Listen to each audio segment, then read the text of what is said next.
Rise of the Crusader Chapter 211 260 Chapter 211 Good and Bad News. After moving through almost every corner of the mansion, Aidan, Devon, and Bane arrived at the training room. "What the hell?" Bane exclaimed a second after he walked into the room. While the Academy had presented Raphael with comfort like no other, they also used the training room to illustrate their expectation of him. The room was not only huge but it was also loaded to the brim with training equipment. And it wasn't the regular training equipment. Instead, this were advanced equipment. A gravity gear was here, agility gears, reflexes gear, and somehow the Academy was able to get Raphael a Speed Force machine. "I'm going to be through up any time from now," said Bane, as he stared at the various equipment in front of him. "Look at this," Aidan said, pointing his hand at the note that was on the wall. Soon, Bane and Devon moved their gaze to where Aidan was pointing at, and as they laid eyes on the note, the expression on their faces changed. "Come on, this is unfair," Bane complained.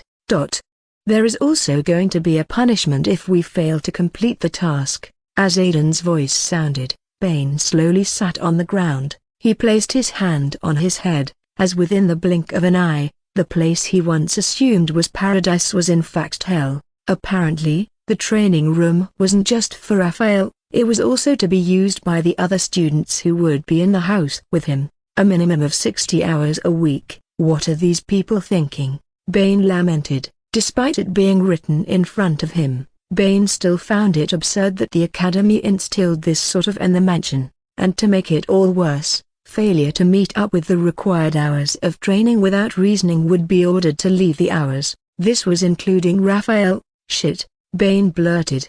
Bane wasn't the only one upset by the rules of the training room. Aidan was also a little upset. He found the 60 hours a week excessive, considering they had other activities. There were quests around the city that each student depending on their category had to tend to.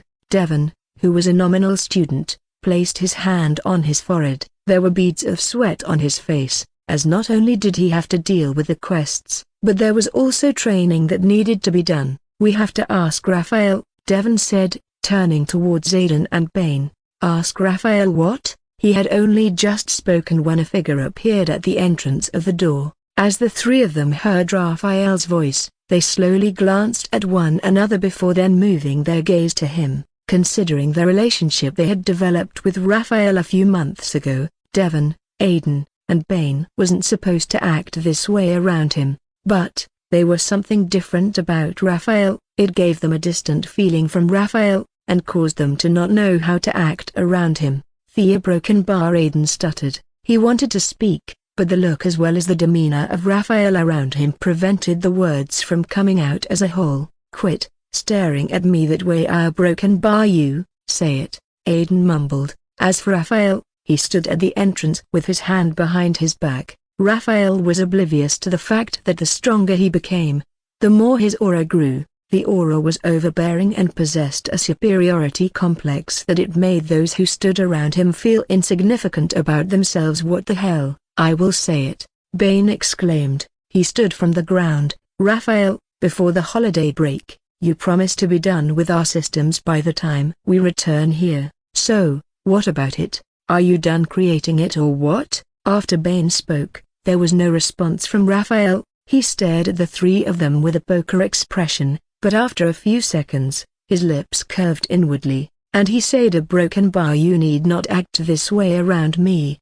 The system is something you paid for, you should feel free to state your needs about it," said Raphael. "Stop shying around or being afraid. This is your life and your moments, so, I say, you should always feel free to express yourselves."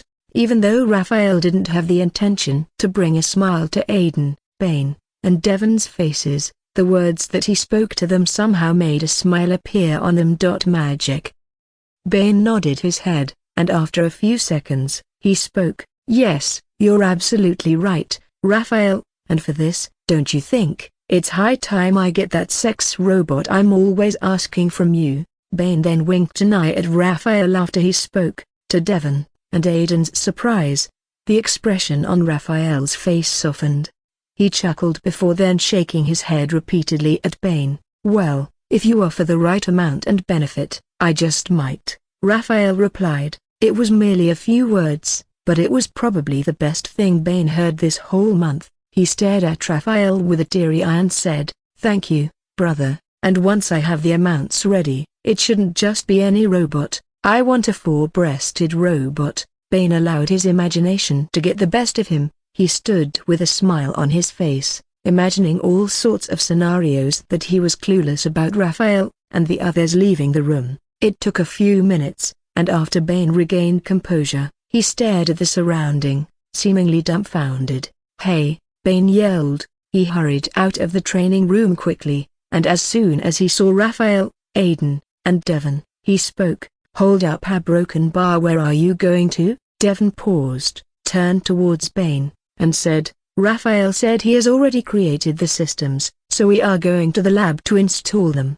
Though Devon was trying to act neutral about it, Bane could sense the excitement in his voice. It was then the same for Aiden. A smile soon appeared on Bane's face, and without delay, he dashed toward Raphael, Devon, and Aiden. Ha ha ha. While the New Age city was an absolute beauty for Raphael and others, the same couldn't be said for the other students. The norms student most, especially. "We are going to die," one of the students from the norms division exclaimed in a reassuring tone. There was not a tinge of doubt present in his voice. Even the other student who was beside him nodded their head agreeing to what he said. Navi, the strongest student in the division, clenched her hand into a tight fist. She wanted to retort to the words that her colleague had just said, but staring at the surrounding, including the beasts that were staring at them from afar, she could tell it was only a matter of time. "If we want to survive this, we have to stay strong and be united," Navi said. "I refuse to believe that the director would send us here to die. There has to be a way to survive this hell loop, or else how do you explain the numbers of seniors in the academy? Once we have it figured out, it will be very easy for us." While Navi was able to bring a bit of hope for some of the students, her words of encouragement were useless for the majority of them. One of them sneered, "It's easy for you to say, Navi. You're the strongest, so you have more chance to survive this than any of us." "That's right, and mind you, the student of the division get killed every single day. If the director didn't care about our lives then, what makes you think they will care now?" There were several nods from the student in the norms division. The director had watched them being tortured and ripped apart, yet no moves were made, so, thinking that they would care about them in any way was only a pipe dream. "A majority of us are nominal students, meaning we have more quests to complete if we want to remain students of the academy. The same can't be said for you, who is a gold student," the man said, staring at Navi. Among the 7 divisions, the norms division had the highest number of students, and among them, only 1 gold student was produced during the tournament, no core student, and after Navi, the others were nominal students. "It's not like we are giving up. We will thrive through this with all our strength, but not with you leading us." While Navi wanted to respond, she didn't know exactly what she was going to say. She got the feeling that they had already discussed this among themselves and even concluded that she wouldn't lead them here, so, regardless of what she said, it still wouldn't change their minds. "Since that's settled, let's begin the arrangement." Navi moved a few steps backward. She then folded her hands across her chest, watching as they discussed among themselves. Truthfully, Navi didn't blame them. In here the rules were different. Provided you had the points and your contribution was great in the academy, they wouldn't mind using the Lazarus Pit for revival. But, it was different here. Broken bar, there were no revivals here, and once he or she dies, it was over. A broken bar a few miles away from the norms division was the bandits division. Victor sat in front of a table with about 12 guns in front of them. The expression on his face wasn't stern nor was it grim, it would be said to be neutral, but it was all eyes on the guns in front of him. "What the fuck are you doing, Victor? You had 3 months to do this, and you didn't. Now, we have to wait for your lazy ass to get ready before moving." "Bastard," Marcel cursed. Watching Victor prepare his weapons was infuriating, and considering that he had 3 months to get all this done, yet he didn't, sent Marcel's blood boiling. Marcel's eyes twitched, as he felt the bullet pass through his cheeks. Terror swept through his body as he realized he could have died from that gunshot. He turned towards Victor and was about to speak when Victor's voice sounded. "That was an intentional miss. Say anything else, and the next bullet goes to your head." If there was one thing certain, then it was never to doubt Victor when it came to his shots. Marcel was well aware of this, and quickly he kept quiet. The furious expression, however, didn't leave his voice, and while he said nothing, the curses went on inwardly. As for the other student in the bandits division, some of them stared at Victor as he cleaned and then loaded the guns with bullets, while the others looked elsewhere. After a few minutes, Victor stood from his seat. He backed up his guns and was about to move when he laid eyes on Hilario. His lips curved inwardly, then slowly he made his way to Hilario. "You know, Hilario, we follow a strict code in the bandits division. A broken bar and you, Hilario, have broken that very code that binds us together," Victor said. Hilario already noticed Victor since the moment he began walking towards them, and after his voice rang out, she replied, "Which code is that, Victor?" "Magic. The enemy of my colleague is my enemy," Victor answered. Hilario had already expected this discussion to occur at some point, considering how she acted during the tournament finale, and she was already prepared for the question to come. "If that's the code, then I guess I didn't break it," Hilario said. "Raphael is still an enemy of mine." "Nothing has changed," Victor nodded his head. "That's for the best. And I hope you're not telling lies to your colleagues because that would be a very dire thing to do," Victor added. Responding to Victor, Hilario smirked and then moved her gaze away from him. "He is a diamond student, Hilario. I do not need to tell you what that represents in this place as well as outside," Victor said and then walked away from Hilario. However, he had only just moved past Enzo when Hilario's voice rang out. "I should also say the same thing to you. A broken bar. He is a diamond student. I don't need to explain what would befall you if you continued to make a move on him." During the tournament, the director had listed 4 types of students in the academy: the nominal students, the silver student, the core students, and lastly the gold student. However, there existed one other type of student that the director failed to mention. It wasn't that they forget, but it was simply because they found no need to mention it, as none of them possess the quality needed. The 5th, as well as the last category of students, was the diamond students. They were the kings of kings, rulers of rulers, lords of lords, and conquerors of conquerors, because a student who was considered a diamond student was guaranteed to attain SS rank, and not just the early stage of it, but the peak. Currently, there existed 2 diamond students in the academy, Vernon Orleans being the first, and Raphael Queen the second. "Are you sure he is here?" "He is. All students must come to the city. He isn't an exception."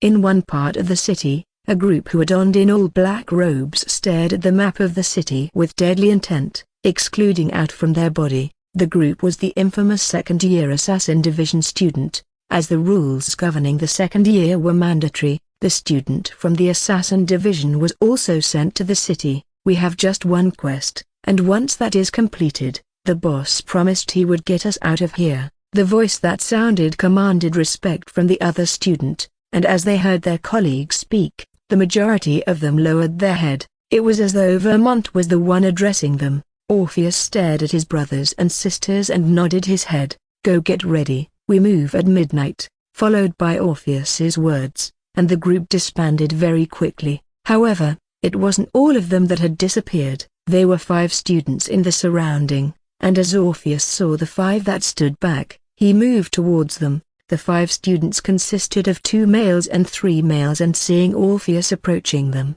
one of the male students spoke. "Are you certain you don't need our help to take care of him?" Orpheus slowly nodded his head. He stood in front of the death merchants and said, "I have a plan, this time around." Carmor, the male that spoke earlier, sneered upon Orpheus's response. "Magic, didn't you have one the last time, and still, you almost ended up dead. It's luck that you're still on your feet, Orpheus. You're no match for him. Why don't you accept it, and let us handle the mission?" Carmor said. Orpheus remained calm. He glanced at the five in front of him and said, "If I, Orpheus, the leader of the death merchants, isn't able to kill him, what makes you think you can?" It was as though Carmor had expected those words to come from Orpheus, and right after Orpheus spoke, he replied, "It's simple, we have grown past you." Carmor took a step forward, with only a few meters apart. He looked into Orpheus. "We both know it's only a matter of time before you're replaced by one of us." Orpheus glanced at the other four death merchants, and as they didn't seem to oppose to any of what was said, he chuckled. "If you assume I'm worried about my position being taken away from me, then you're wrong. It would be an honor if one of you can step up and defeat me," said Orpheus. "The stronger the division is, the better it would be when the time comes." Orpheus added, "In every academic year, there existed a group known as the Death Merchants in the Assassin Division. The Death Merchants were usually 6, and those 6 were the strongest among the students. Then, the 6 of them would battle, and whoever emerged as the winner would be crowned the leader of the Death Merchant. Orpheus emerged the winner during the last battle, and he became the leader of the Death Merchants. Behind him were Carmor, Akuma, Mystique, Nissa, and lastly Nikita. We will discuss when the next battle would be held once we return. Now let's focus on our mission," Mystique said, staring at Carmor and Orpheus. Though Carmor and Orpheus stood in front of each, and neither one of them had made a move on the other, they both excluded a battle. "Let's see if you would still act this way when we return to the lair," Carmor said. He took a few steps, and then returned back to his previous position. Orpheus stared at the sky. "It's almost time, they should be returning any time from now." It wasn't even up to 2 seconds after Orpheus spoke, and a group of 7 appeared in front of him.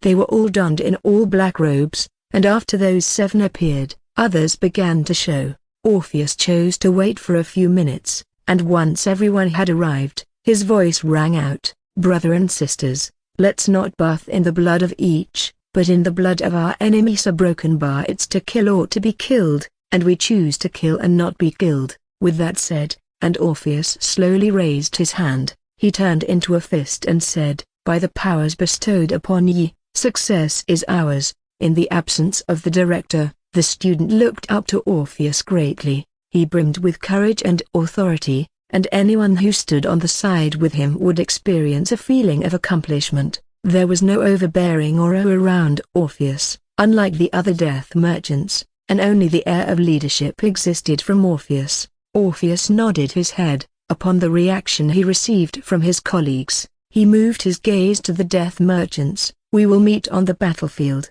brothers." A nod came from Carmor, Nissa, Akuma, Mystique, and Nikita. Though the 6 of them were very competitive, they didn't let it come between them. During missions, they were unanimous, and as Orpheus and the others moved, the 5 death merchants wasted no time, and they vanished from the surrounding. Meanwhile, laying on top of a mountain was a figure that appeared to be 18 years of age. The youth was the most talked about student in the academy, the number 1 male figure, as well as the most prominent of them all. Apart from this feat, he was also a diamond student, the only student to ever be taught by the 7 divisions together, and lastly, he had received a few pointers from the dean. A broken bar. The Arch-Isle's gold-haired youth was none other than Vernon Orleans. The atmosphere around the mountain became cold, and as Vernon's ear moved slightly, his lips curved inwardly. He chuckled soon after. However, it wasn't even up to a second after a chuckle escaped his mouth, and purple smoke filled the surrounding. After image of various figures donned in black robes could then be visible in the area, Vernon still lay peacefully on the mountain despite the change that just transpired. His eyes were still shut close, and he didn't seem to intend on leaving the mountain anytime soon. While Vernon had a very thin build, and didn't seem to be able to harm an insect, not to talk of a human, the black robe figures didn't make the mistake of making a move on him, at least not yet. A broken bar. Whoever underestimated Vernon because of his build, or innocent face, was certainly going to be killed. There was no doubt, as the youth on the mountain was the god of death incarnate. As more black robe figures began to appear on the mountain, Vernon remained still. He didn't move, but as he felt multiple blades on his chest, and head. The smile on his face widened.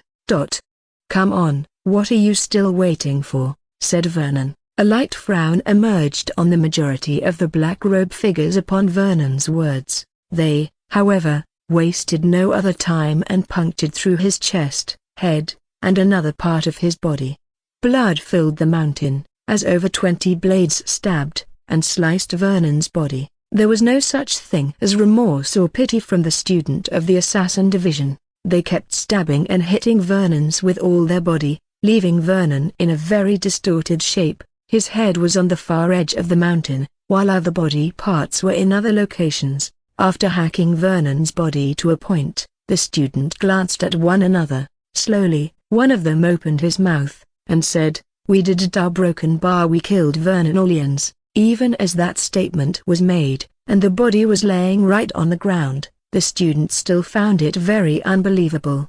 Who was Vernon Orleans? In one word, he was a prodigy. Suddenly, the machete in the hand of one of the students trembled violently. She slowly then pointed her hand into the body, and as a few of the students moved their gaze to the body, fear swept through their bodies. The male student had only just uttered those words, when his head, hands, as well as legs, were ripped off his body. His body was then hacked in the same fashion that Vernon's body had been hacked earlier. However, unlike Vernon's damage that was caused by the students, they weren't able to see the person who was delivering the attack on the male students. It was simply invisible. As trained assassins, they didn't wait around to figure out what was going on, and quickly they began to scramble out of the mountain. Arg! They had only just taken a few steps when heads began to roll off the mountain. The purple smoke had already cleared, and the students were able to watch as various parts of their colleagues' bodies were around the mountain. With most areas of the mountain now covered in blood, terror swept through the bodies of the remaining students. They were seriously baffled about what was occurring on the mountain. There was no sign or even presence of someone other than them on the mountain, and yet every second, a body was split and hacked into several parts. To then make it all worse, the method of hacking and body displacement was similar to what they had done to Vernon's body earlier. "Look, a broken bar," a trembling voice sounded from one of the students, and as the others moved their gaze to where he was staring, their mouths widened, fear gripped them tightly, and the majority staggered backward, as laying on the mountain right in front of them was Vernon. Apart from him laying on the mountain, he was spotless. There wasn't even a wrinkle on his clothes, not to talk of bruises around his body. "Why you?" one of the students stuttered. Slowly, he went to his knees, and even though Vernon's eyes were shut closed, a smile hung on his face upon the student's reaction.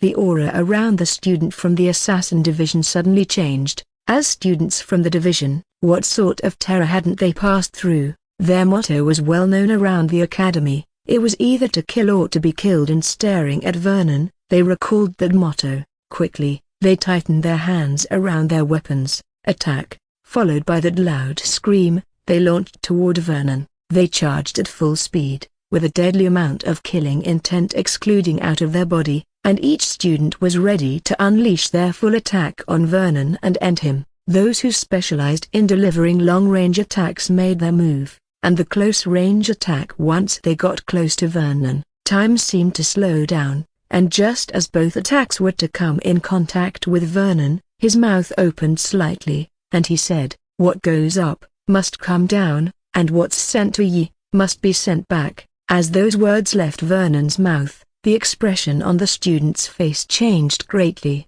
They seemed to realize something. However, before any of them could gather the pieces of the puzzle together, the hair on their body stood on the end. Slowly, an obscure image of the Grim Reaper emerged in the eyes of the student of the assassin division. The feeling of death soon became familiar, and just as one of them opened his mouth to speak, blood spurted out of his mouth. He slowly turned to his colleagues with his eyes and nose dripping with blood. It took no longer than 3 seconds, and he stumbled to the ground. Thud.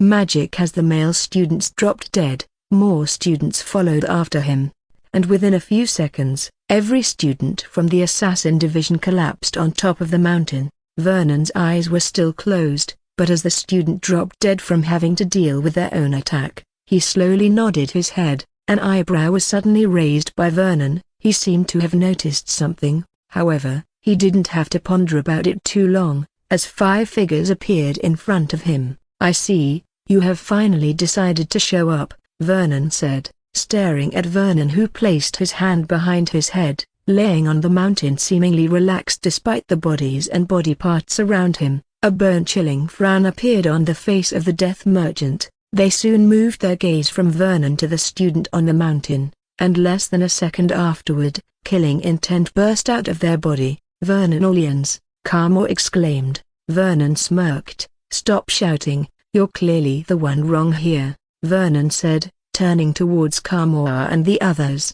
Even though his eyes were still closed, he gave the feeling that he was able to see the 5 of them. "Since you brought a dog to a lion's den, shouldn't you be prepared for its demise?" Vernon asked. A deep frown emerged on the faces of Carmore and the other death merchants. They stared at Vernon with eyes glowing with killing intent. Clearly, Vernon paid no heed to the prowess of the assassin division, or else how could he have obliterated 100 of students without batting an eye? Vernon suddenly sneered. "Not bad, the 5 of you have grown a bit stronger than our last encounter. But, where is that fellow of yours?" Vernon muttered. "Oh, Orpheus, isn't it? He is the most decent person among the 6 of you, so how come he isn't here?" said Vernon with a puzzled expression, and as no response came from the 5 in front of him, Vernon continued, "It can't be that the 5 of you intend of taking me down, with his help, right? Ha ha ha, how laughable." Vernon laughed hard. It came as no surprise that the 5 death merchants were rather composed, despite Vernon's demeanor.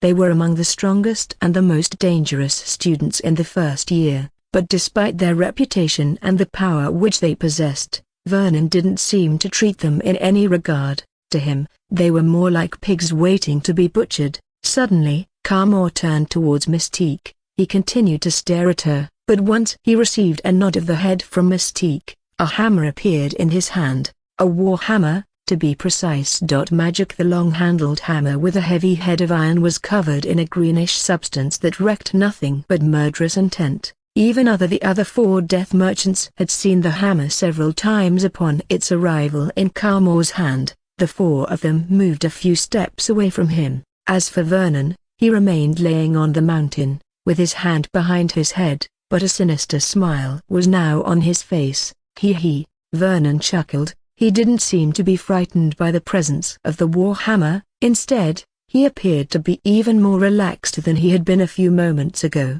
It wasn't even up to a second after the warhammer appeared on Carmore's hand, and the 4 death merchants had a weapon wrapped around their hand. As shurikens appeared in between Mystique's fingers, a recurve composite band appeared on Nissa. It didn't simply end there, as Akuma had 4 little stones in between his hand, while Nikita's eyes went from brown to purple immediately. "If you mean business, then you leave me no other choice," Vernon said lazily, and right before the eyes of the 4 death merchants, Vernon slowly stood from the mountain. His eyes were still shut closed, but after stretching his hand, and then yawning a bit, his eyes sprang open. A vibrant blue eyes like an aqua jewel appeared before the 4 on the mountain. Before those eyes, even the most priceless jewel seemed to pale in comparison, and even though this wasn't the first time Carmore and the other death merchants were seeing Vernon opening his eyes, they couldn't help but be dazzled by the beauty of it.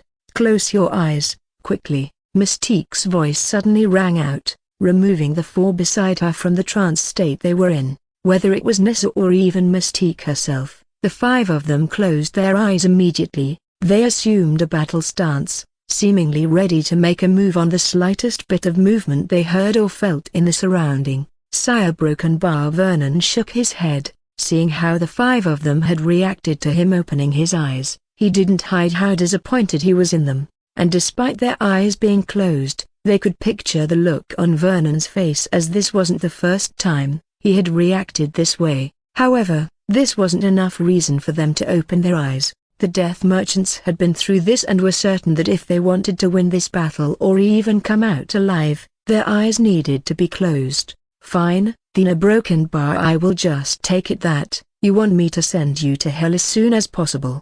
followed by a crackle of knuckle from Vernon. He moved. The 5 death merchants seemed to have been waiting for a move from Vernon, and once he took a step forward, the 5 of them launched at him. A formation was soon made by 4 ahead, with Carmore leading the attack, and Nikita behind him.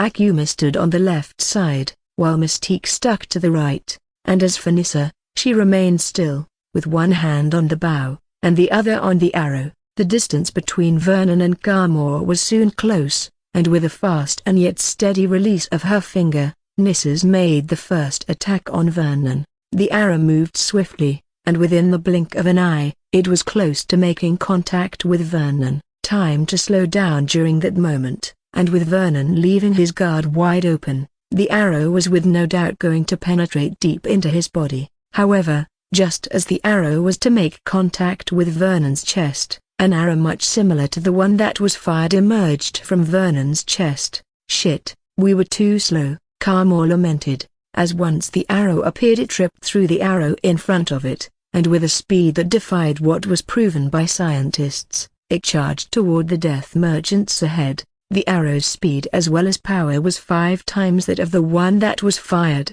and as if sensing the destructive force that was present in the arrow, Mystique yelled, "Don't try to attack it." Even before Mystique's yells, it was already intended to not attack the arrow, and instead to dodge it. The 5 death merchants were decisive and also quick, and before the arrow would deliver fatal damage to any one of them, they hurried away. Vernon smirked. "You know, I expected better from you all, considering the 5 of you are now A-rank meta-human, but, if this is the best you can come up with, then I better just lay down," said Vernon. There was a burst of laughter from Carmore after Vernon spoke. "That was simply a warm-up, to determine how much you have grown, Vernon. The real battle is just about to begin," Carmore uttered with complete confidence. The expression on Vernon's face still however remained the same. He had heard all sorts of bluffs from several individuals in the world, and despite all that was said by them, they still ended up being killed by him. A broken bar. So Carmore's words were indifferent to him, and Vernon suddenly mumbled, much to his surprise. A second after Carmore spoke, he opened both of his eyes, and with another warhammer appearing in his left hand, Carmore's eyes flickered, and he said, "Now, let's dance." As another warhammer appeared in Carmore's left hand, the other death merchants brought out their full arsenal. With no doubt, the action they partook in earlier was simply the tip of the icing, as Carmore stated. Meanwhile, seeing the new arsenal as well as killing intent excluding from the 5 in front of him, Vernon's lips curved. Interested, Vernon muttered with a sadistic smile on his face. "All right then," said Vernon, "but, I'm feeling sleepy, so you should give it your best shot. At least that way, you will know that you did your best, and your death will count for something." Carmore tightened his grip on both of the warhammers in his hand. He already knew Vernon to be a very unreasonable person, but each time they encountered, Vernon still acted in a way that caused him to boil with rage. Magic. It was a good thing that he had the strength to back most of what he said, or else Vernon would have died in the most brutal way possible. "You know, Vernon, it's almost like you read minds," Carmore responded to Vernon a few seconds after he spoke. Vernon nodded his head. "What can I say? I'm a figure of vast quality. But, for someone who is about to die, you talk a lot, Carmore." Vernon paused. "It's not like I can blame you. This is the last chance you will get after all." While Carmore had a lot of response to say to Vernon, he held himself back. There was no point in exchanging words with Vernon. He was as unreasonable as anyone could be. Carmore turned towards the death merchants. "Let's accomplish what we have been training for, and today we bring back Vernon's head to the academy." Vernon was about to respond to Carmore when he saw the 5 of them launch toward him, and unlike the previous attack which they intended to move close to him before making a move, this was completely different. The 5 of them assembled into a bizarre but unique formation, and before Vernon could comprehend what was going on, he felt the hair on his body stand on the end. Vernon's eyes twitched, and even though the 5 of them were a few meters away from him, he felt something wasn't right. The feeling had emerged ever since they were able to stare into his eyes without turning into stone, and now that they organized in that manner, he realized that he seemed to have underestimated the five in front of him a little. Less than a second after those words were spoken, Kamor appeared in front of Vernon, with both warhammers in his hand, aiming toward one area of Vernon's body, his skull. A brief moment after Kamor appeared in front of Vernon, the other death merchants also arrived in front of him. The five of them only had one intention: a broken bar, and it was to end Vernon's life once and for all. Vernon stared at the steel arrow that was in Nissa's hand, the shurikens on Mystique, the stone gauntlet that was on Akuma, and the twin dagger that Nikita held tightly. At a glance, the five of them were about to deliver a physical attack on Vernon, but the truth was, the attack was more than a physical attack. The green substance which was around Kamor's warhammer was a toxin, that once it was to make contact with the human skin, or any part of the body, it would be extremely disastrous. It was one of the reasons that Kamor earned the name, one-hit kill in the academy. And as for the other three weapons that were launched toward Vernon, they each had their uniqueness, which earned their users names both in the academy and outside of it. However, before the attack, Vernon still remained very relaxed.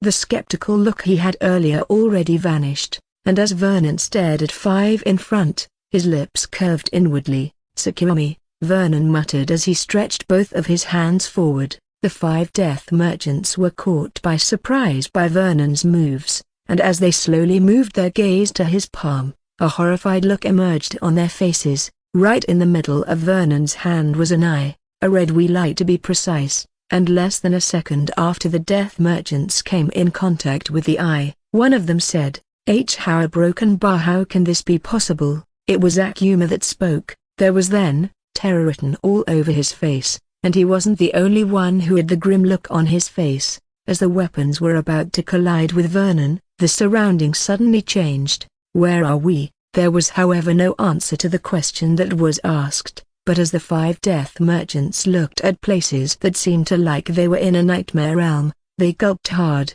Then suddenly, the sound of footsteps could be heard. "Why a broken bar?" Kamor stuttered upon seeing Vernon in front of him. Vernon smiled. "Welcome to my world, death merchants," Vernon said with his hand placed behind his back. "Your world?" one of the death merchants said in a puzzled voice. It wasn't just Nissa who was confused by Vernon's statement, the others were, and seeing the look on their faces, Vernon spoke. "I will explain." Vernon paused. "Since this attack wasn't led by Orpheus, I guess you didn't listen to him, and instead the five of you chose to attack without him knowing. Well, this disobedience will cost you dearly," Vernon said. The expression of Kamor and the other death merchants changed. While it was indeed true that they had gone against the plan, did they think it would cost them dearly? The answer was number. However, they were soon proved wrong when they found themselves tied to a chair. Before those words would be completed, the five of them mouths were taped. Vernon then took a step forward, and directly appeared in front of the five of them. He stared at them for a few seconds, before saying, "It's been quite some time since I have used this ability of mine, so forgive me if my control is terrible," Vernon said. "Anyway, let's begin. Happy New Year to you. I wish you all a wonderful year ahead and hope it brings many blessings. Thanks for putting a smile on my face, and I sure hope you get all that you desire this year. On to today's work." With a casual wave of his hand, five figures appeared in front of the death merchants, and as the five of them saw the figures that just appeared, their eyes twitched, and instantly fear appeared within their eyes. The reason for the fright was because the five who had just emerged in this nightmare were them. Kamor, Nikita, Akuma, Mystique, and Nissa stared at their lookalikes, and they went through all sorts of emotions. However, as they moved their gazes to Vernon, they felt death flash through their eyes. "How a broken bar, how can this be possible?" Kamor exclaimed. He shook his body, trying to break free from the chair he was in. However, regardless of the effort he put in, he was bound by the chair. The five lookalikes were wearing the Assassin Division robe, but without the face mask, making their faces in the reveal, and staring at the five of them hands. They were also holding onto the weapons used by the death merchants. Upon the disbelief expression and the horrified look which was on the death merchants' faces, Vernon chuckled. He then licked his lips. "What are you still waiting for? Didn't you hear me say, let's begin?" Vernon spoke in a cold voice. Immediately after he spoke, the 5 beside him moved on to their target. Carmore's lookalike held onto 2 war hammers, Nissa's lookalike had a bow and a steel arrow in her own hand, and the remaining 3 were holding onto the weapon of the person in front of them. Magic. Staring at the 5 in front of them, there was still an expression of disbelief on their faces, but as soon as they felt the first wave of attack from the lookalikes, the looks on their faces changed. Nissa gritted her teeth, as the steel arrow penetrated through her thigh. She managed to keep a straight face afterward, but once the arrow was being twisted around, the expression on her face changed quickly. The same went for the others. As students from the assassin division, they were trained in various ways, one of which included pain resistance. Seeing how they had reached to the first attack, a slight frown appeared on Vernon's face. He waved his hand, and less than a second after, a black whip appeared on his hand. He struck it at the 5 on the chair. Vernon didn't stop at one strike on the 5 of them, and after the first, he went for the second, the third, and within a few minutes, he had struck the 5 of them over 20 times. "Now, go at it again." Vernon tightened his grip on the whip as he spoke. The strikes from the whip had left the 5 death merchants brutally battered. Their robes were torn and blood could be seen oozing out of their mouths and body profusely. As the lookalike heard Vernon, they wasted no time and launched at Carmore and the others. The muffled sound escaped the mouth of the 5 death merchants and rang out a second after they were hit by the lookalike. Carmore's eyes rolled back and forth, as he heard and felt the sounds of bones crushing around his body. One of the war hammers heavily in his chest, causing him to spurt out a mouthful amount of blood, while the other went after his right hand. Then, he had only had just his right hand go numb with sounds of bone cracking, followed after when he was suddenly struck in the left hand as well. Assuming the tapes weren't present in any of these death merchants, they would have let out a powerful scream, one filled with agony. As Carmore was pounded by the warhammer like the meat used to make steaks, his colleagues were also having to face anguish at the hands of the person in front of them. Nissa's body was covered with arrow, after being used as a target for archery by the person in front of her. Every arrow that was fired, penetrated deeply into her body. There was blood all over her body, and as the lookalike fired another arrow at her, Nissa lost an eye. Upon Nissa's loss, Vernon let out a chuckle. There was a grin on his face, and as Nissa's other eye, Vernon nodded his head repeatedly at her lookalike. For some reason, after Vernon's response, the lookalikes seemed to engage in a competition with one another on who could deliver the most pain to their victim. It took only after a few minutes and Carmore's both hands were slammed off his body. The same went for Mystique, whose body was marked with shurikens. There was a nod of approval as well as acknowledgement coming from Vernon, as he watched body parts being separated. Even though the 5 death merchants had experienced some of the worst pain of all, this was a bit much. As the torture went on, bringing forth more blood and muffled sounds from the 5 on the seat, Vernon couldn't help but speak. "Why don't you remove that tape from their mouth, so they would be able to express themselves a little more?" There was a certain innocence that was contained in Vernon's voice that would cause anyone who heard him to raise an eyebrow. In front of him were 5 people who were covered in blood, with several parts of their bodies laying on the floor, yet he spoke in a virtuous manner. "Hilda." It was barely up to a second after the tape was ripped out, and the scream of the death merchants rang out. Vernon continued to nod his head as they screamed, and once their voice softened a little, he ordered the lookalike to continue with the work they were putting in. Meanwhile, a few meters from the mountain at which the battle was held, Orpheus stood with his folded across his chest. There was a puzzled look on his face, but after a few seconds, his eyes twitched, and he said, "They wouldn't do that, right?" As if replying to his question, Orpheus knitted his brows. "Oh damn," he blurted with his hand then balled into a fist. Orpheus raised his hand gently, and after tapping the screen of his wristwatch a few meters, a furious expression emerged on his face. "Those bastard!" Immediately, as those words were uttered, Orpheus vanished from the surrounding. He raced towards the location of his colleagues, and within 30 minutes, he arrived at the mountain. Once Orpheus came onto the mountain, the atmosphere in the nightmare realm changed, and Vernon said, "I will be back." The death merchants were in a disastrous state, and even though those words meant they would be going on a break, it didn't make them relief or broken bar. Instead, it caused them to be more terrified of what will happen once Vernon was back. As Vernon regained complete control of his real body, he stared at Orpheus with a light smile on his face. Orpheus, however, had a frown on his face. He stared at his colleagues who were on the ground, and he mumbled, "Illusion of his own design broken by Tsukuyomi." After making contact with the eye on Vernon's palm, he could entrap one in an illusion of his design. The illusion ability was referred to as Tsukuyomi. With this ability, Vernon was capable of altering the victim's perception of time. He could subject the victim to days, months, or even years of antagonizing torture in a matter of seconds. When the 5 death merchants had come in contact with those eyes, Vernon instantly used the power on them, entrapping them into a nightmare realm, and the torture that seems to have been going on for over an hour was merely performed in the blink of an eye on the outside world. Orpheus clenched his hand into a tight fist, and with a furious look on his face,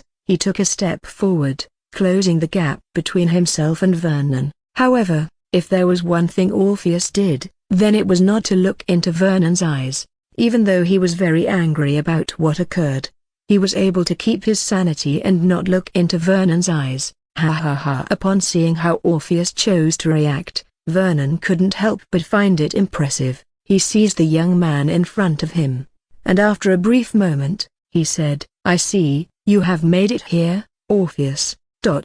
Not barred a broken bar, but, while you seem to be careful about whom you barge into, I can't say the same thing about your colleagues." Orpheus was indeed disappointed with how Kamora and the others had decided to act with Vernon, but what was done was already done, and it was time for the person who harmed his brothers to experience his wrath. Slowly, Orpheus brought out his sword from his sheath. He assumed a battle stance, and even though he was staring at Vernon, he ensured he was only looking at his forehead. As for Vernon, the playful look on his face was soon dismissed, and it was instead replaced with a serious expression. He waved his hand, and as a sword appeared in his right hand, he assumed a battle stance as well. Both men were fixed on one another, one assessed the other, and as the moment came, they launched at one another. Clang! As the first attack was launched and the sword collided with one another, both of them took a few steps backward. Vernon was pushed 3 steps backward,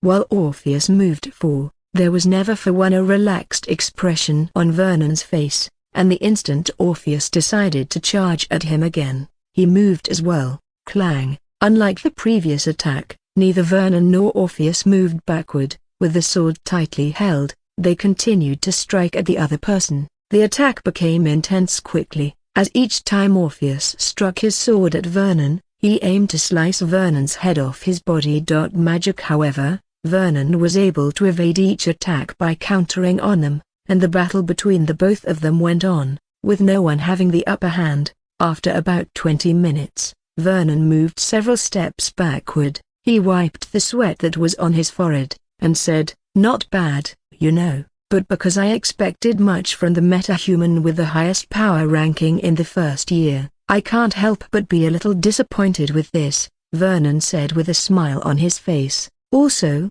it's a bit poor coming from one of the director's child," Vernon added. The look on Orpheus's face changed very quickly. Clearly, he hadn't been expecting Vernon to be aware of such knowledge about him. "How do you know about that?" Orpheus tightened his grip on the sword as he spoke.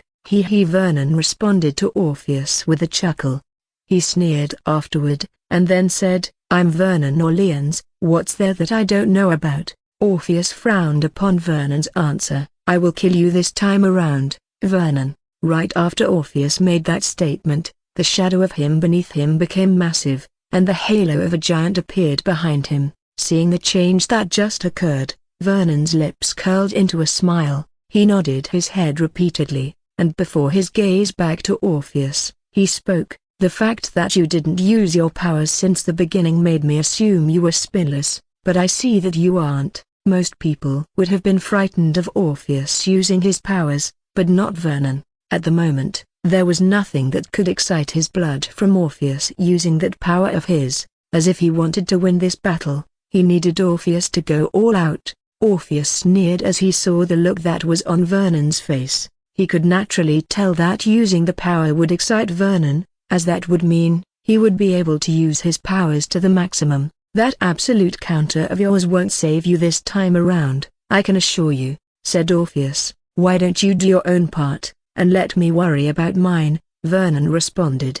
He extended his hand out, then urged Orpheus to go on with the attack. The most infuriating aspect of fighting with Orpheus was how he was able to counter an attack, both killing and nullifying their attack, creating a perfect combination of offensive and defensive. How do you deal with someone who could counter each of your attacks, either supernatural or not? Orpheus took a deep breath. He was about to figure out if the theories he made these past months about Vernon's absolute counter were right or not. Taking a step forward, both the shadow and the giant halo behind him moved along. Vernon, however, had a smile on his face. He seemed to be as though he couldn't wait for Orpheus to attack, and as he launched, Vernon dashed at him. As Orpheus intended to end this whole fight in one attack, he went all out. The shadow beneath him and the halo behind him joined in the attack, and as he was to collide with Vernon, the mountain began to tremble, rumble. Whether it was Vernon or Orpheus, both of them staggered a few times, before they were able to stand properly. Vernon looked at the surrounding. It's about to happen, Vernon said as his lips curled into a smile. While the change in demeanor didn't go unnoticed by Orpheus, the only thing he could think of was putting Vernon to the ground. He was about to move when Vernon flung his sword at him. As much as I want to end your life, we are going to be doing that later. Something just came up.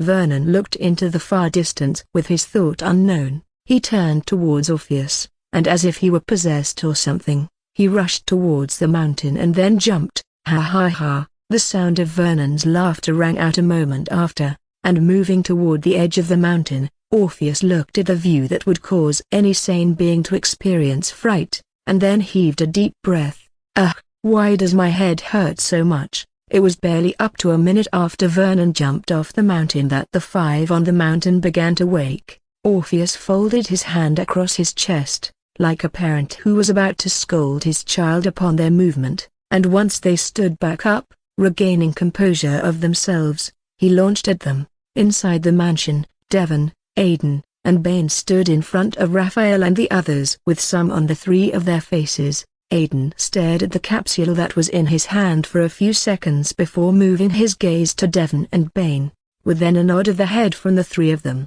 They swallowed the capsule immediately. Once the capsule went into their belly, Aidan, Devon, and Bane expected a screen of some sort to appear in front of them, but as none came up even after a few seconds, they moved their gaze to Raphael. Magic. Before Aidan finished his words, his body suddenly trembled violently. He glanced at Devon and Bane, and seeing both of them trembling as though they were experiencing a seizure, he gritted his teeth. Is this supposed to happen? Becky couldn't help but ask, and responding to Becky, Melinda and Eliza shook their heads simultaneously. Before Melinda said, I don't think so. Before Raphael handed them the capsule, he had explained a few things to the three of them, and there was no mention of either of them experiencing any pain from the capsule. However, seeing the bitter expression on Devon, Aidan, and Devon as they trembled violently, they couldn't help but a puzzled expression on the ladies' faces. Arg! As one of them let out a scream, Eliza turned towards Raphael, as if expecting an answer from him. Upon Eliza's stare, Raphael said nothing. He glanced at her briefly, before then moving his gaze to Devon, Aidan, and Bane. They will be fine, Eliza suddenly said. It was almost as if Eliza had spoken those words into existence, as right after she spoke, the three who were previously trembled stopped instantly. There was still a bitter expression on their faces, and while they stood in front of them, the three of them attention seemed to be somewhere else. The silence in the surrounding was comparable to that of the graveyard, as no one, not even Becky, uttered a single word.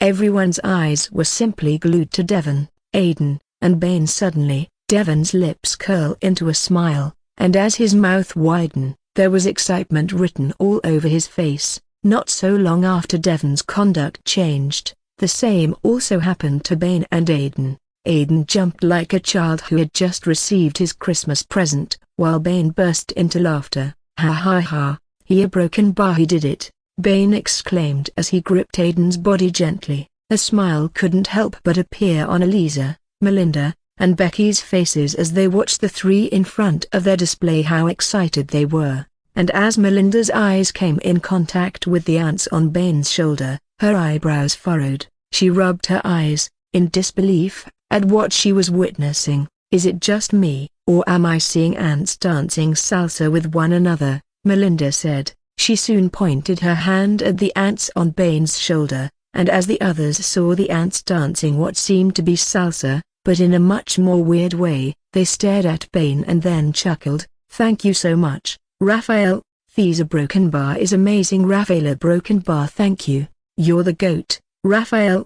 GOAT, a greatest of all time." Once the initialization process was completed, Aidan, Devon, and Bane leapt toward Raphael. There was joy written all over their faces, and if it weren't for Raphael glaring at them, one of them would have pulled him into a hug. "Come over here, you have earned a hug from yours truly." Bane clearly didn't receive the message, and he was about to hug Raphael. However, the hug was eluded very quickly by Raphael. He glared at Bane. "There won't be a need for that. It was a business transaction. I simply delivered what you paid for," Raphael added. The smile never left Devon, Aidan, and Bane's faces, and even though they could hear the sound in their head, they still found it hard to believe. Raphael had after all just turned their dreams into the reality. "Are you there?" Aidan suddenly spoke. A second after he spoke, a blue screen that was visible to only him appeared, with then a smile on his face widened.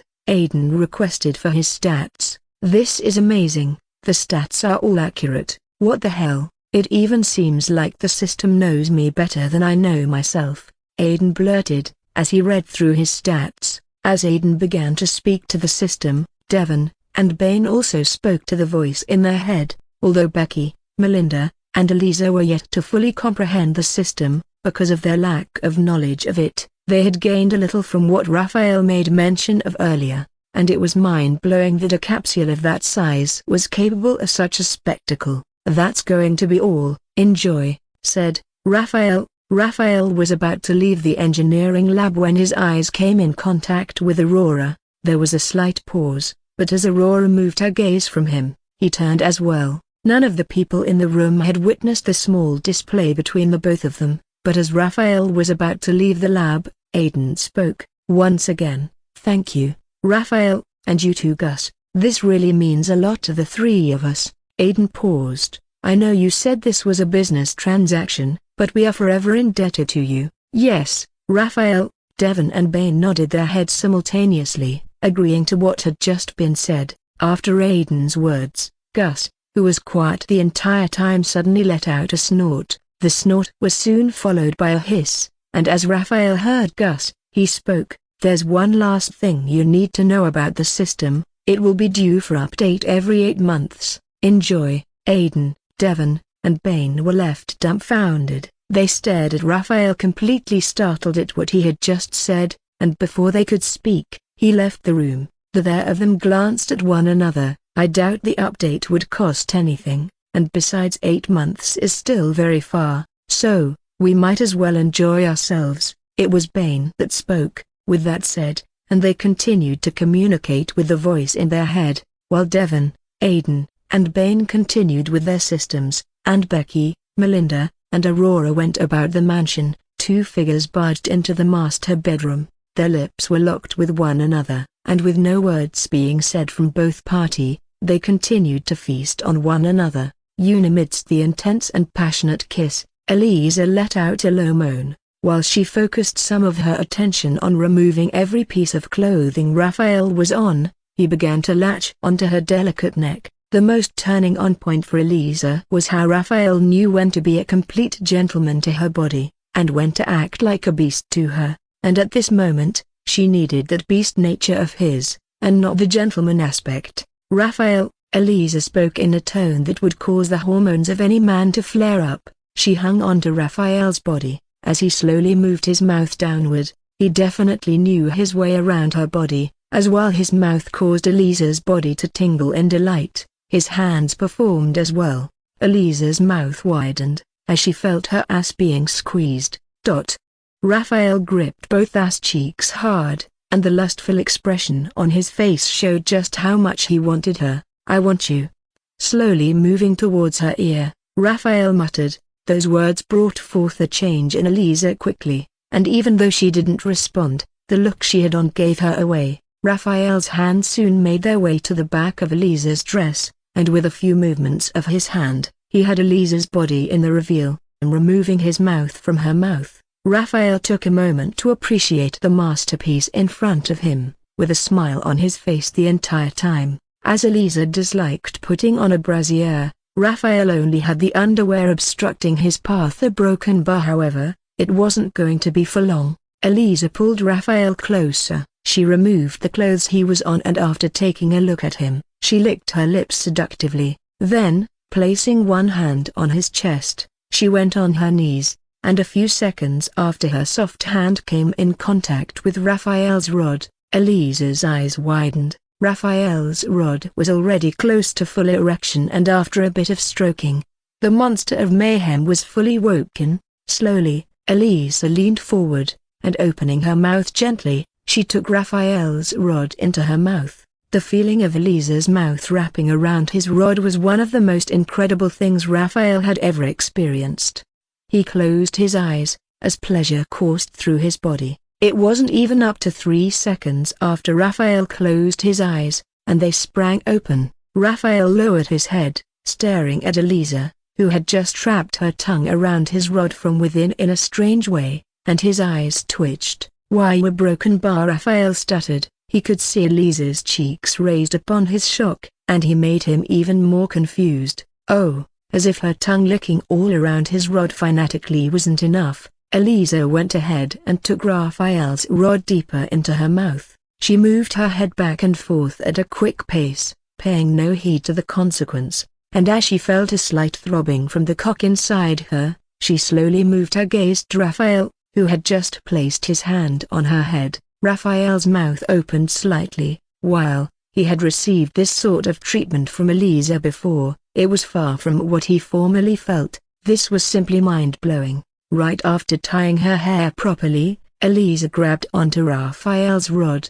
She was about to take it in when she recalled something. "You can release when you're ready," Eliza then said as she stroked Raphael's cock. Having experienced what paradise felt like, Raphael couldn't help but be disappointed by the downgrade. How did it go from Eliza deep-throating him to giving him a hand job? Raphael pondered in the thought of the change for a bit, but as he felt his cock entering into a warm passage, the disappointed look vanished instantly. He stared at Eliza, who was slamming her mouth against his cock, and his mouth formed an O shape. The feeling was indescribable, that Raphael had placed his hand on her head. He tilted his head backward, and unknowingly, he began thrusting his cock forward. Slurp slurp slurp. Eliza had assumed she could handle the thrust, but once Raphael began to increase his pace, she found herself unable to keep up with him. She placed her hand on his thigh, wanting to at least have a bit of control of his movements, but her effort to slow down his pace was in vain.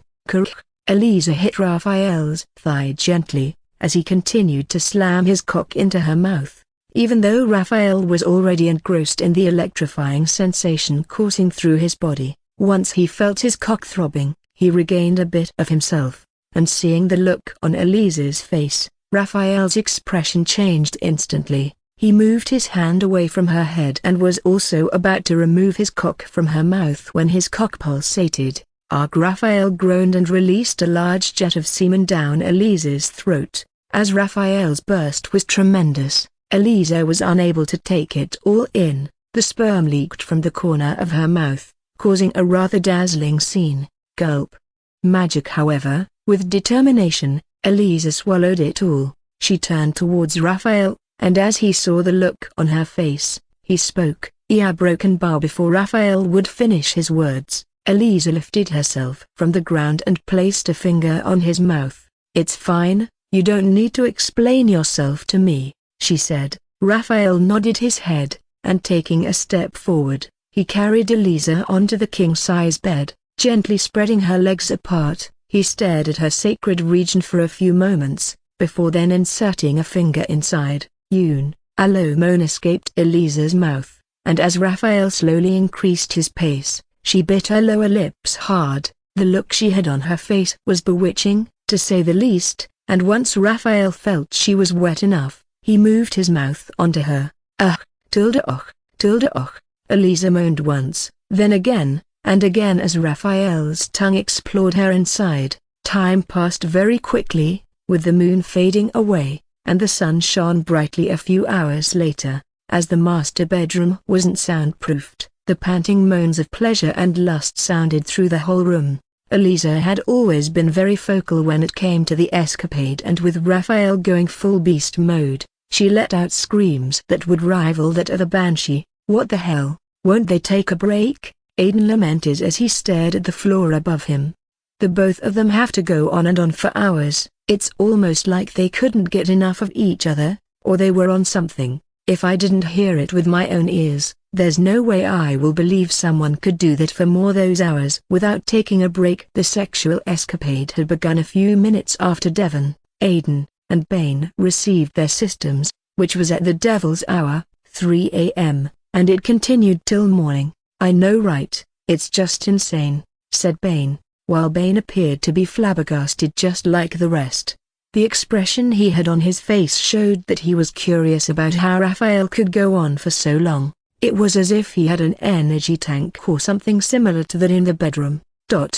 Devon, who had a bowl of chips in his hand, stared at the floor above. "Now that I think of it, there has to be a soundproof system in the dormitory, or else how could we have not heard them? And don't tell them, this is the first time they are on to another." Devon paused. "I might not know much about sex, but there's no way this could be the first time they did it." Aiden and Bane nodded their head, as they had to be a soundproof system in the dormitory. Considering how often they were there, they would have heard something or the other. Instead, they were the sound of moans, pants, nothing, so they had to be. However, if only the three of them knew that, there was hardly a place in the room that Raphael and Eliza hadn't explored, whether it was the living room, dining room, or even the kitchen. Both of them had performed deeds in almost every corner of the apartment. Suddenly, Melinda, Becky, and Aurora walked into the living room. The three of them stared at Bane, Aiden,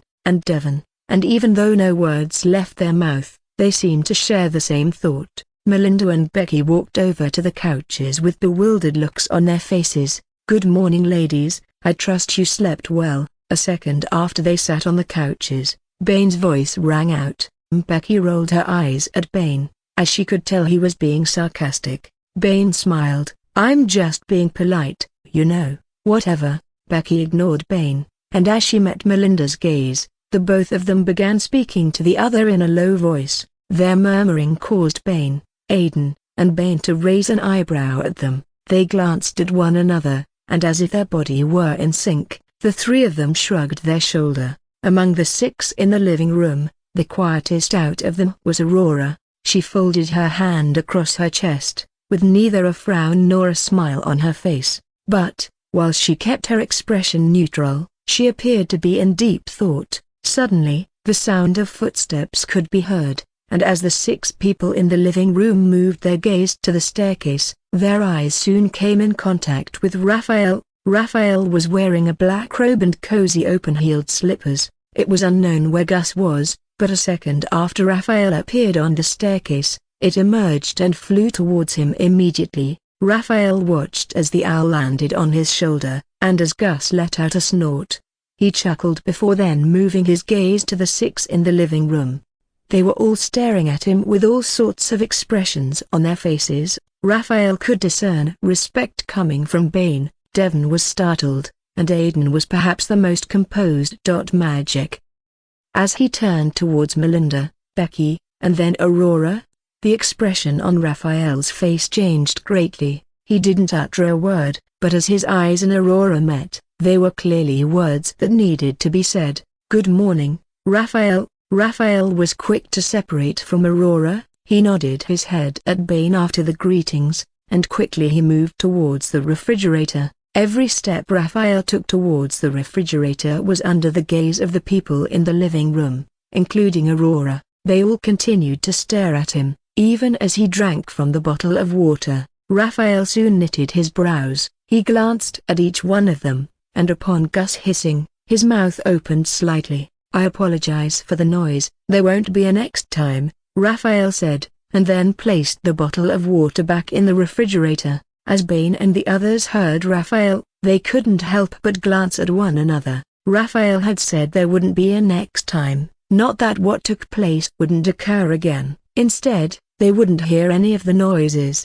As Raphael picked on the training suit they were on, he stared at the clock in the living room, and said, "I will join you in the training room very soon." Followed by those words, Raphael headed to the staircase, and just as he was about to disappear from sight, Beck spoke. "Raphael, would you mind calling Elisa for me?" Raphael abruptly paused.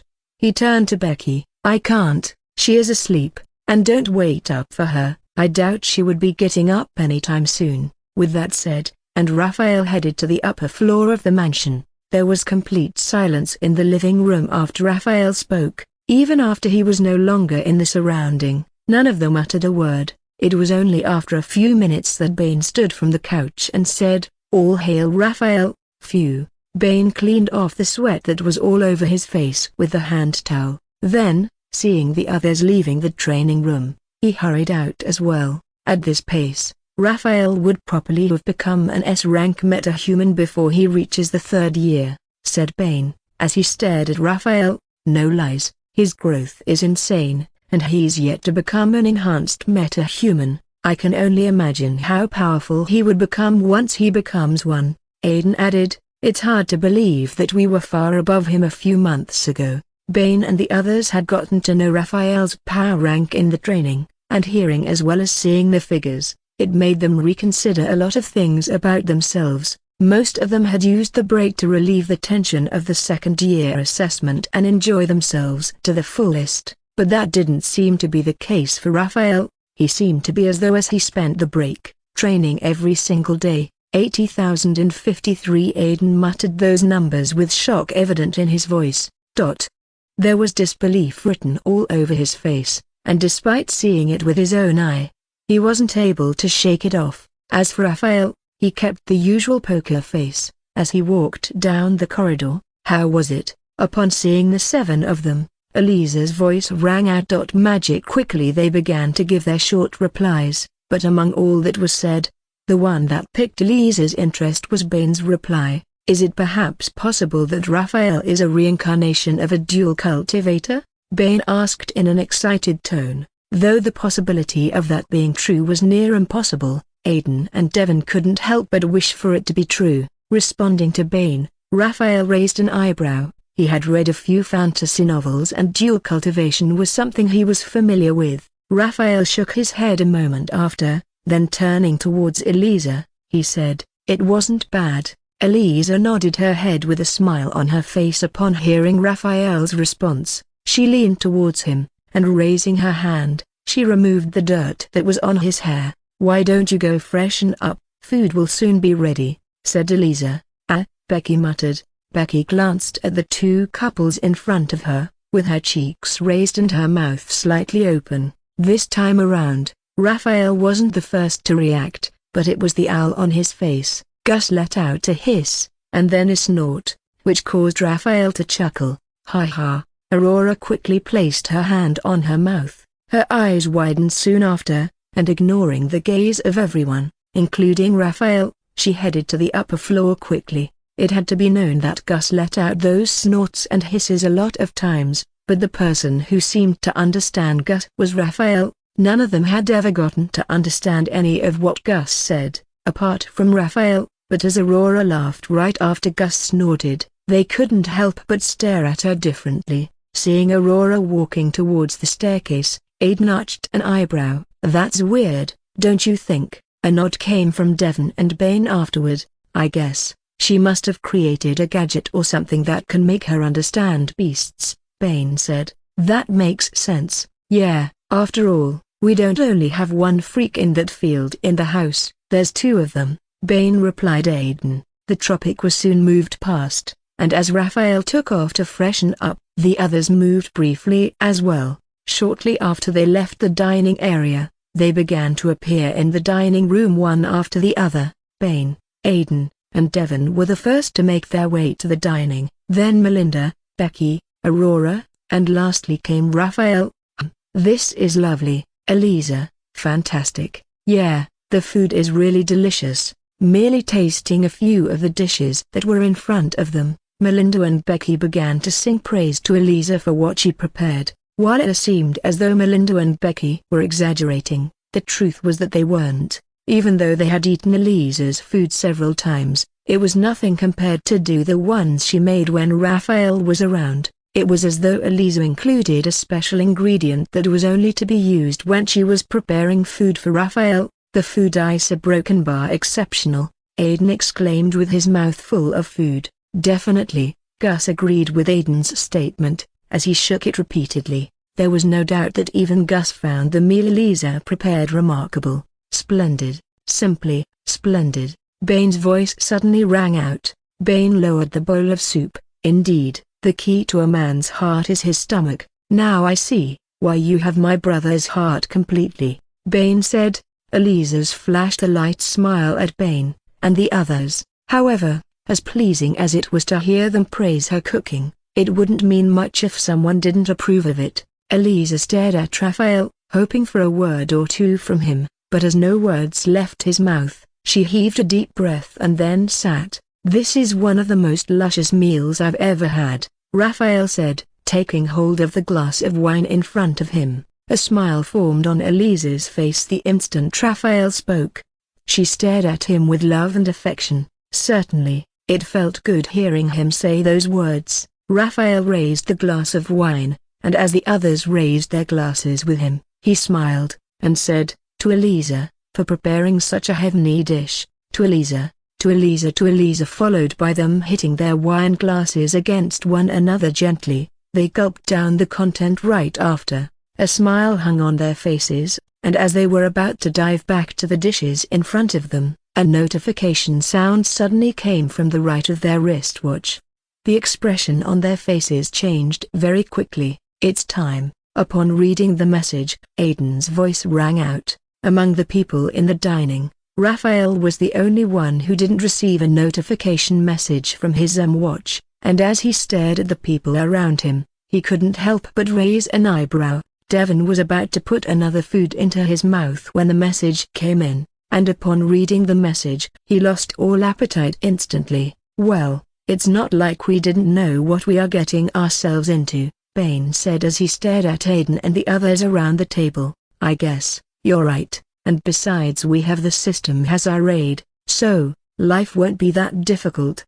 I'm sure of that," Aiden replied. As for Melinda and Becky, they had a grim look on their face. Magic. Even though they knew the experience in the New Age city was going to be dreadful, they still hoped it wasn't going to be as cruel as it was said to be. But, after seeing the first quests they were assigned as silver students, they realized that this was going to be a hell of a drive. Melinda took a deep breath. She held onto Becky's hand. "We will survive this," she said in a reassuring tone. The truth about the New Age city was that it can't just be a place that flocked around with metal beasts. It was created as a training ground by the Academy for the Beasts.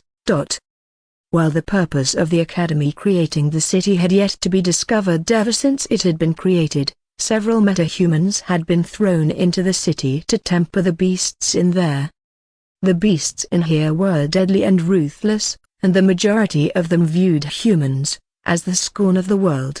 For some reason, they seemed to believe that they were the only existence that should exist in this world and that all other beings were inferior to them. "The two-headed eagle has laid its first egg," You're to steal a broken bar. As Bane went behind Devon and began reading the message on his watch, there was shock written all over his face, and as Bane read it out loud, those around the table reacted upon hearing the task that Devon was assigned, a two-headed beast. That's no less than a B-rank meta-human, and now that she is of adulthood, I can only imagine how strong she would be, Becky muttered. I knew the Academy hated nominal students, but I didn't expect the hatred to be this deep, Becky added. Responding to Becky, Aiden shook his head. Even though the nominal student has it harder than some of us, I don't think the Academy hates them. There's likely going to be a clue around the two-headed eagles. Once you figure it out, then getting it won't be difficult, said Aiden.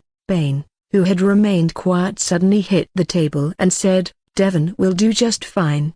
I'm sure of that. Or have you forgotten that he has a trump card? After Bane spoke, it was suddenly all eyes fixed on Devon. Everyone's eyes were all glued to him, causing him to be a bit nervous, but after a few seconds, they moved their gaze away from him. So, what's your guy's task? Mine is to train the assassin caterpillar, Bane said in an excited tone. As the image of the assassin's caterpillars emerged in the others' heads, they couldn't help but shake their head at Bane. I have to open a portal that will send two A-rank meta-beasts to the outside world, Aiden answered a second after. I'm told to draw something that will fascinate the apes and elephant of the square garden in the city, Becky said. Becky had only just spoken when she recalled what Aiden said. She turned to the others, wondering if she had heard wrong, but upon seeing them staring at Aiden, she turned toward him quickly. Did a broken bar? Did you just say that you're able to create a portal that can send us out of here if you want?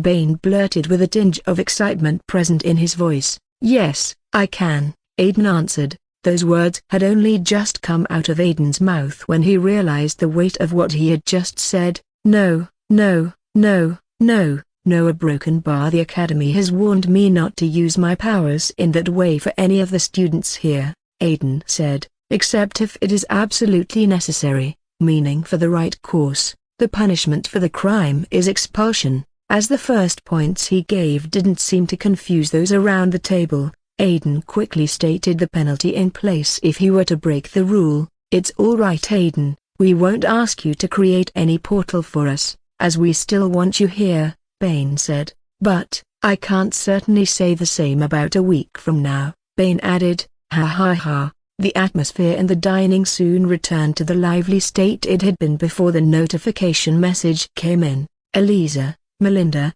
Becky, and Aurora said what the task they were assigned was, and the group discussed it for a while before moving past it, and among them, the person who seemed to have the most satisfying work was Aurora. She was instructed to create an attack as well as a defense-based gadget for a group of meta-beasts. Usually, upon seeing a human or meta-human in the city, the beasts would have chosen to attack instantly, but there was an image on which once the beasts laid eyes on, they would be restrained instantly. As the message to create gadgets for the beasts came, she also received the image as well. I can't share the image, Aurora exclaimed once she saw the look on the people around the table. After a few minutes, they were all done with the dishes in front of them, and one after the other they began leaving the dining room. I wish you all the best of luck, and try not to die on your quests. Bane, Aiden, and Devon were the first to leave the mansion, followed by Melinda, Becky, and Aurora. As for Eliza, she pecked Raphael on the cheek gently before walking out of the mansion. A few minutes after Eliza and the others left the mansion, Raphael received a message from his watch. Kindly step out of the mansion, the envoys of the Big Three are waiting for you. Raphael read the message out loud. Even though the message added kindly, Raphael wasn't that gullible to step out. The next move he made after reading the message was to look through the camera outside. As he then stared at the camera, his eyes couldn't help but twitch. Meta beasts, Raphael muttered upon seeing those outside. There were 6 meta beasts standing out of the mansion, with each excluding a frightening aura around their body. It wasn't that the beasts were letting that aura off their body intentionally, but it was just that. It had always been like that for them. Growing up in a New Age city had its own traits. Raphael called to Gus. He bowed his hand into a tight fist. completely ready for any scene that was going to occur, and with a nod from him and Gus, the door opened. Upon seeing Raphael, 3 of the beasts chuckled, while a smile appeared on the faces of the other 3. "If it isn't the great Raphael, Queen, I have heard a lot of things about you, and it's a pleasure to finally get to see you." The beast who spoke was a 4-armed ape with a very muscular frame. The ape stood 7 feet tall, and as he stared at Raphael, there was a smile on his face. Raphael slowly turned from the 4-armed apes, and stared at the abnormally tall ostrich and then the crocodile that had spikes all over its body. "You like what you see, isn't it?" said the female kangaroo. An eyebrow was raised by Raphael.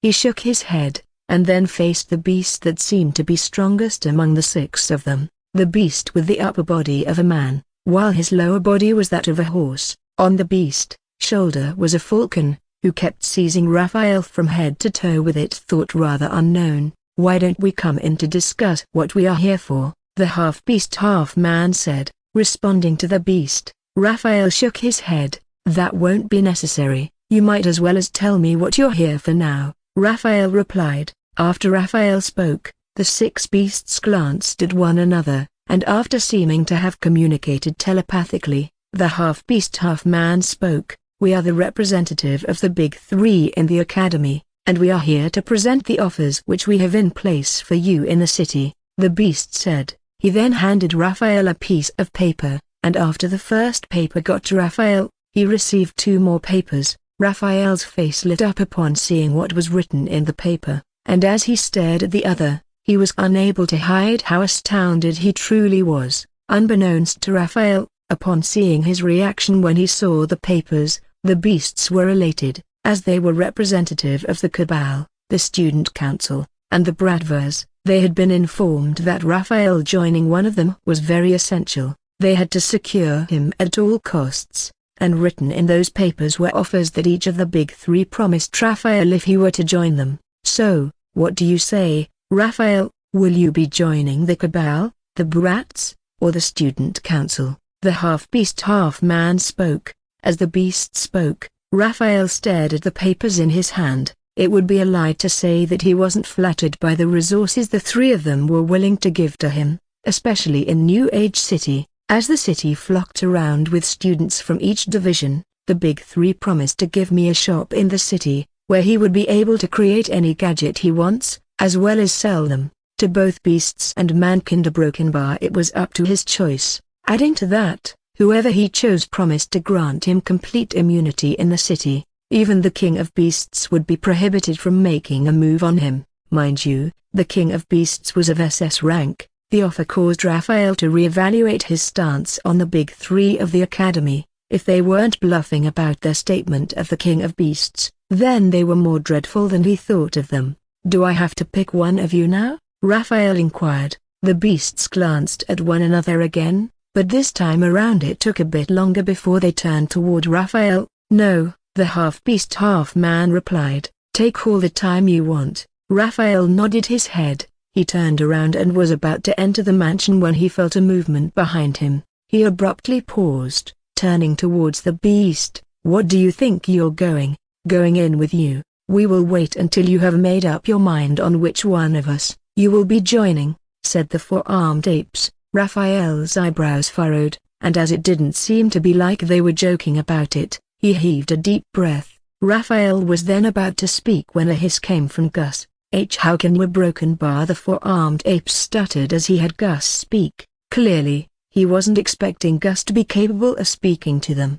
Having considered him as a pet, and as he stared at the other beasts, who were just as astounded as he was, he moved his gaze back to Gus. "You're also a meta beast?" As Gus responded to that question with a prideful nod.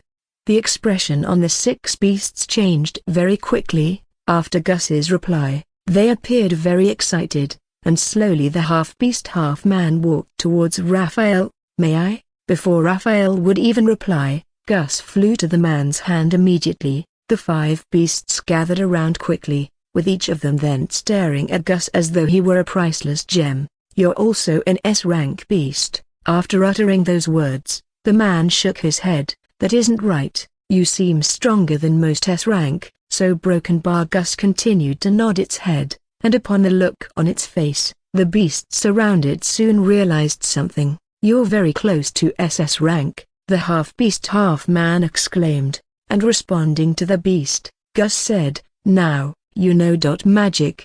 A reverent expression emerged on the faces of the 6 beasts as they stared at Gus. There was however a prideful look on Gus's face, as it found delight in the attention he was receiving from the beasts around. "You need to follow us to the city, there are a lot of beasts who would want to see you," said the half-beast half-man. After the beast spoke, Gus slowly turned towards Raphael, staring at him with a look that caused Raphael to roll his eyes. "Okay, fine, a Broken Bar, you can go with them," Raphael said. Magic. Instantly, a smile appeared on Gus's face. However, upon coming in contact with the beast, the smile vanished immediately. It was soon replaced with a serious look. While Gus didn't say a word, the beasts instantly understood what it implied. "How about you also come with us, Raphael? There are also a lot of beasts who have heard about you in the academy, and would like to meet the great Raphael Queen," the half-beast half-man spoke.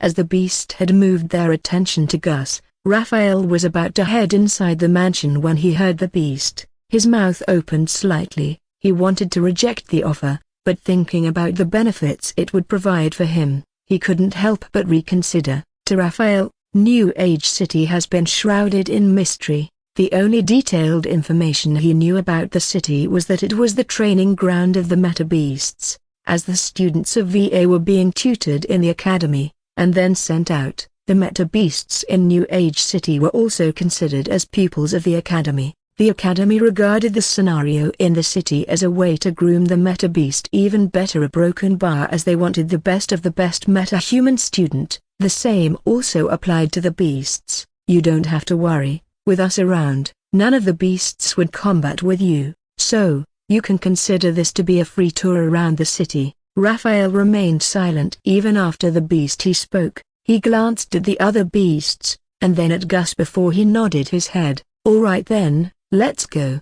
As Raphael agreed to tour around the city with them, the beasts couldn't help but be delighted. They, however, chose to keep a neutral face, and once the doors were locked, they set out. "A Broken Bar, the city wasn't always these beautiful, you know, and once it expands, we can begin to call it the New World," said the ape.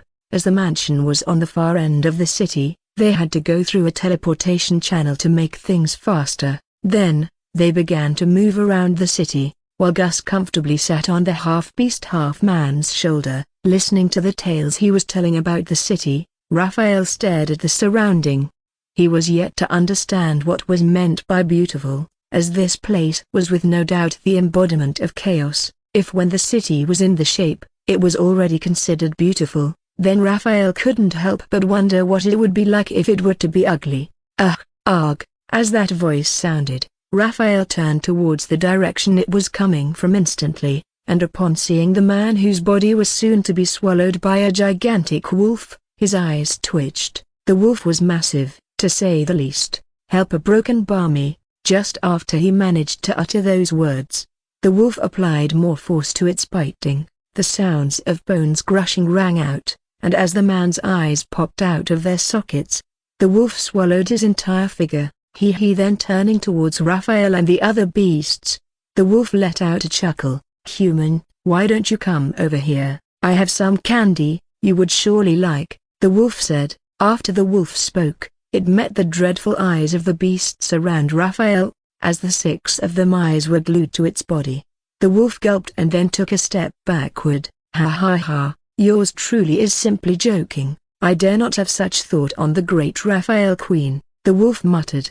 Seeing the look on some of the strongest beasts in the city, the wolf chose not to wait before that situation became dire. His previous attempt was to test whether or not Raphael was who was said he was, but as his engagement wasn't welcomed by the other beasts, he fled. "I apologize for that scene, it's merely a nobody trying desperately to feel among," said the half-beast half-man. This time around, Raphael didn't think too much about what was said, and he chose to nod his head. "This is one of the finest restaurants in the city, the Killer Restaurant. They have both human and beast meat there. I'm sure you will love it. After the tour, let's come back here, and I will treat you to a tasty meal." Gus stared at the restaurant in front and flapped its wings afterward. A smile formed on the face of the half-beast half-man, as well as the other beasts, upon seeing Gus's reaction. There were hardly any beasts that would step in front of the shop and wouldn't want to have a taste of the delicacy. A broken bar. It's possible to explore the city in one day, so I will only be showing you some of our favorite places in the city. The half-beast half-man spoke, and once that is taken care of, we shall feast at the Beast Restaurant, he added. The tour around the city continued, with both beasts and metahumans all over the city staring at Gus and Raphael as they strolled around the city. There was a bewildered look on the majority of their faces, as beasts were said to hate metahumans, so how could they possibly be hanging around with Raphael? "Why are you so surprised? Isn't the saying, 'monsters of the same skin flock around together'?" Unbeknownst to Raphael, words of different kinds moved around the city, as most speculated that he was a beast but in human form. It also explained why a beast was always on his shoulder. Raphael was oblivious to the words that were being said about him in the city, and his only focus was the tour around the city. It opened his eyes, and he realized that the New Age city was a perfect region to create an army of his own. "A broken bar, this is so good," Gus exclaimed as it ate the meal on the table. There was absolutely no stopping or pausing from Gus as it ate the buffalo meat on the table. It also feasted on the human skull beside it, and the red drink that was added to the meal was terrific, to say the least. Upon seeing Gus's reaction, the beasts from the big three in the academy had a smile on their faces. They couldn't help but nod their head in satisfaction with the results they were seeing from Gus, and moving their gaze to Raphael, their cheeks raised slightly. According to Serena, one of the easiest ways to get Raphael's consent was satisfying Gus a broken bar in order words please the owl as much as possible, and once that was attained, the likelihood of Raphael agreeing was very high. This was what the beasts had in mind, and even though their interest in Gus was indeed genuine, Raphael was still of extreme priority to them. "What do you think about the meal, Raphael?" It was the crocodile that spoke. Raphael slowly turned around the crocodile. "It's not bad," he replied.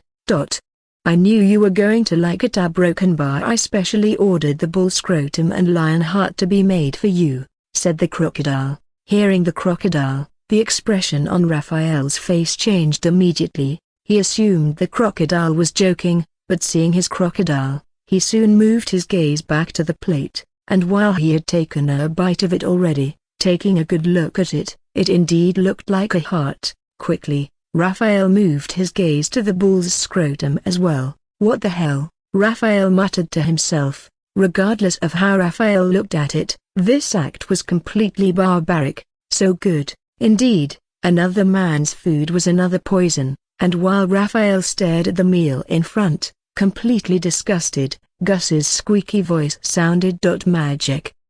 The owl found absolute delight in the meal in front. It was to the extent that Gus hadn't even finished the ones in front when he turned towards the half-beast half-man and said, "Can I have more of this? Or if there's another menu that's more delicious than this, I would prefer that," Gus added. The expression on the half-beast half-man faces changed quickly, but as he was able to dismiss the look very soon, Gus didn't notice it. Unbeknownst to Gus, every meal that he ate in the shop was going to be accounted for. The beasts in the city were after all considered to be students of the academy, and the price of the meals in the city would leave a man dumbfounded. If going by the currency of the world, and not the academy, they would at least pay a fee of 200 million noxus at least. "Bring item 12 over," said the half-beast half-man. As the beasts in the restaurant heard the order, there was complete silence in the restaurant immediately. Even the chefs of the restaurant were startled. They stared at the half-beast half-man wondering if whether or not they had heard wrong, but seeing the look on his face, they understood that he wasn't joking. They were indeed asking for item 12. As Gus continued to feast on the meals in front, the beasts glanced at one another, and as though they were in sync with one another, they flashed a rough smile. The key to most men's hearts was the stomach, but in this case, The key to Raphael's heart was Gus. "Wow, that's huge," Gus suddenly exclaimed as he saw the meal that was being pushed over. Indeed, item 12 was like no other. Whether it was the aroma or the food, it was a sight to behold. Raphael had an eyebrow raised upon seeing the meals from afar, and as the meals arrived in front of him, he couldn't help but be startled. The Academy wasn't just a force to reckon with when it came to combat and strategy. They were exceptionally skilled in cooking, and despite that, the meal had yet to be tasted. None of the beasts in the restaurant doubted its wonders. Thankfully, the meal was brought for Gus and Raphael. The look on Gus's face as it stared at the meal was as though it were more than willing to slaughter hundreds so long as it was able to have a taste of it. "Put it right here," Gus said in an impatient voice. As the food was then placed on the table in front of Gus, it wasted no time whatsoever and immediately dived into the bountiful harvest in front. There was a hungry look on the faces of the beasts in the restaurant as they stared at the legendary item 12. Even though there were food in front of them, their eyes were fixed on Gus's plate, and if it wasn't for the 6 beasts around, they would have charged at the food. As for Raphael, he glanced at the item 12 for a few minutes before then moving his gaze away. After learning that the food in front of him was a bull scrotum and a lion's heart, Raphael couldn't imagine what sort of entity would the item 12 be made of. These beasts were so sick they might as well grill a whole human body. A few minutes passed and as Gus laid back, letting out a loud belch, Raphael spoke. "I have made my decision about which of you I will be joining." While those words were highly anticipated by the beasts, they were somehow left astounded by the decisiveness present in Raphael's voice. They soon directed their eyes on Raphael, with each of them staring at him with a look that was termed the puppy eye. Raphael shook his head, seeing the expression on the beast's face. It was unlike what they intended, and to Raphael, he considered the look to be creepy. After much thought, "I have decided that I will be joining neither of the 3 of you." The expression on the beasts' faces changed as soon as they heard Raphael. They fixed their gaze at him, wondering if perhaps they had heard wrong, but as Raphael then uttered those words but more clearly, their eyes twitched. "I won't be joining any of you," Raphael spoke in a decisive voice. His tone asserted that he had thoroughly pondered about it before he came to that conclusion, and nothing was going to change his mind. After staring at one another, the beasts soon moved their gaze to Gus, hoping it had something to say about Raphael's decision. However, Gus acted as though it was invisible to all that was occurring in the restaurant. The focus was the meals in front of it, and despite having a full belly, Gus still dived into the meal. Ahem. The ape's light cough to bring Gus's attention to the table was of no effect, and as the half-beast half-man read the situation, he spoke. "Why?" he asked, responding to the beasts. Raphael's lips curled for a brief moment, and he said, "I don't have to explain myself to you." Even though Raphael had spoken in a low voice, his voice was very clear, and everyone in the restaurant heard the response he gave one of the commanders of New Age City. Those who were about to put food into their mouth abruptly paused, staring at Raphael with shock evident in their eyes. While they were oblivious to the full discussion between Raphael and the beasts, they had sensed the rudeness that was present in his voice when he replied. As one of the commanders of the city, there was only a handful of beasts and people who would speak to him that way, and it was in doubt if Raphael was one of them. In front of Raphael's poker expression, the half-beast half-man had a stern look on. He continued to glare at Raphael, but after a brief moment, he spoke. "It's fine if you assume you don't need our support, but, when you eventually come to understand that you do, give us a call." A card landed in front of Raphael after the beast spoke. However, Raphael only took a glance at the card before he moved it toward the half-beast half-man. Raphael Queen. Magic were broken by the ape and the crocodile were about to flare up from Raphael rejecting their offer over and over again when the half-beast half-man shook his head. "Pride goes before a fall," the beast uttered, as he stared at Raphael. "I believe you have something or rather someone who is behind you, who else you wouldn't have this confidence." He paused. "But, there's always a bigger mountain," Even the person you look up to desperately tends to someone also. It would be a shame if pride is the cause of your downfall. Throughout the entire time, Raphael had his hand folded across his chest, and his lips curved upward as the half-beast half-man spoke. He didn't seem to be as though he were going to respond to any of what the beast was saying, and as the six of them turned round, he knitted his brows, clenching his hand into a tight fist. Pride goes before a fall. Raphael muttered the words that the beasts said, even the person above me, as someone who is above him as well. Those words caused Raphael's lips to curl inwardly. Ha ha ha. Suddenly, Raphael laughed. His sudden burst of laughter caused the beasts in the restaurant to stare at him in a bewildered expressions. After their attention was brought to his table, they had been able to overhear some said by the beasts, and with no doubt, Raphael and the six beasts' dialogue ended on bad terms. So, seeing Raphael laughing without a care in the world, the beasts in the restaurant couldn't help but be left stupefied. A snort came from Gus. Briefly after Raphael's laughter died, and turning towards Gus, Raphael said, "I'm not scared of them, a broken bar, not even a bit." "That's good. If war is what will convince them about your decision, then so shall it be." Gus's squeaky voice rang out. Raphael nodded his head, and ignoring the gazes of the beasts in the restaurant, he stood from his seat. Raphael took a few steps before he realized that Gus was still on the table. "Gus?" As Gus heard Raphael's call, it turned towards Raphael, before then moving its gaze back to the meal in front. There was a reluctant expression on Gus's face. However, its eyes suddenly twitched, and as if then recalling something, it turned towards Raphael. "No way!" Raphael exclaimed. Even though no words left Gus's mouth, Raphael understood the message loud and clear. He shook his head repeatedly, but as Gus seemed unwilling to leave the meal in front of him, Raphael heaved a deep breath. "Come on, hurry up, and back, so we can leave," Gus said, staring at Gus, and then at the meal. Disgust was written all over Raphael's face. He glared at Gus, who flapped his wings at him and then walked back to the table. With a casual wave of the hand, whether it was the unfinished tiger's thigh or the rest of the meal, they vanished from the table, and once the table was cleared, Gus flew to Raphael's shoulder immediately. Amidst the gaze of everyone in the restaurant, Raphael and Gus walked out of the restaurant. "I will arrange for the funds. I need you to scout for the best environment in this place, then we can begin making the plans," Raphael said. As soon as Raphael stepped out of the restaurant, he spoke those words. Gus, who was on his shoulder, flapped its wings upon hearing Raphael.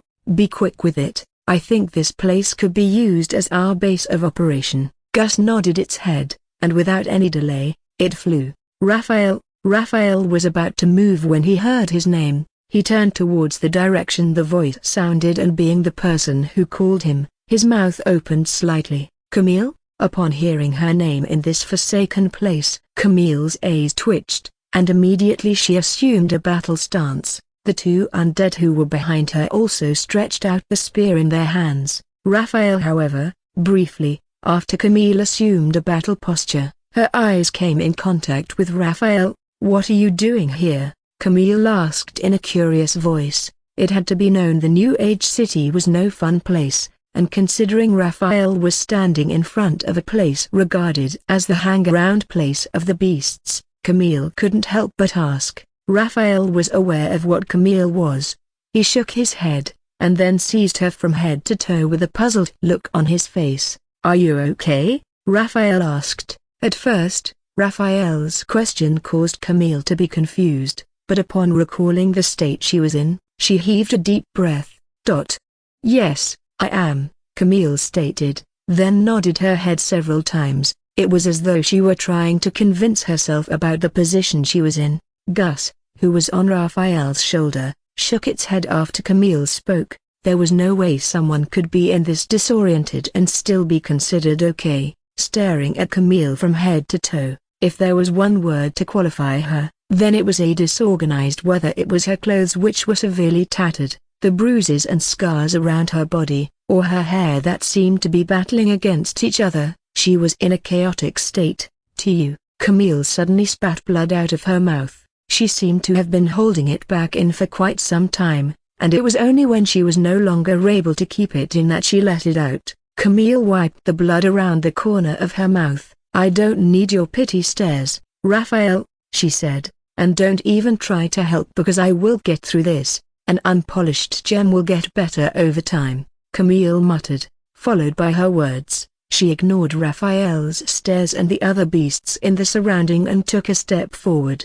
Earlier, as the beasts had seen Raphael walk into the restaurant with the 6 other beasts, and how the wolf had been previously treated, they dismissed any vile thoughts they had about him. However, while Raphael was removed from the subject, the same couldn't be said for Camille. Each beast in the area stared at Camille, with the majority of them having the cruelest of thoughts in mind. "She's mine, back off." Those words had only been said when 5 beasts dashed towards Camille. There was killing intent in the 5 of their eyes, and as they moved towards Camille, they seemed to have taken to be a competition on who gets to deliver the most brutal of all damage to her body. "Why we're broken bar sons of bitches," one of the beasts lamented as the others outran him. "Despite that he was the one who moved first, at least allow yours truly to put his seed into her before you rip her apart," the beast yelled. Meanwhile, seeing the beasts who were only a few meters away from her, Camille gulped, and losing composure, she staggered backward. Fear was written on all over her face, and even as she managed to regain control of herself, she was unable to move from her position. "Ha ha ha!" Upon coming in contact with Camille, the beasts laughed maniacally. It was about to latch onto her when a spear was embedded into his chest. Along with the 2 undead beside Camille, another 3 appeared. The 3 of them were also holding onto a black spear, and right after they emerged, they went into battle mode, with one goal to save Camille, while the other goal was to rip her apart. The undead and the beasts held nothing back against each other. Camille bit her lower lips, while also clenching her hand into a tight fist. Despite spending only a few days in the city, Camille wanted to scream her lungs out, as life in this place was cruel and merciless. She was considered the strongest in the academy, but in this place, she was no more than a bottom feeder. It was a struggle some in New Age City. However, this, of course, wasn't the first time Camille had been in the situation. She had overcome numerous attacks, and a few seconds after the undead and the beasts engaged in an intense fight, she moved. "Ugh, she's fleeing, stop her," the beasts yelled,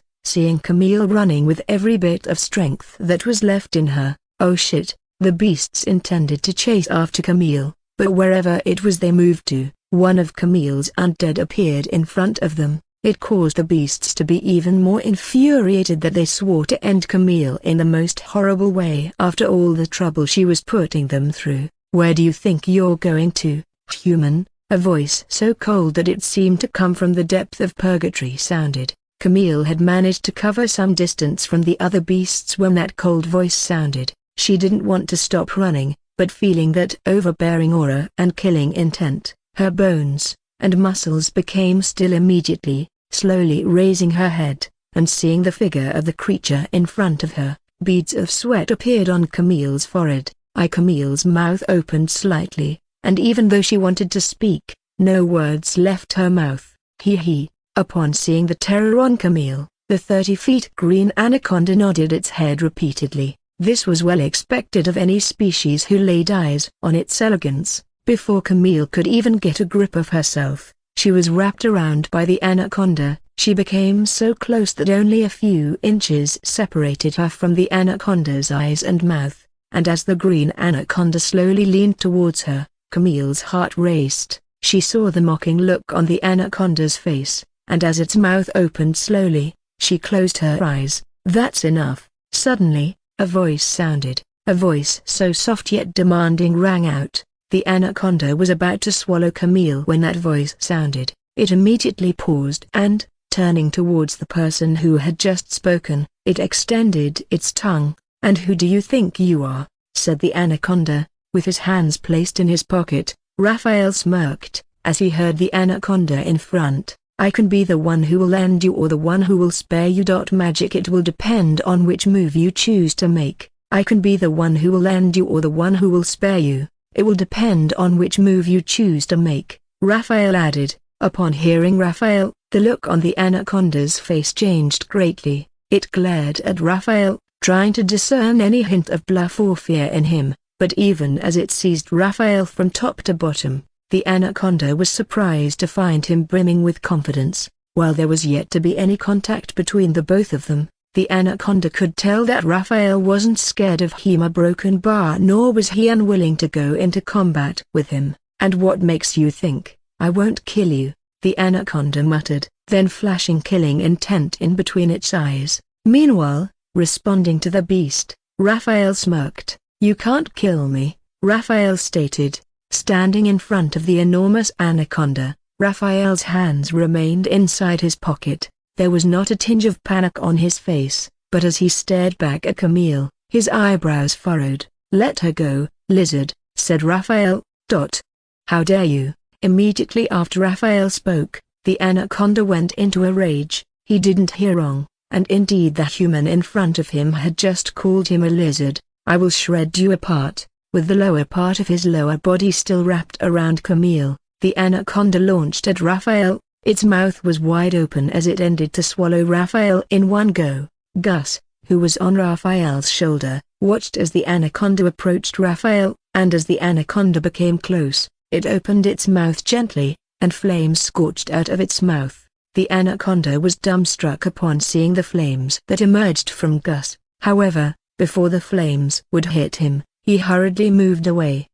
Gus let out a light sound, before then shaking his head, while the anaconda was able to prevent the flames from hitting its face. The same couldn't be said for the other part of his body. Once he averted from the flames, they latched onto the middle part of his body. The anaconda's body was tough to break, and the flames only left a scratch on its body before it died down. "A meta beast," the anaconda exclaimed with shock evident in his voice. He stared at Gus with disbelief written all over his face, but as soon as he moved his gaze to Raphael, the last piece of the puzzle was figured out immediately. Brown scruffy hair, proud and arrogant demeanor, psychopath, and most importantly the owl on the shoulder. The anaconda mumbled, "You are Raphael, Queen." As that name rang out, Raphael's lips curved upwardly, while the anaconda moved backward. It took a bit longer for the anaconda to realize it, but right after he knew the person standing in his front, he let go of Camille right away. "My apologies, I didn't realize it was you," the anaconda said, ignoring the beast. Raphael slowly walked towards Camille. However, seeing Raphael approaching her, Camille clenched her hand into a tight fist, and as he arrived in front of her, she spoke. "I didn't ask for your help, Raphael," Camille muttered. There was a tinge of anger on her face as she spoke to Raphael, almost as though she were confident that she would have gotten out alive if he didn't intervene. Upon Camille's reply, Raphael didn't say a word. He continued to stare at her, and after a brief moment, he moved his gaze away from her, turning his back to her, and then staring at the anaconda. Raphael folded his hand across his chest, while no words left his mouth. The anaconda seemed to have understood the message, and slowly he left the scene. The anaconda movement caused Camille to bite her lower lips hard, as it was very obvious that Raphael wasn't taking any of what she said seriously. It seems to him, she was simply throwing tantrums. "I can take care of myself, Raphael," Camille said, and this time around it was in a displeased voice. She glared at Raphael, showing just how inappropriate she found his help. Magic. However, much to Camille's surprise, Raphael was indifferent to the look on her face and the words she said. He didn't glance at her, and instead, his eyes were fixed on the fleeing anaconda. But after the anaconda was no longer in sight, he slowly turned towards Camille. "You will only get yourself killed if you continue to persist," Raphael said. "Find somewhere to recover your strength, before choosing to roam about the city." Followed by those words, and Raphael took a step forward. Camille's hands were already balled into tight fists, and as she stared at Raphael, who was walking away from her, she gritted her teeth. Considering how they had ended the last time, Camille hadn't been expecting Raphael to make a move, not to talk of helping her get rid of the anaconda, as he had left her in a battered state during the tournament. Camille had assumed he was going to mock her or even add to the scars around her body instead. Sigh broken bar heaving a deep breath, Camille took a deep glance at herself, before then rubbing her hand across her hair. Raphael hadn't been joking when he said that she needed a place to recover before moving, as she was in the face of a horrible state. Camille slowly took another deep breath in. She then walked forward, and as she was about to take another step, her body suddenly trembled violently. It was as though she were having a seizure, and less than 5 seconds after the trembling started, she stumbled to the ground. Thud. With Raphael's high senses, it would be a lie to say that he was oblivious to the sound that rang out. However, he didn't turn around. Instead, he continued to move forward. As he was about to make a turn, Gus suddenly let out a snort, then a hiss. I'm becoming too soft these days. A broken bar. I wonder why, Raphael muttered. Then turning towards Camille, who was on the ground unconscious, he spoke, go bring her over. And upon hearing Raphael, Gus moved immediately. There was an excited look on his face, and once Camille was dragged over, they moved. Meanwhile, somewhere in the city, Bane stood with his hands folded across his chest and a stern look on his face. He glared at the several insects that were on the ground, seemingly frustrated. Submission, then domination over them. As the voice in his head sounded, Bane gritted his teeth and cursed inwardly. The truth was those words were easier said than done. Bane had pulled out almost every trick in the book just to make the insects submit to him. However, regardless of the stunts he did, the insects remained indifferent. They stared at him as though he were an idiot. Bastard, Bane blurted, seeing the disdainful expression on the bullet ants family and the giant hornets group. Clearly, the insects weren't taking him seriously, and this was after he was able to gather a majority of them together. Come on, there has to be something else that I can do. These insects are jackass, Bane exclaimed. He had been hoping for a different answer from the system, but when the voice sounded, it was still the same response he received. Bane took a deep breath. He knew he had to think of a different approach, or else not to talk of training the insects like he was told to. He wouldn't even be able to have them listen to him. Staring at the insects in the surrounding, Bane could naturally tell that it was only just a matter of time before they began to leave, and as if the insects knew what Bane's fear was as they began to move away from them. Upon seeing the insects who seemed to have decided to leave unanimously, Bane's eyes twitched. As they had scattered all over the place, he couldn't block any exit. Instead, his loud voice rang out, "Stop right there, you sons of bitches," Bane cursed, and this time around, there was rage written on his face. The insects abruptly paused. They turned their heads towards Bane, and seeing that intent across his eyes, they glanced at one another. "Here is what we will do," Bane said. "I want 5 straight lines in front of me. Organize yourself from the strongest to the weakest. Quick, what are you still waiting for?" Bane blurted. Accompanied by Bane's voice came a whiff of death-killing intent, and as the insects sensed that lethal aura around him, they immediately moved in his order. Magic. While Bane hadn't moved from his position, he still somehow gave the feeling that, if they didn't comply with what he wanted, he was going to annihilate each one of them. "Good," Bane suddenly exclaimed. Even though he could still sense rebellion from some of the insects, this wasn't a bad start for him, and after nodding his head repeatedly, Bane spoke. "I will be your trainer for the next 2 weeks, so I'm going to need you to be on your best behavior," said Bane. "You will have 3 strikes, and if after those strikes you fail to adhere to my instructions, a broken bar."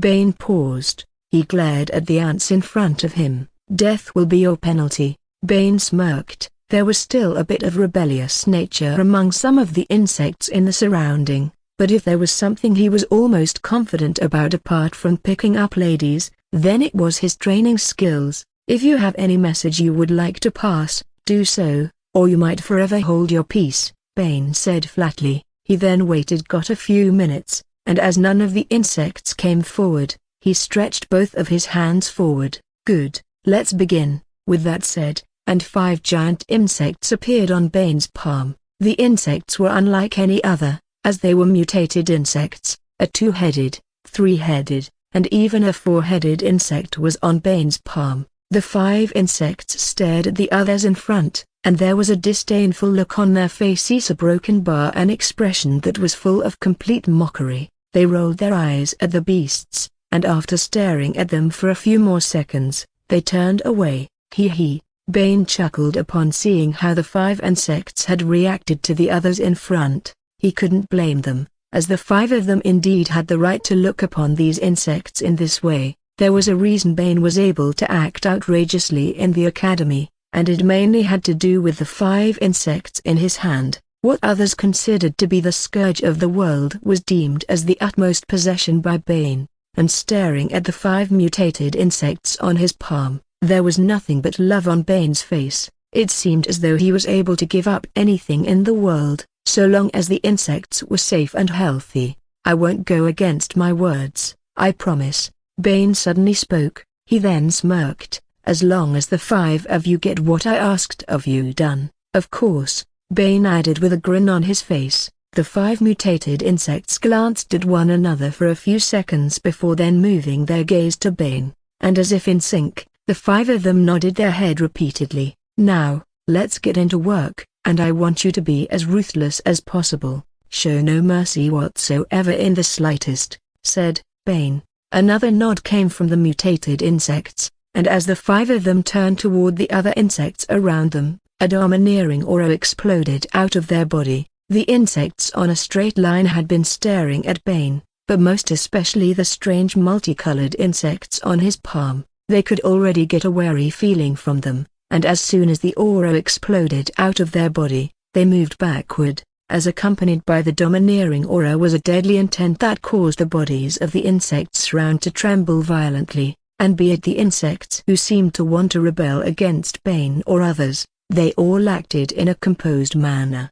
Bane sneered upon seeing the insects lowering their head before him. He raised his head, and as the 5 insects leapt to the ground, he simply placed his hand behind him.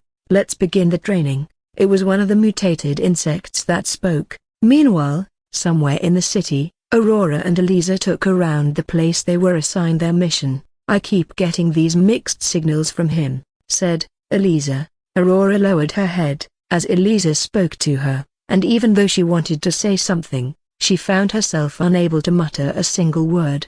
Eliza's lips continued to move, but after a few seconds, she paused. Was I wrong to tell him about how I feel, Aurora? Eliza asked with a puzzled look on her face. Aurora had been in a trace state, but as soon as she felt Eliza's touch, she regained composure. Her eyes twitched, and she wanted to ask Eliza to repeat herself, but after considering that it was going to be a rude thing to do, as Eliza had been talking for over 30 minutes, Aurora brushed off the idea. Instead, she chose to shake her head. Exactly, there's really nothing bad in doing what I did. I wanted to know where things were between us, and not just sex partners, Eliza said. Seeing the look on Aurora's face, Eliza soon spoke. Don't get me wrong, the sex is amazing. By giving respect to whom it was due to, Eliza gave Aurora some details on what her man was capable of. Magic. He does these things in bed. And Eliza abruptly paused and then chuckled,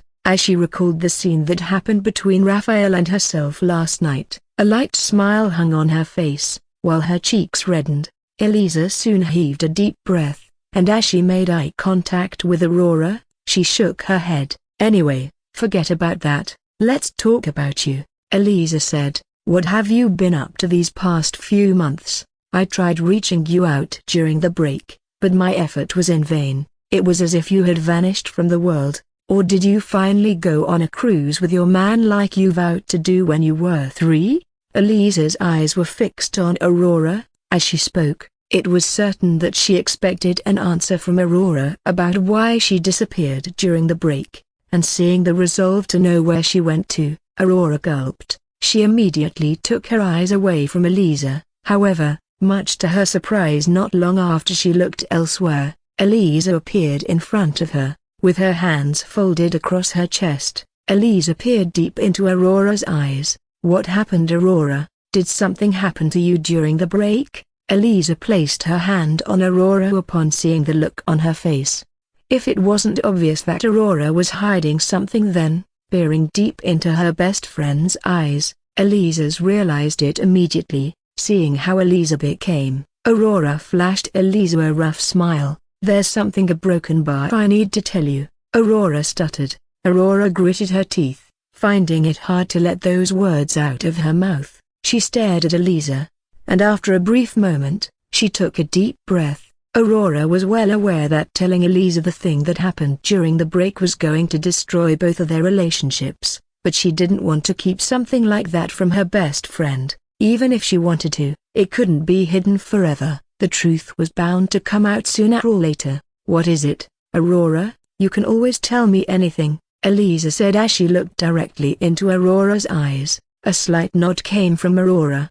She loosened her hands, which were balled into a fist, and spoke. "You weren't able to reach me because during the break I was in Dale City." "Dale City?" Eliza muttered. She then raised an eyebrow. "Isn't that Raphael's town?" she said with a bewildered look on her face.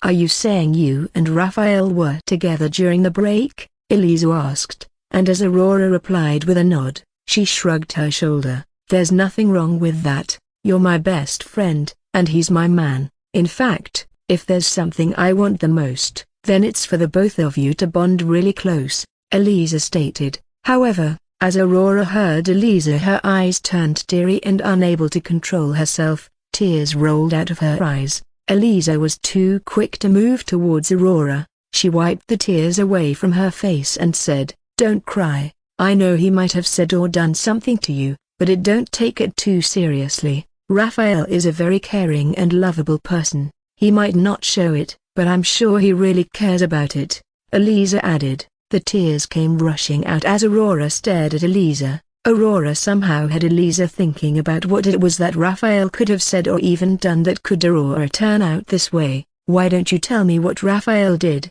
Eliza spoke in a soft voice. "If he did something wrong to you, then I promise that I won't spare him when we get back to the mansion," Eliza said flatly. "So, tell me, what did he do?" After wiping the tears on Aurora's face, Eliza held onto her hands tightly, hoping she would tell her what was bothering her. It took a few moments, and Aurora finally decided to say what exactly took place between her and Raphael in the city. "I'm sorry, Eliza, but in Dale City, Raphael and I did a broken bar." As those words were to come out of her mouth, Aurora gulped. Her body trembled slightly, and after gathering a bit of strength around her, she spoke.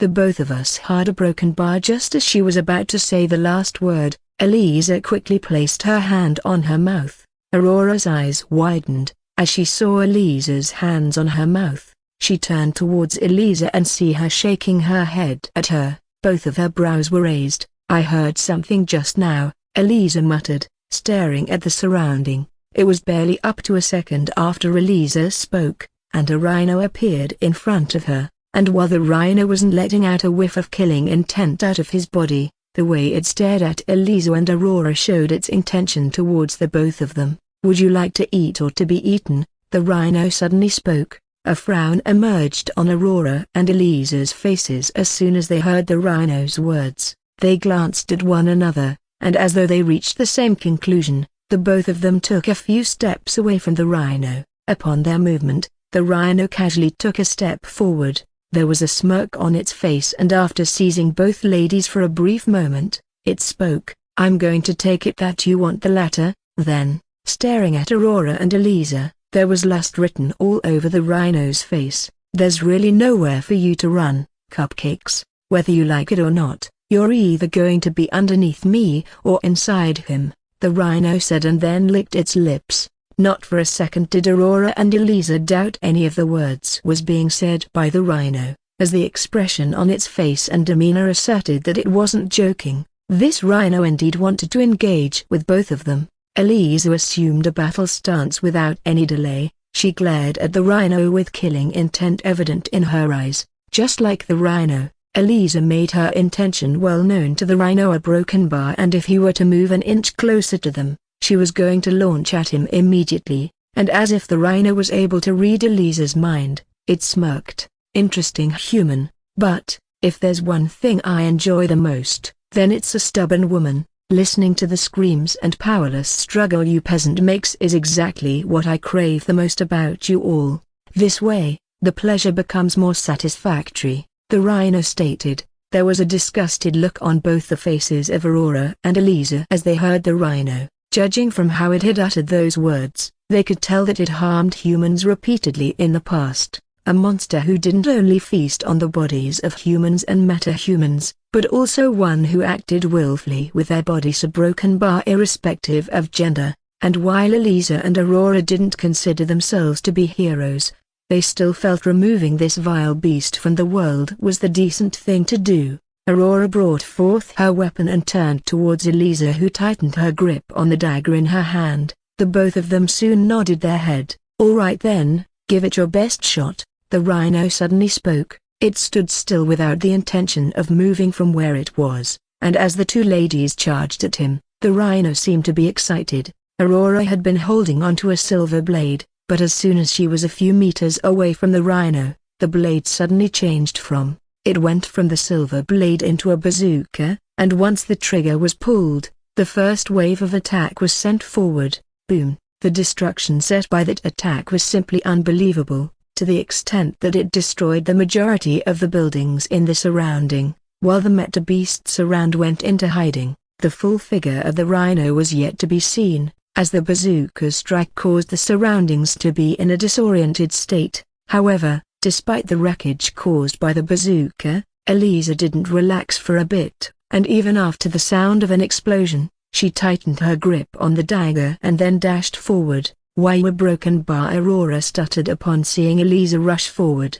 Following the sound of dagger strikes, Aurora gritted her teeth. She was about to take a step forward when a figure suddenly emerged from the turmoil ahead, staring at Eliza, who was holding on to the head of the rhino. Aurora heaved a deep breath. She stared at her best friend and was lost for all words to say. Magic. As for Eliza, there was a contented look on her face as she took a glance at the rhino's head. Clearly, it felt satisfying to put an end to a beast this vile. Eliza's lips slowly curled into a smile. However, as she saw the unusual look on Aurora's face, the smile vanished instantly. It was to be replaced with a light frown, and as she threw the rhino head away, Eliza moved towards Aurora. "You were about to say something before the rhino came. What is it? What happened between you and Raphael in Dale City?" Eliza spoke with her eyes glued to Aurora. Before this question, Aurora was unable to keep eye contact with Eliza, and briefly, after those words were spoken, she lowered her head. "What is it, Aurora?" Eliza asked with concern evident in her voice. "How bad can it be that you're not able to tell me?" Aurora gulped as heard Eliza. Her head was still lowered, but as Eliza slowly brought her head up, she was forced to make contact with Eliza's eyes. "Yeah, broken bar," Aurora stammered. Aurora could swear that she wanted nothing more than for the truth to be out, but knowing what damage it would cause, she felt she would be ruining everything. But, something of this magnitude shouldn't be put under the rug. Slowly mustering up the courage, Aurora wiped the tears on her face and was about to speak when Eliza's voice rang out. "Could it be that the both of you slept together while in Dale City?" Eliza said flatly. The instant those words were said, Aurora skipped a heartbeat. She stared at Eliza with her eyes widen and terror was written all over her face.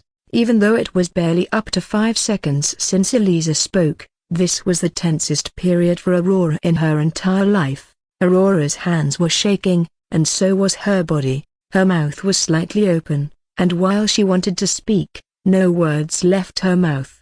"Aurora," followed by Eliza's loud voice. She chuckled. "I'm just joking with you. You don't have to be this horrified by the idea," Eliza said and then shook her head. "It's fine if you don't want to tell me what happened in Dale City now. I can always wait to hear from you whenever you're ready." "Of course," Eliza added. With that said, and Eliza walked past Aurora. Aurora clenched her hand into a tight fist. She knew telling what happened in Dale City was going to be difficult to say, but she wasn't expecting it to be this difficult.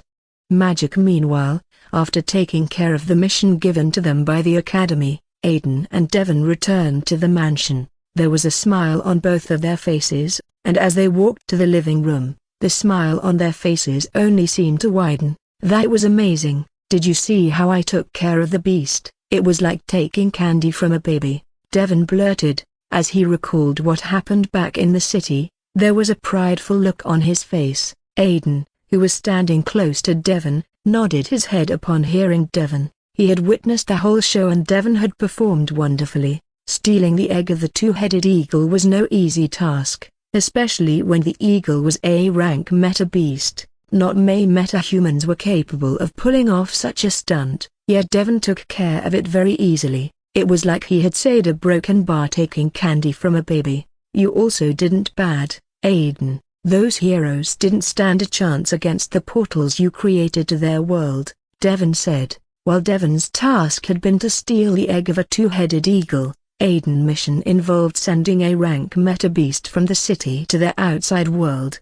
This was also no easy task, as the meta-humans in the outside world had the so-called Guardians of Society in place to prevent meta-beasts from coming into the outside. The task to prevent meta-beasts into the real world was taken as an utmost priority by both the Heroes League and the government. They had resources in place that prohibited meta-beasts, and this was why only a few were aware of the existence of the beasts. "We should really thank Raphael because all this wouldn't have been possible without him," Aidan exclaimed.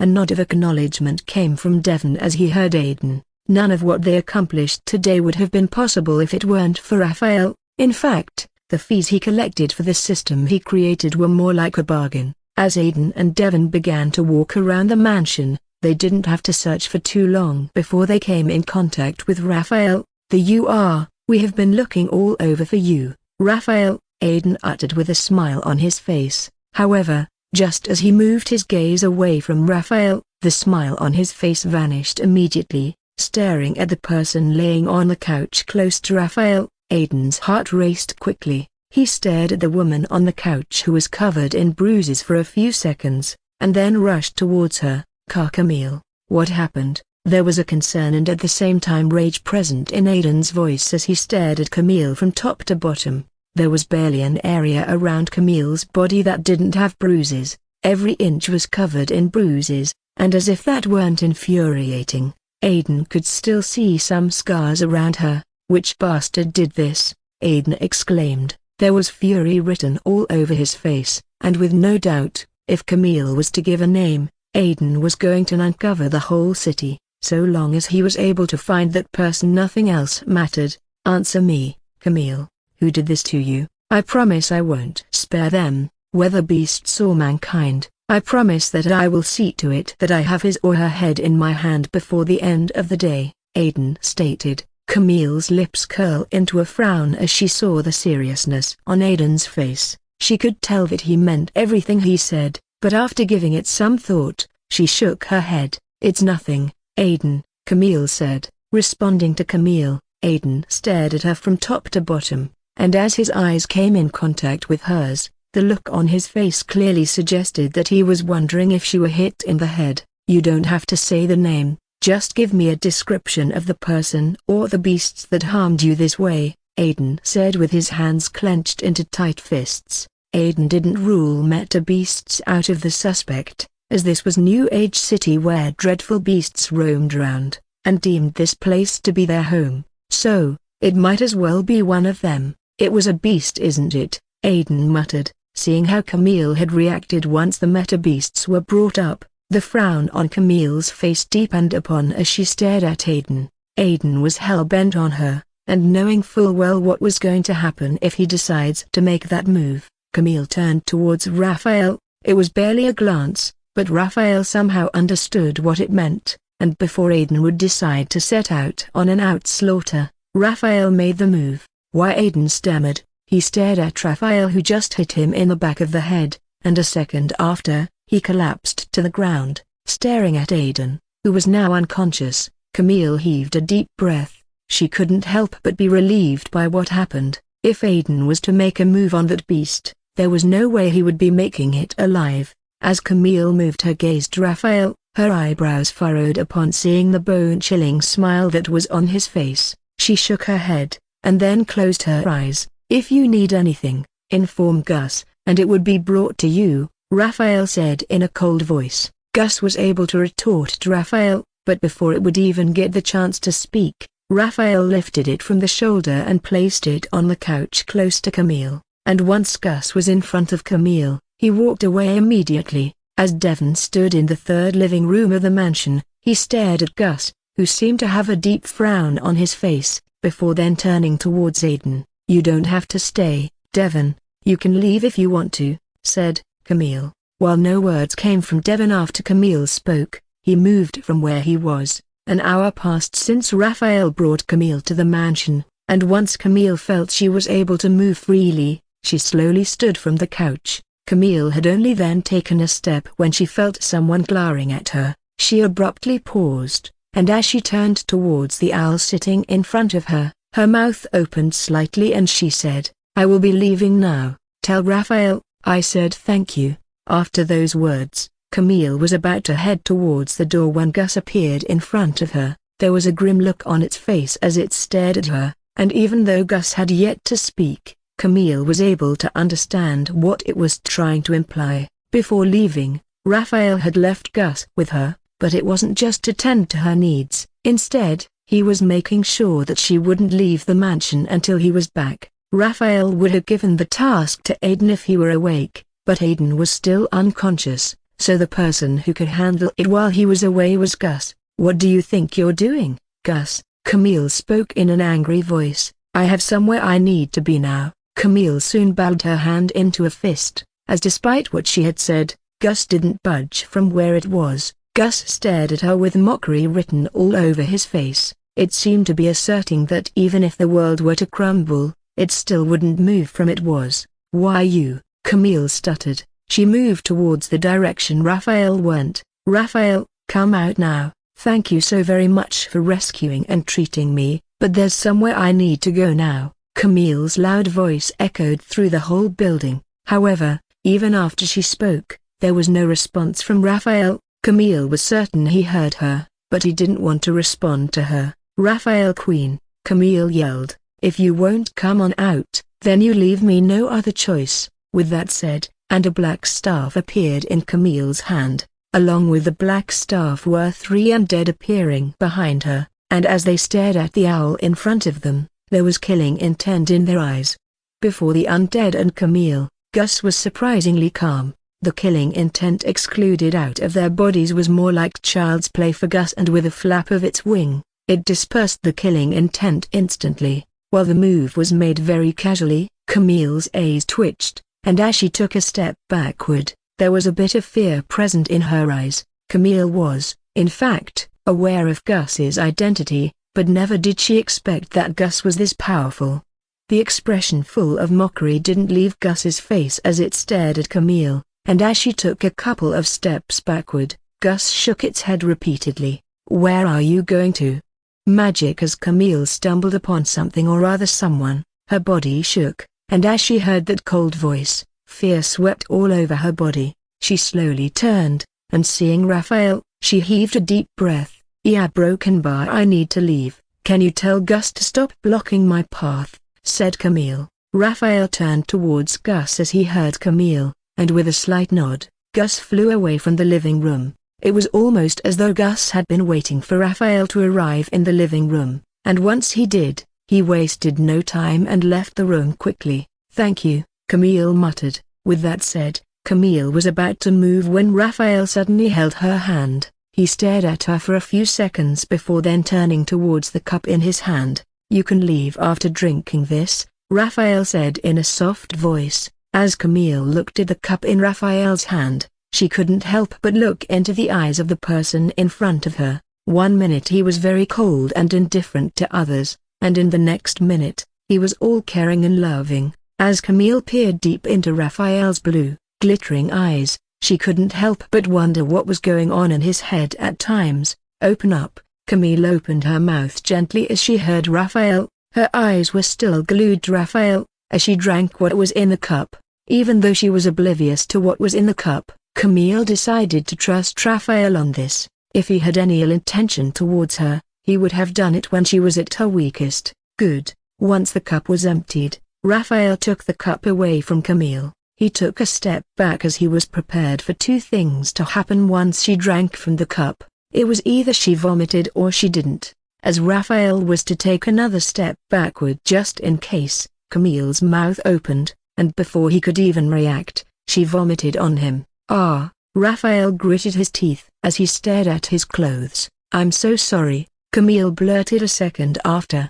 "I will clean this up," said Camille as she moved towards Raphael. She placed her hand on his clothes and was about to take it off when her mouth opened slightly. Come on," Raphael exclaimed as the instant Camille's mouth opened, she exploded all over his clothes again. "I'm so sorry." A broken bar let me heal before Camille would complete her words. Raphael took a step backward and said, "It's fine, I will take care of it myself." With that said, and Raphael removed his top, he stared at his pants that also wasn't spared from Camille's vomit, and shook his head. As Raphael began to loosen his pants, Camille seized her body from top to bottom. There were also a few stains around her clothes, and as the neat freak she was, she couldn't help but find it very uncomfortable. "A broken bar, Raphael," Camille muttered. "I need to change. I can't continue to wear these clothes," said Camille, and seeing the look on Raphael's face, Camille spoke. "Elisa and I are of the same size. Can you please lend me her clothes? I promise to return them when I get to the base." Upon hearing Elisa, Raphael nodded his head. He stretched his hand, and as Camille pulled off her top, leaving only her brassiere, Raphael seized her from top to bottom. Camille was naturally uncomfortable undressing in front of a man, and as her gaze went toward her lower body, she bit her lips. "Kana broken bar, can you turn around?" Camille said. Raphael knitted his brows after Camille spoke. He chose to seize her from top to bottom, and after a brief moment, he turned his back on her. Camille didn't undress herself immediately. She waited for a few seconds, and after Raphael didn't seem to have any intention of facing her, she loosened her pant.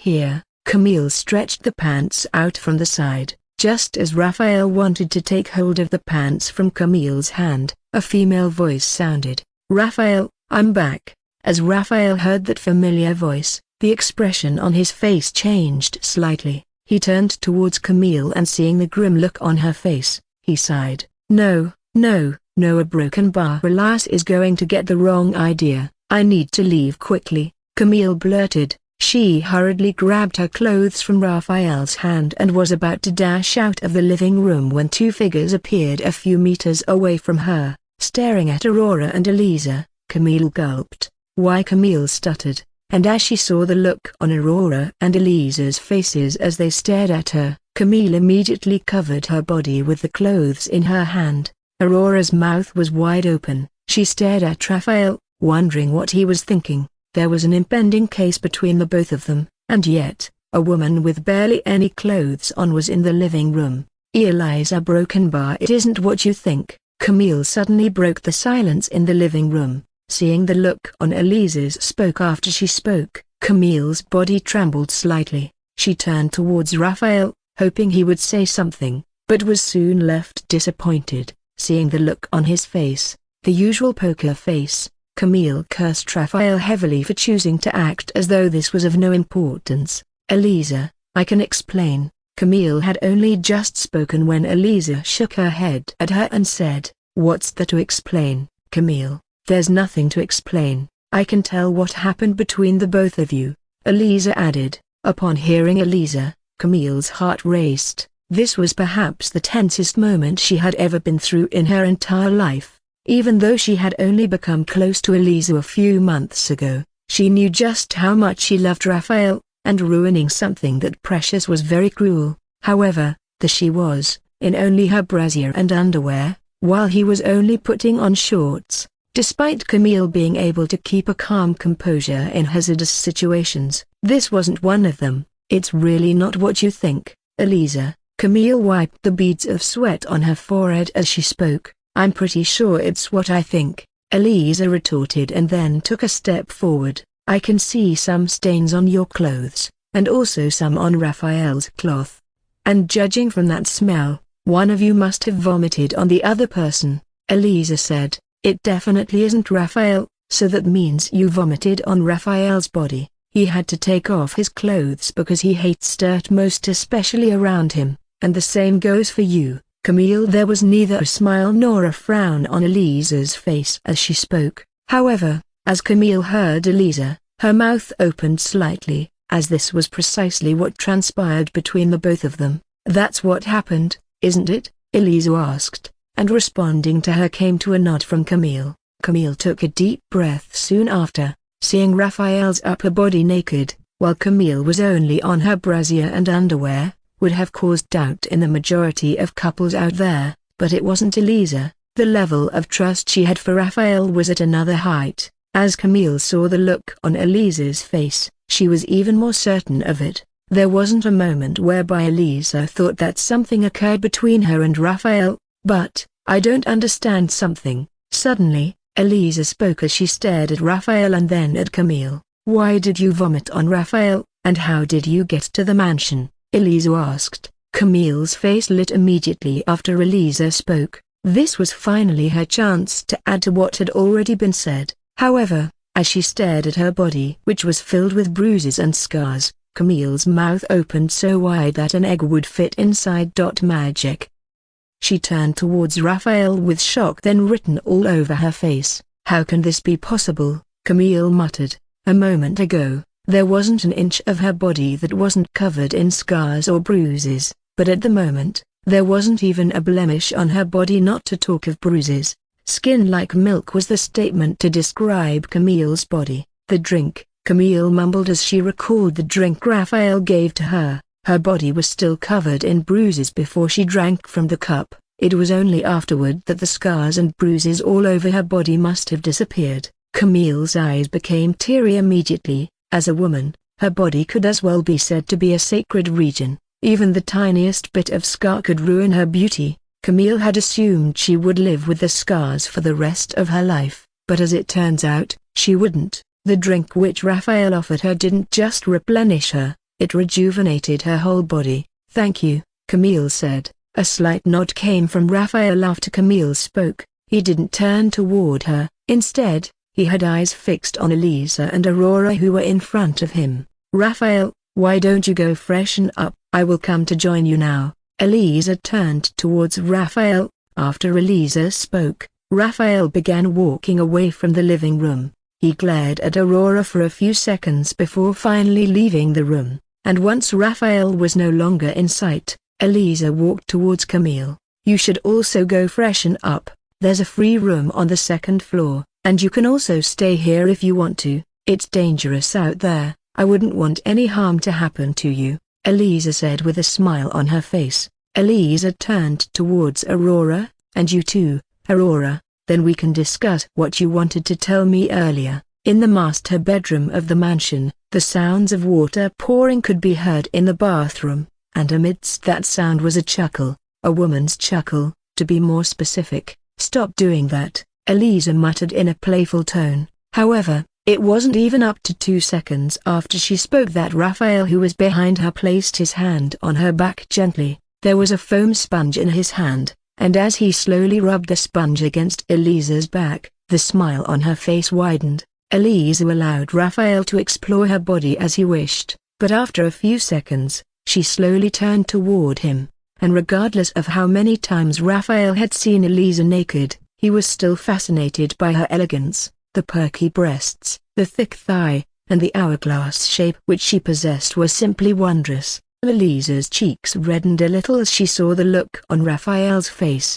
Clearly, it felt good to see her man staring at her that way. Elisa leaned forward, wrapping her hands around Raphael's neck. She kissed him passionately. Their bodies were stuck against one another as they sought after their lips, and as Elisa brought forth her tongue, Raphael responded immediately. He placed his hand around her waist, as the both of them French kissed, and once the intensity of the kiss grew, his hands went onto her buttocks. Raphael squeezed as well as massaged her buttocks. He continued to play with it until Elisa raised her leg slightly. A few seconds after, and Elisa slowly pulled out of the kiss. She gasped heavily, and seeing that lustful look on Raphael's face, she trailed her hand around his face. Then she pecked him on the cheeks. After the peck, The expression on Elisa's face changed immediately. She took a step back and lowered her head. "What's wrong?" Raphael asked. He stared at the woman in front of him,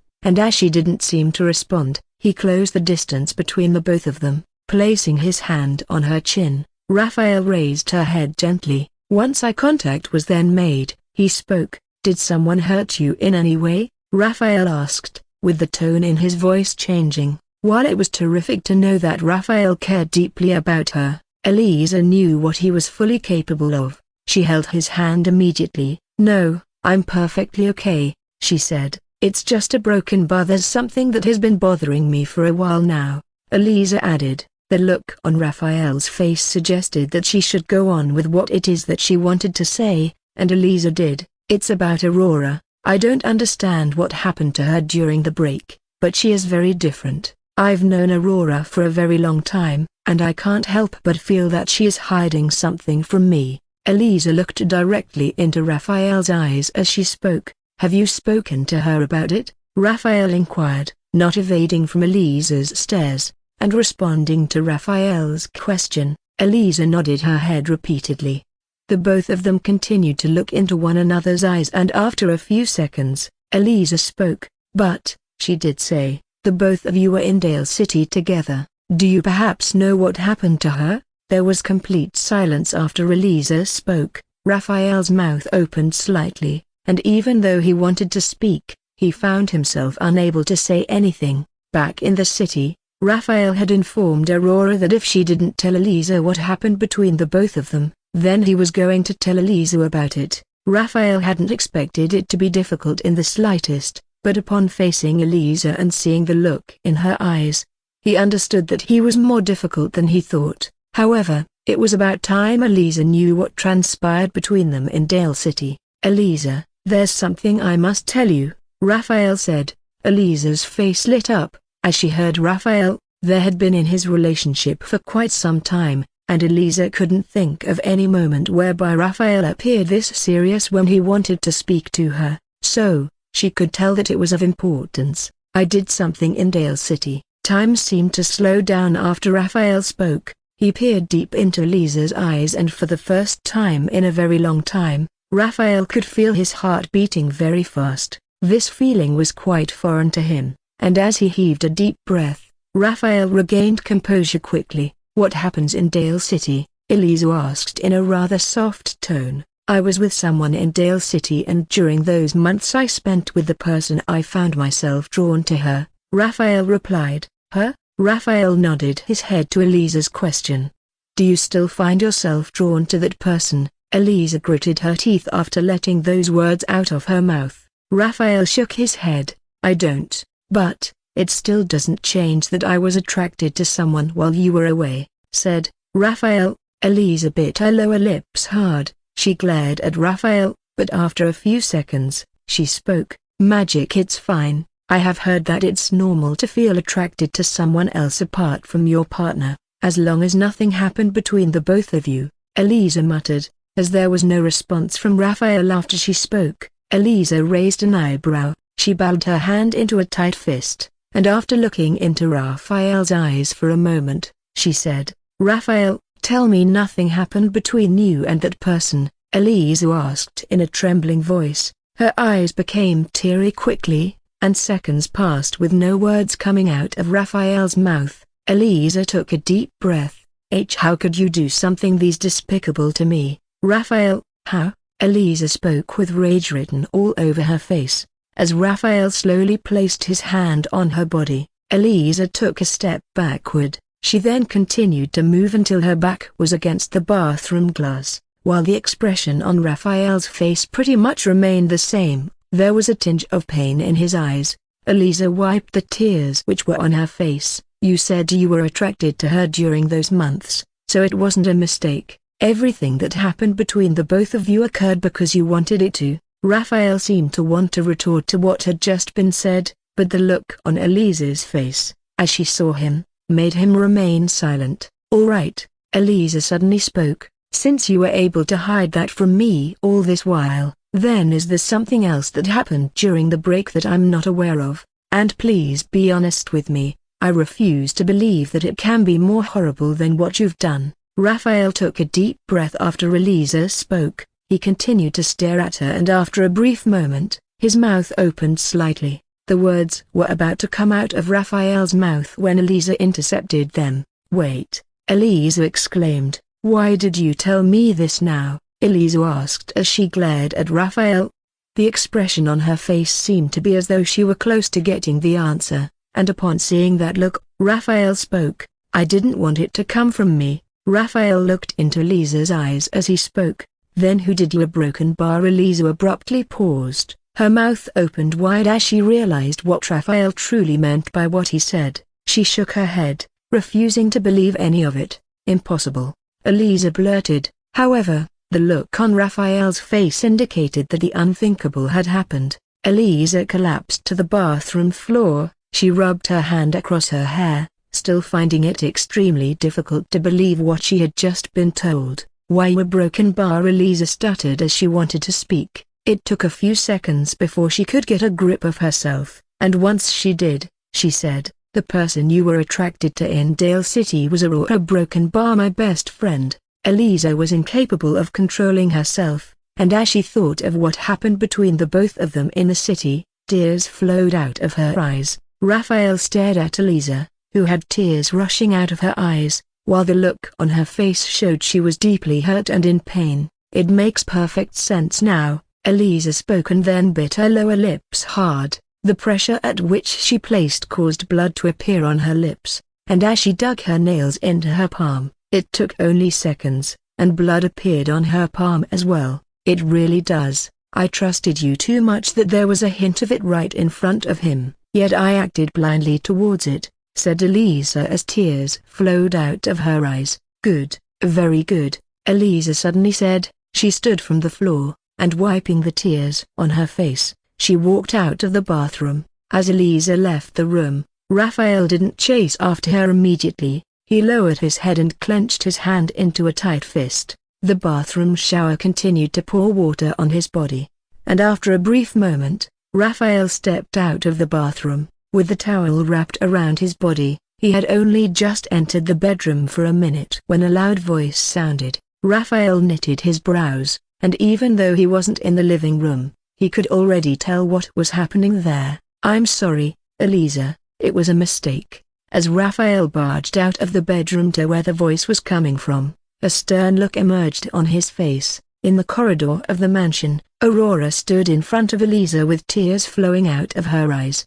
"Or a broken bar please." Upon hearing the outcry between Aurora and Elisa, Devon and the others appeared in the corridor quickly. Even Aiden was now conscious, while they were oblivious to the entire story. As they heard the discussion between Elisa and Aurora, it didn't take much to figure out that Elisa was cheated on. The person who had done the deed was none other than her best friend, Aurora, because of the relationship that exists between Aurora and Elisa. As those in the corridor heard what transpired, it caused them to be stupefied. There was shock written all over their faces, but each one of them had one question on their mind: where is Raphael? Everyone wondered where he was as Elisa wanted to leave the mansion, and just as one of them wanted to call for Raphael, his figure slowly appeared in the corridor. It was all eyes on Raphael after he appeared in the corridor, and after staring at Melinda and the others for a brief moment, he moved his gaze to Aurora and Elisa. As Raphael saw the bag in Elisa's hand, his eyebrows furrowed. "You're leaving?" Raphael muttered with shock evident in his voice. "Yes, I am," Elisa responded. She then glared at Aurora, who held her hand. "If you don't take your hands off me, Aurora, I will be forced to make a move on you, and I won't be merciful," Elisa stated. Aurora gulped. However, she still didn't let go of Elisa's hand. The look on Elisa's face inferred that she was indeed going to make a move, and just as Elisa wanted to move on to Aurora, Raphael intervened.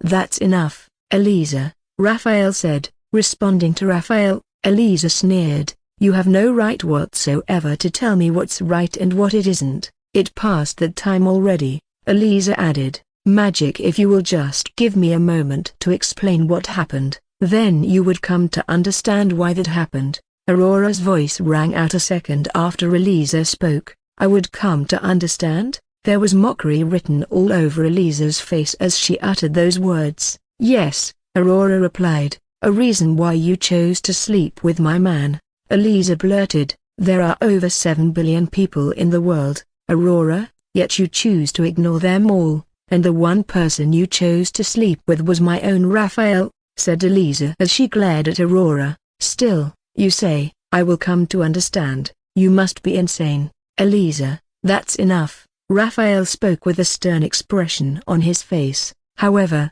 upon seeing the look on Raphael's face, Eliza chuckled. And who do you think you are, Eliza Broken Bar? Raphael muttered. How could you cheat on me with my best friend? How could you have done that to me? Eliza yelled. I never meant to hurt you, said Raphael. It doesn't matter because in the end it's just hurt the same, Eliza responded. She cleaned the tears on her face, and tightened her grip on the bag in her hand. She said, I don't want to have anything to do with the both of you, so fuck off. Eliza jerked Aurora's hand away from her body after she spoke. She wasted no time afterward and began to head towards the exit door, and while Melinda and Becky chased after her, Raphael only glanced at her for a few seconds before moving his gaze away and heading back to his room.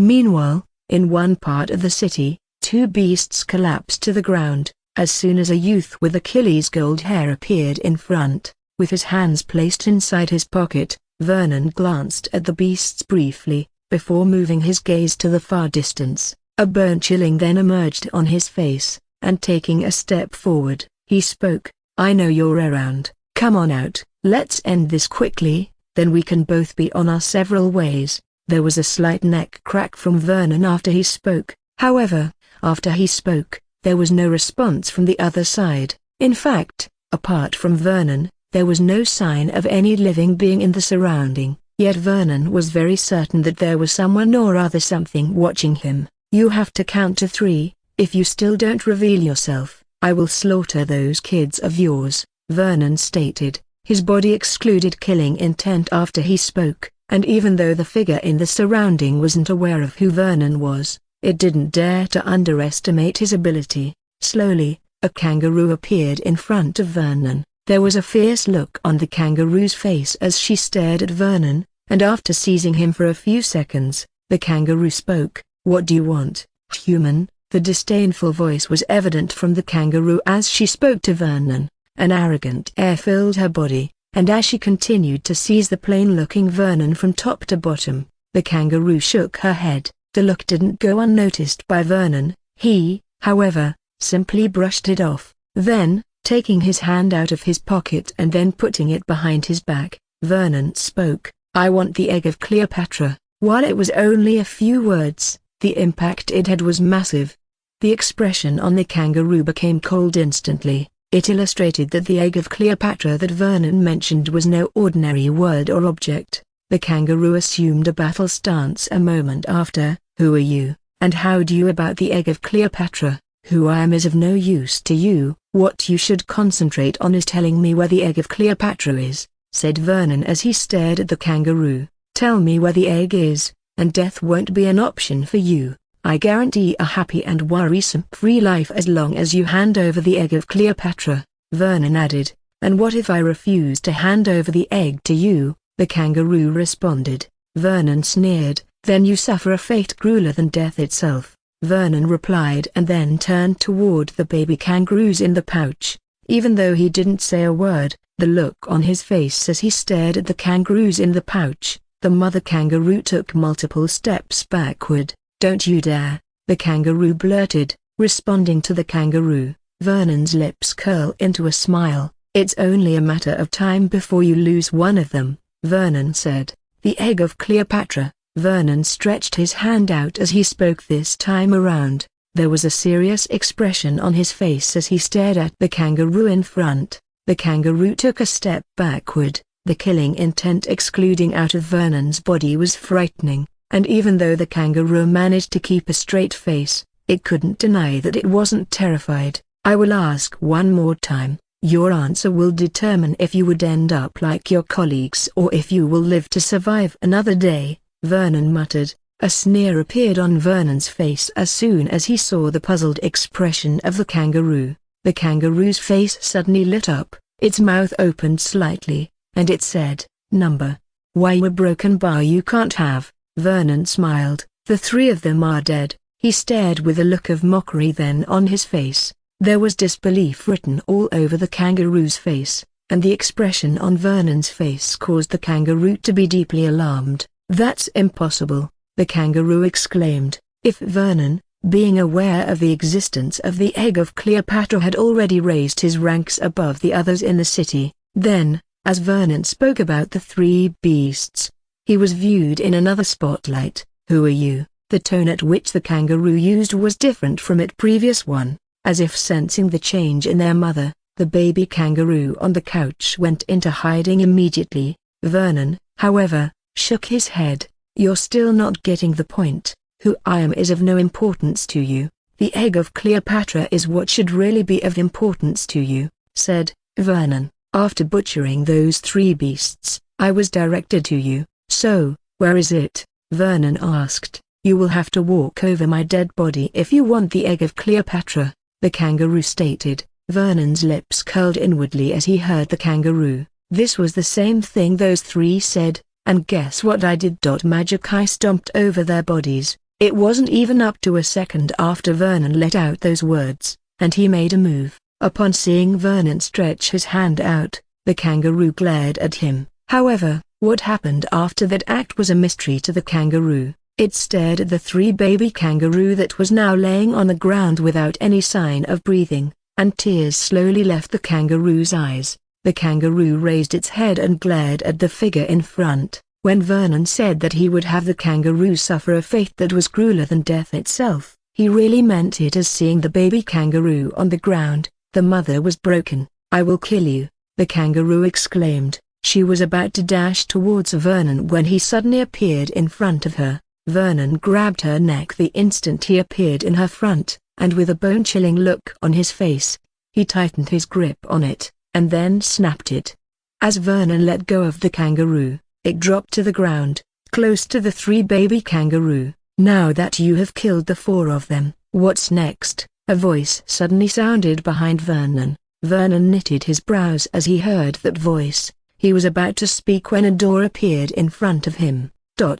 "Anne, happy birthday to me." A second after, the door opened and Vernon slowly moved toward it. He looked into the door that was shrouded in darkness, and after pondering about it for a brief moment, Vernon took a twig on the ground and threw it in. The twig vanished just as expected, and after getting the green light he wanted, Vernon stepped inside the door. Unbeknownst to Vernon, as he walked in the door, a set of eyes were fixed on him the whole time, and as he disappeared from the surrounding, the owners of the eyes walked out of the hiding place. What do we do next? The people who had been watching Vernon were none other than the members of the Assassin's League. While they had suffered an immense defeat from Vernon, Orpheus and the other death merchants didn't give up on their pursuit. "Go report to Lord Orpheus about what you witnessed." "I will go into the door," and continued to keep track of the target. A nod came from the other figure donned in a black robe from top to bottom, and as his partner moved to the door, he vanished from the surrounding quickly. Meanwhile, briefly, after Vernon walked inside the door, he arrived in a desolate area. As Vernon scanned the surrounding, there wasn't a sign of any living being around him. His eyebrows furrowed slightly, and after a few seconds, he spoke. "What do you see?" There was complete silence after Vernon spoke. 15 minutes went by, yet there was still no response from who Vernon was talking to. Vernon kept his head straight, looking into the distance, and despite being in a desolate area all alone, he was surprisingly very calm. There wasn't a tinge of fear or panic on his face as he looked around him. He was in a tranquil state. "There's a tavern ahead." Suddenly, a voice rang out. "There are 28 people in the tavern, and judging from my analysis, the weakest among them should be at the S rank, while the strongest is at the SS rank." As the voice continued to provide Vernon with more information, his expression very much remained the same. Even after hearing the term SS rank, Vernon still wasn't fazed. A broken bar, not even in the slightest. I still don't know if the egg of Cleopatra is with one of them, but since we were brought here, we can assume one of them will know where the egg is." Vernon nodded his head. He agreed to what was said. However, there was still one detail he was interested in. "Are they meta-humans or meta-beasts?" Vernon asked. "Meta-humans." As those words were uttered, Vernon's lip curled into a smile. He cracked his knuckles. So it was true after all. New Age City isn't just the home of the meta-beasts, it's also used as a prison for meta-humans, said Vernon as he looked into the distance. "Yes," that voice sounded again, "and these prisoners are the deadliest of all. I wasn't sure about it before, but after seeing those people in the tavern, it became very clear. The deadliest of all," Vernon muttered. Vernon sneered. "I guess you're right." He paused. The Academy was lost on what to do to them that they chose to lock them in this place. "That is the best thing to do, imprison them under the supervision of the King of Beast." The voice responded to Vernon. There was a nod of acknowledgement from Vernon afterward. "So, are you still heading to the tavern or are we changing the course of destination?" the voice asked. Responding to the voice behind him, Vernon chuckled. He shook his head and, with a bone-chilling smile on his face, he said, "Don't you think I would be humiliating the Orleans family bloodline if I'm to flee because of some meta-humans?" Vernon smirked. "Especially when they are prisoners," he added. "Magic very good." With that said, and Vernon moved forward, he placed his hand in his pocket, walking majestically to the tavern with a prideful smile on his face and an arrogant air around him. While Vernon headed towards the tavern, a different movement was occurring in the city. As the member of the Assassin League got to the hideout, he informed Orpheus and the other death merchants about what transpired with Vernon. The member was as straightforward as possible, and after receiving a nod from Orpheus, he vanished from their presence. "How come the egg of Cleopatra is real? I thought it was a fairy tale or some movie prop." The person who spoke was Carmore. He glared at the other death merchants, who shook their heads at him, before then folding his hand across his chest. "If Vernon is looking for the egg of Cleopatra, then it must mean that it truly exists," Orpheus said. "I will have the assassins report back here. We will be the ones handling this assignment. And remember, if you try any stupid act like you did the last time, I won't spare any one of you." As Orpheus spoke, killing intent flashed in between an eyes. This time around he meant it. The egg of Cleopatra was of grave importance if it were to really exist. It even came first in their assignment to kill Vernon Orleans in New Age City. Is that clear? There was a nod from Mystique and the other death merchants as they heard Orpheus. Orpheus stared at Carmore, and it was only after Carmore nodded his head that Orpheus looked away. "But how do we fight Vernon for the egg? We weren't capable of laying a hand on him in the last fight. What's assuring us that history won't repeat itself?" "True. And now that Vernon has his eyes set on the egg of Cleopatra, it will be even more difficult to take it from him. I can assume it will be a life and death battle." Orpheus shook his head as he heard the death merchants. The mention of a life and death battle certainly enticed some of them, as a glimmer of glow emerged on their faces. This came from the belief that if they were to risk everything and go all out, they were, in fact, capable of taking down the mighty Vernon Orleans. "There won't be any need for a life and death battle between us and Vernon because I asked for a friend to help," Orpheus said. A slight change of expression came from the 5 death merchants upon hearing Orpheus. They continued to stare at Orpheus, and as the sound of footsteps occurred, it took only 3 seconds before a figure appeared in front of the death merchants. The 5 of them stared at the person in front of them with shock, disbelief, excitement, and even a bit of rage on one of their faces. "I'm sure you already know him, but let me still introduce him to you all," Orpheus spoke. "This is Jeremy McCall, a dear friend of mine, and he would be helping us take Jeremy down." A creaking sound occurred as Vernon pushed the door of the tavern open. Time seemed to have paused, and as he stepped inside the tavern, everyone had their eyes glued to him. They stared at him, with each one of them having a bewildered expression on their face. It was evident that they weren't expecting a rival inside the tavern. However, ignoring the gaze of everyone in the tavern, Vernon's eyes moved toward the attendant. As he made eye contact with the black-haired woman behind the counter, Vernon placed his hand behind his back and began walking towards her. "Hello," he said. A nod came from the woman after she spoke, and Vernon said, "How much is the finest liquor here?" His tone was neither polite nor rude, and while none of the people in the tavern had made a move yet, they excluded an aura of superiority, an overbearing aura to be precisely broken by the moment Vernon stepped inside the tavern. He felt the pressure weighing on him, as each one of the people in the considered him to be no different from an ant. However, as he proclaimed earlier, he would be disgracing the Orleans family bloodline if he were to be horrified because of the people in the tavern. "How much is the finest liquor here?" Vernon asked again, this time around. The woman didn't ignore him, she instead pointed her hand at the price list close to her. As Vernon turned toward the direction she was pointing at, his mouth opened slightly. Upon seeing the expression on his face, the woman's lips curled into a frown. She shook her head and then continued to clean the glass of wine she was holding on to. The change in her expression didn't go unnoticed by Vernon. He could tell that she was dissatisfied with how he reacted to seeing the price, but how could he not react that way? The tavern boldly demanded a 20s rank beast head for the finest liquor. Getting 1s rank meta beast was close to defying the heavens, yet the tavern demanded for 20 of the beast's heads. If this wasn't sending people to death, Vernon didn't know what to call it. "I will have it." Suddenly, Vernon spoke. The woman assumed she had heard wrong, but as 20 beasts' heads appeared on the table, her mouth opened slightly. She wasn't the only one shocked, but the others in the tavern were just as shocked as she was. They stared at the head on the table for a while before then moving their gaze to Vernon.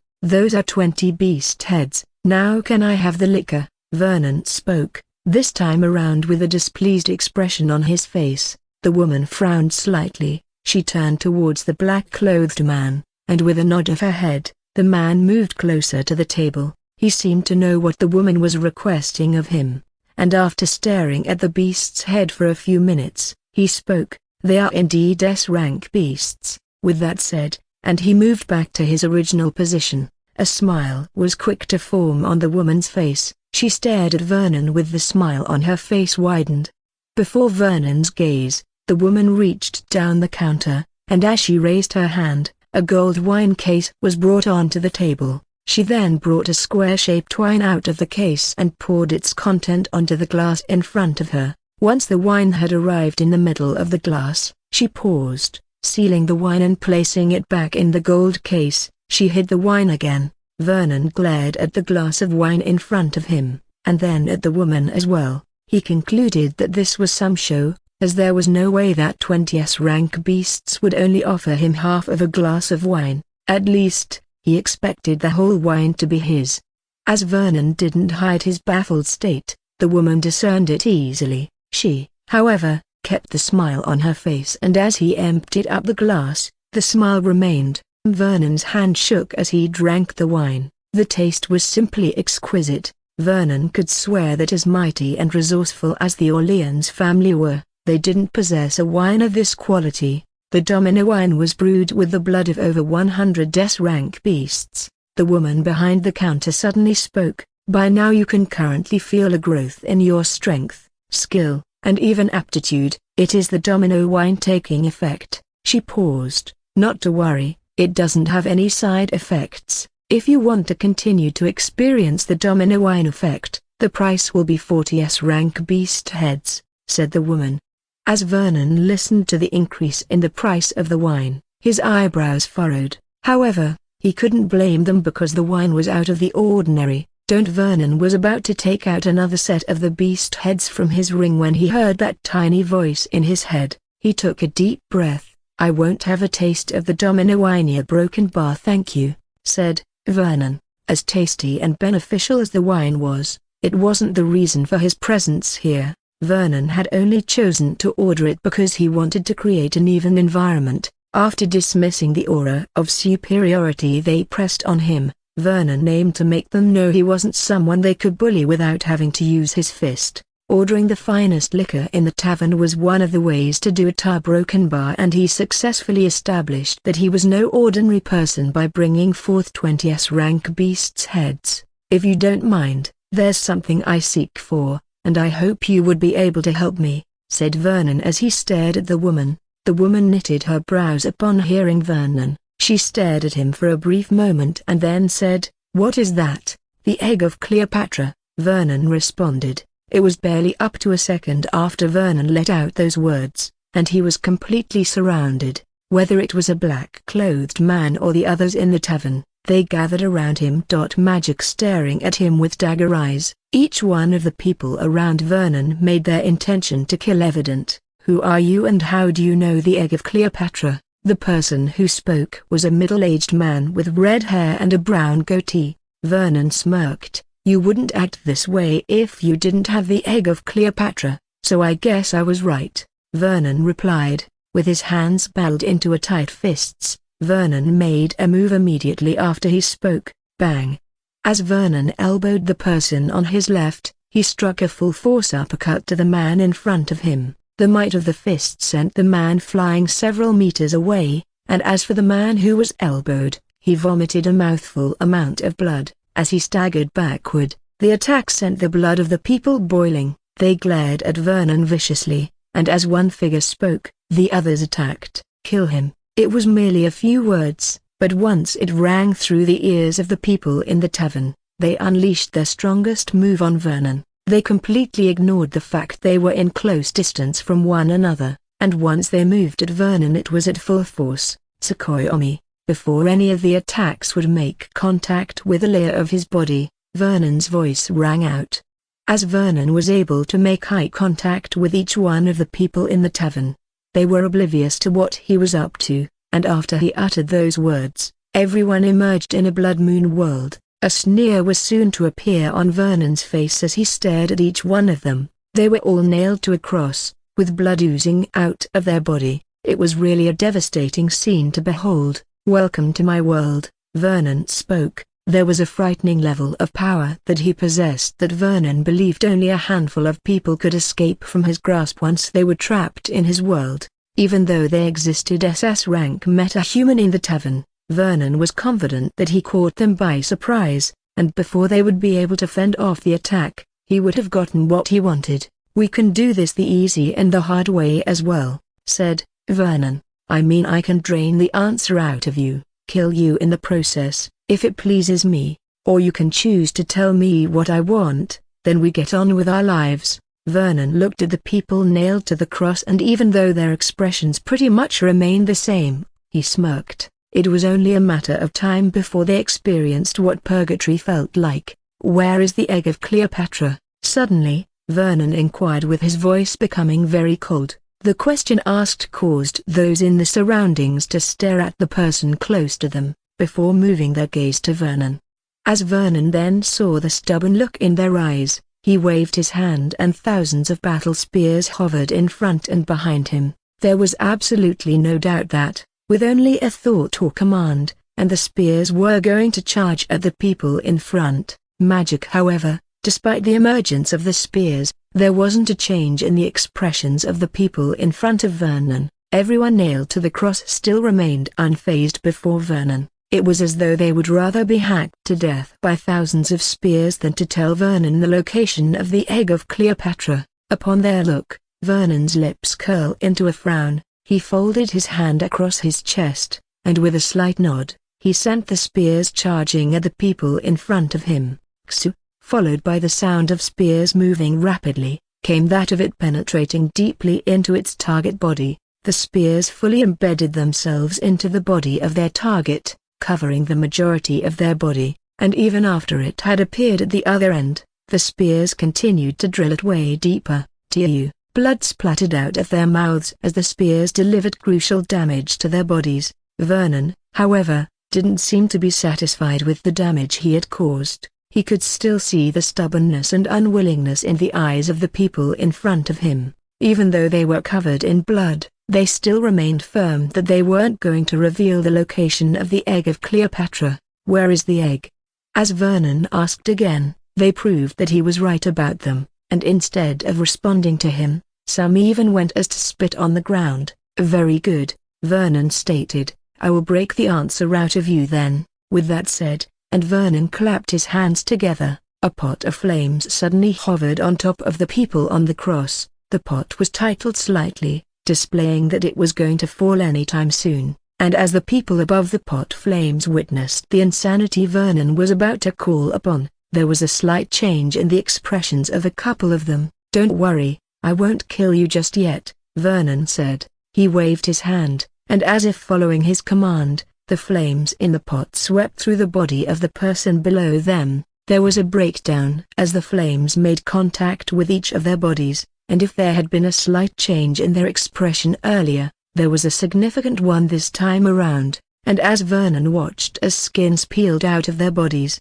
and their bodies were set ablaze, his lips curled inwardly. He chuckled afterward. When it came to torture, and breaking people apart in the Blood Moon world, Vernon was filled with all sorts of ideas on how to make it possible. Vernon was about to implement another weapon when a voice suddenly rang out in the surrounding, so young yet so ruthless and void of emotion. "I really don't know whether to be pleased with this or be disappointed with what the world is creating." Accompanied by that cold voice was a surge in the aura around Vernon and those nailed to the cross. Vernon was forced to stagger a few steps backward before he was able to stand firm. However, even as he was on his feet comfortably, he had a stern look on. The aura was no trivial a broken bar, and the person who was capable of letting that aura here, especially in the Blood Moon world, was no ordinary person. "Who are you?" Vernon asked. There was rage written all over his face,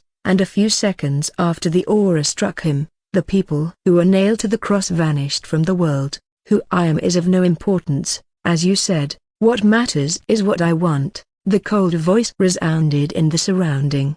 Vernon sneered, as he heard his own words being used against him. He then smiled. "Since you were able to step into this place, I believe you already have something planned. Why don't you come on out? I'm really interested in seeing who you are," Vernon said with a smirk on his face. "Ha ha, interesting. You must be really confident in that illusion ability of yours, but let's see if you can trap me in another illusion while being in one already." There was a frown on Vernon's face as he heard those words. He knitted his brows, and even though he was in a place that he completely ruled over, Vernon remained extremely vigilant. If there was one thing the owner of the voice had already proved, then it was, he or she wasn't scared of Vernon a broken bar, not even in the slightest. He followed by that chuckle was the sound of someone's footsteps, and while Vernon could vividly hear the footstep of someone approaching him, it was difficult to discern where it was the person was actually coming from. Vernon stared at the surrounding, and after a few seconds, his eyes widened and quickly he moved backward. A shuriken immediately appeared in his hand, and hastily, Vernon threw it forward. However, not so long after the shuriken was launched, it encountered an obstacle that caused it to simply hover in midair. There was no visible sign of contact on the shuriken, yet it hovered in midair.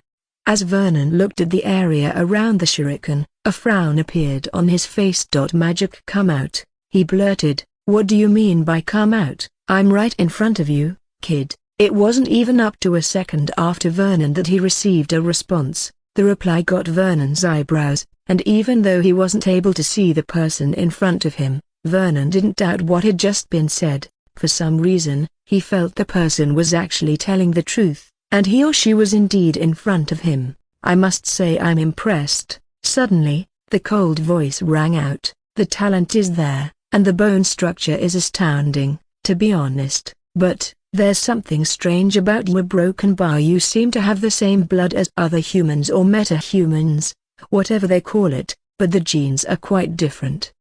Interesting. Throughout the entire time the person spoke, there was a grim look on Vernon's face. If after the person stepping into the Blood Moon world already made him take him or her seriously, then as he heard those words, he realized that he might have underestimated this person a little. "What are you?" Vernon muttered in a serious voice. His tone completely changed this time around, and so did the aura already on his body. While Vernon still looked the same, He appeared to be a whole different person from who he was a few minutes ago, and briefly, after Vernon spoke, a figure materialized in front of him, a tall and beautiful woman with long, silky black hair, clear violet eyes, and her slender body was donned in a red gown. Vernon took a glance at her body from top to bottom before moving his gaze to her eyes. He peered deep into the woman's eyes without having the intention of backing down from her glares. There were no words from both parties, and time passed very quickly without any one of them breaking the silence. However, after a few minutes, Vernon spoke.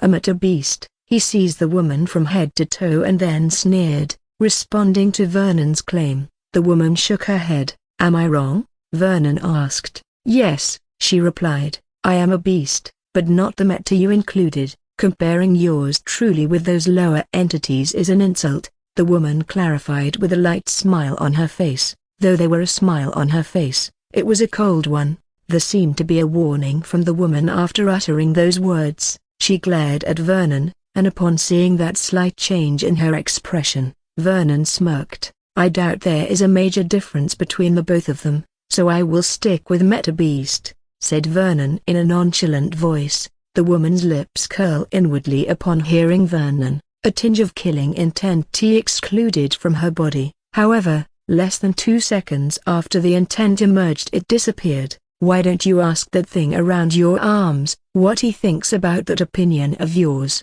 she said. The fact that she was able to analyze his body with only a glance made Vernon to look at the woman profoundly, so when she spoke about what was around his arm, he wasn't surprised, as she easily saw his jeans. It couldn't be shocking that she could see what was underneath his cloth. Suddenly, a long, slender frame like that of a snake emerged from Vernon's cloth. It coiled around Vernon's hand as soon as it emerged, before then staring at the woman in front. The woman raised an eyebrow as she made eye contact with the snake, and not so long after the black snake emerged, a red snake appeared from Vernon's collar. "Now I see why you're so confident in yourself," said the woman. "With these two, there are only a handful of people here who are capable of killing you," she added. With that said, and the woman clapped her hand, Vernon was about to speak when the environment around him changed. He was soon back in the tavern, and as he stared at the people around him,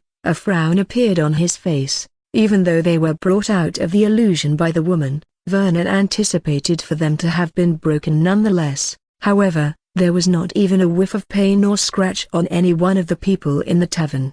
As Vernon glanced at those he tortured in the Blood Moon world, his brows furrowed. "Don't act surprised, the female dragon is more powerful than you can imagine." It was one of the snakes that spoke. Upon hearing the low voice of the black snake, Vernon's eyes widened. He stared at the woman who had a smile on her face, and his mouth opened slightly. He finally understood why the woman had blatantly said not to compare herself with those lower entities. "Come with me, there's something I want to discuss with you," said the woman. Vernon slowly nodded his head, and then followed the woman as she walked towards the door in the corner of the tavern. Inside a room with only 2 wooden chairs and an unusual whiteboard, 2 figures sat in front of one another. The duo was none other than Vernon and the woman he encountered earlier. Despite being inside the room for more than 20 minutes, neither of them uttered a single word. However, followed by the woman heaving a deep breath,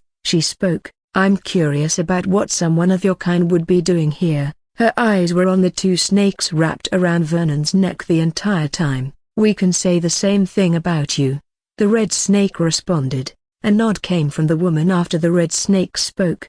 She stared at both snakes for a few more seconds before turning towards Vernon. "I'm Edna Brannerys, House of Brannerys, Princess of the House of Brannerys," said Edna with a prideful expression on her face. "Vernon Orleans," Vernon blurted. There was a tinge of mockery on his face after he spoke, and even though he said only his name, there seemed to be an underlying meaning to it. Edna raised an eyebrow, upon seeing the unbothered look on Vernon's face, as she spoke of her origin. The House of Brannerys was no small empire. Broken bar. Edna deduced that the only reason Vernon could remain calm after she spoke was as she was unfamiliar with where she was from. "That would explain it," she muttered to herself, staring at the woman seating with one leg on top of the other. with the slit gown revealing her long leg, and a portion of her thigh area. Vernon took a deep breath. He shook his head. Can I have the egg of Cleopatra now?" Vernon asked.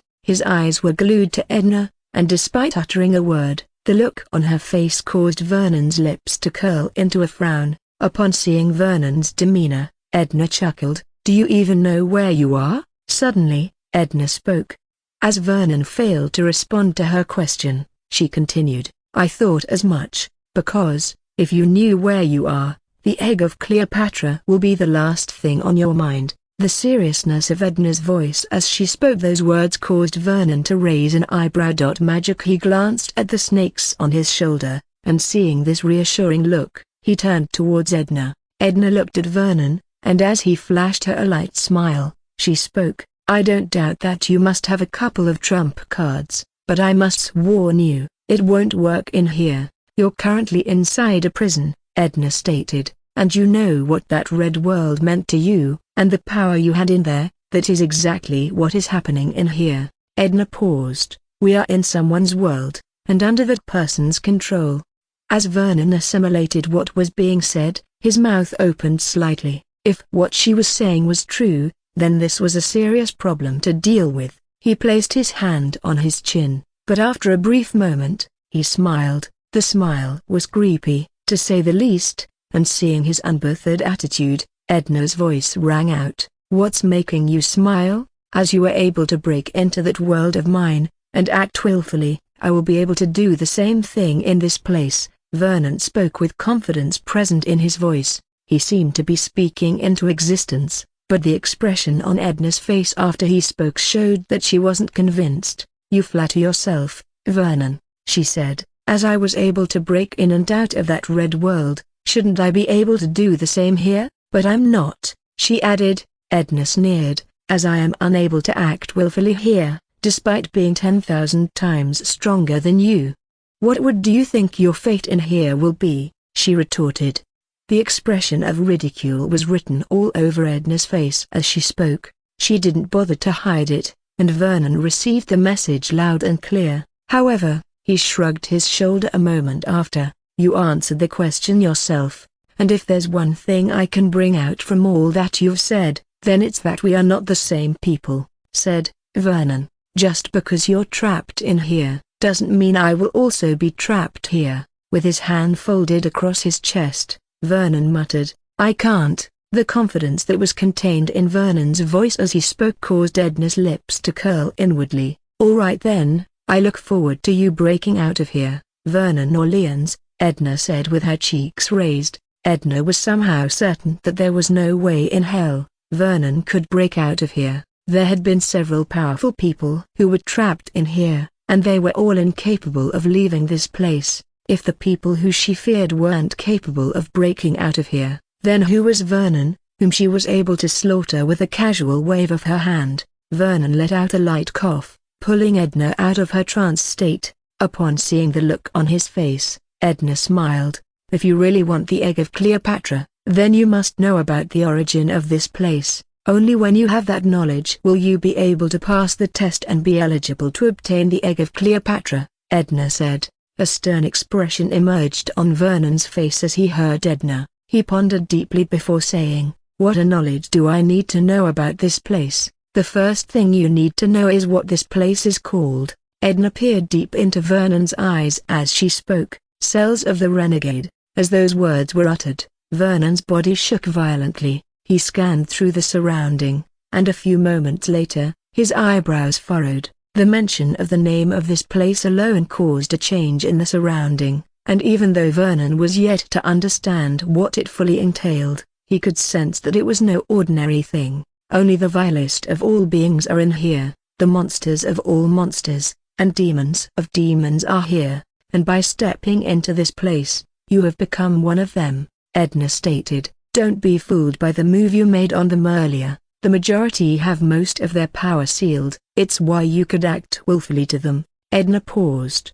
"You should also prepare to have yours sealed. The majority of your powers will be gone, and you will be left with only a portion of it." Edna spoke with a smile on her face widened. However, not so long after the smile appeared, it vanished. Edna hoped to see a change in Vernon's expression after she spoke, but even after he heard her clearly, he was still indifferent to what she said. There wasn't a tinge of worry or fright on Vernon's face as he stared at Edna. He was calm in a frightening way.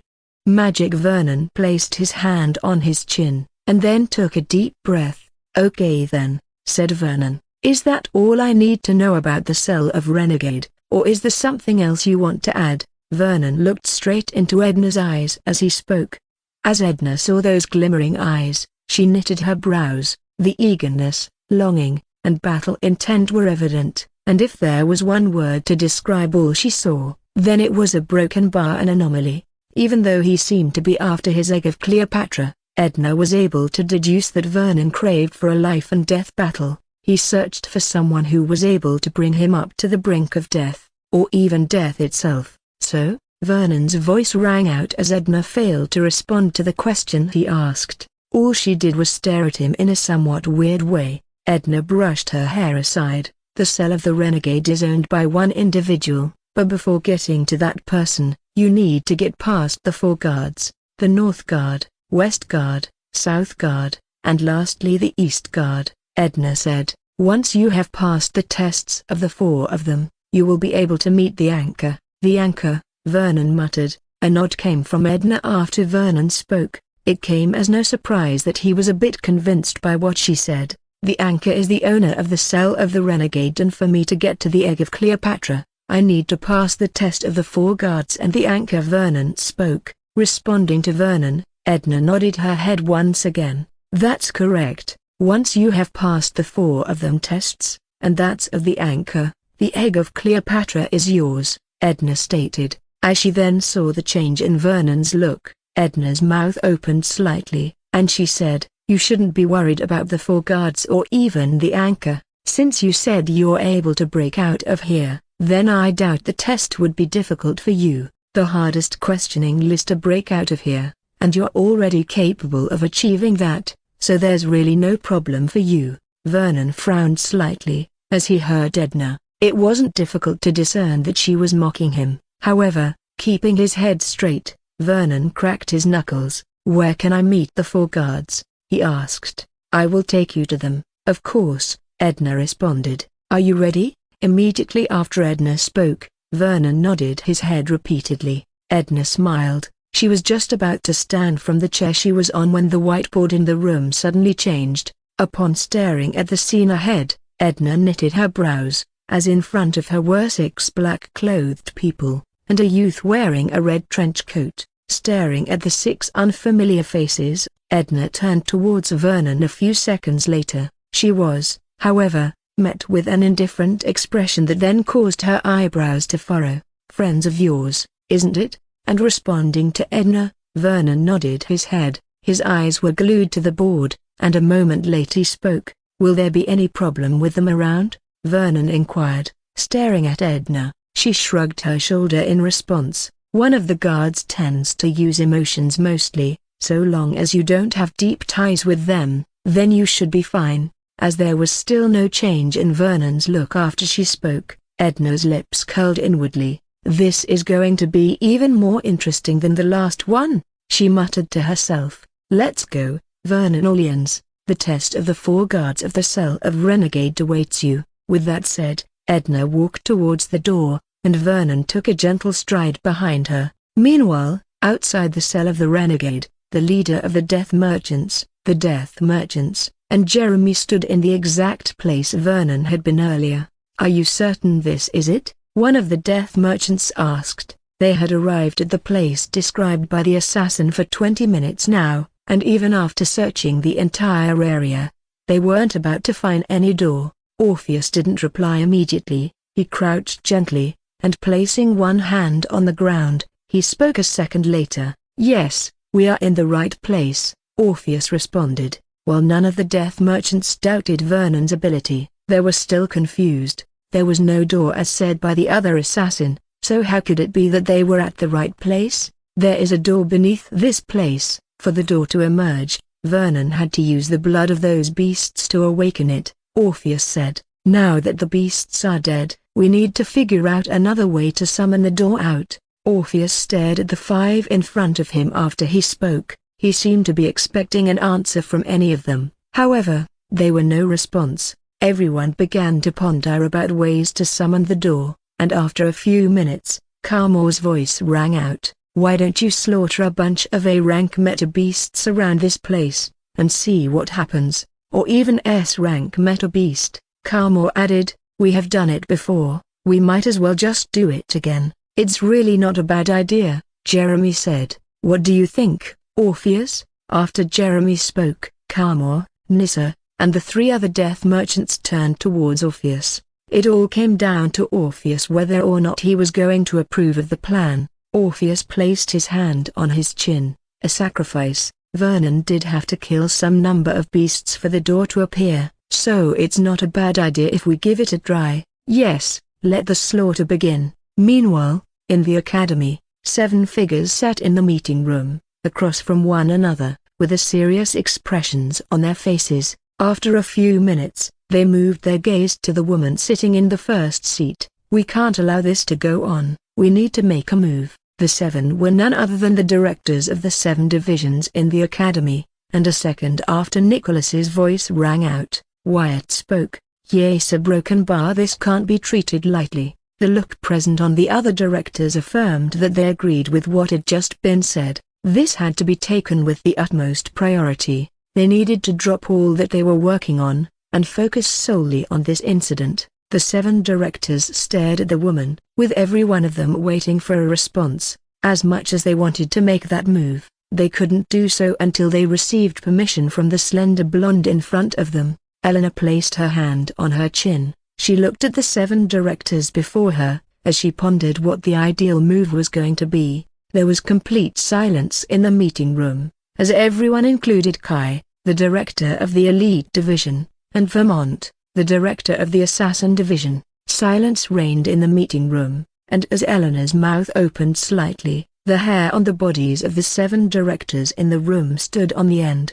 "I'm afraid we won't be involving ourselves with what's happening in the cell of Renegade," said Eleanor. As the expressions of the 7 directors in the room changed, Eleanor's lips curled inwardly. An agreement was made with the Anchor years ago regarding the cell of Renegade, and the Academy won't be breaking that agreement, because of any student, not even it was Vernon or Leon's, Eleanor stated, and even though she had a smile on her face, it was a bone-chilling smile. A deep sigh came from 3 of the directors in the room upon hearing Eleanor. It was hard to take in, but if Eleanor refused for them to interfere, they had no choice but to abide by what she wanted. However, while Iris, Nicholas, and Iris came to agree with Eleanor's decision, the same couldn't be said for the rest. Wyatt bit his lips hard and after a brief moment, he stood from his seat. "How can we not interfere?" Wyatt lashed out. "And how are you not moved that the kid is in the cell of Renegade, and there are also others who want to venture into that place?"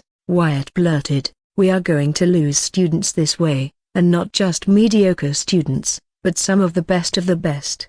If they all die in the cell, I'm sure even the dean won't be pleased with this decision." "Eleanor," Wyatt added, despite being in front of the second strongest entity in the academy, a woman that only answered to the dean, there wasn't a tinge of fear on Wyatt's face. He glared at her furiously, showing just how displeased with the decision that she made. Eleanor moved her gaze from Wyatt after he spoke to the others. She stared at each one of them, and after a brief moment, she spoke. "Vernon should be prepared for the consequences that would come from pursuing the egg of Cleopatra. He was warned, yet he chose to make that move, so whatever happens, is on him. The Academy won't go after such a student," Eleanor said, and this time there was a change in her tone. Upon feeling that change and the aura that was excluded from Eleanor's body, Wyatt's body shivered. He clenched his hand into a tight fist and then glared at her. "And you?" Eleanor turned towards Vermont.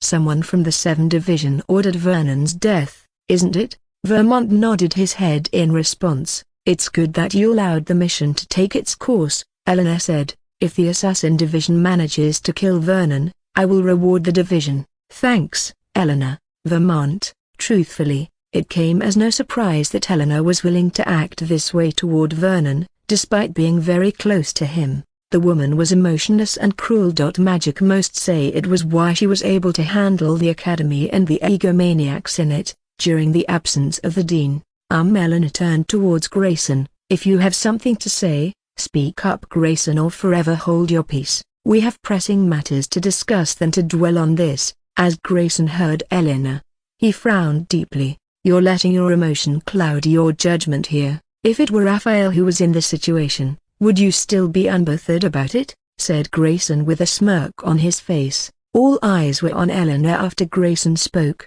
Even though Eleanor had yet to speak with Raphael directly since he joined the academy, she hadn't failed to display her warmth for him. It was so obvious that the 7 directors became aware of it quickly. Apart from his monstrous talent, Eleanor's likeness was one of the other reasons why the Big Three made it their mission to secure Raphael at all costs. Eleanor took a deep breath. You're right, I'm letting my emotion cloud my judgment, and if it were Raphael, I would have taken him out of the cell of renegade myself, Eleanor stated.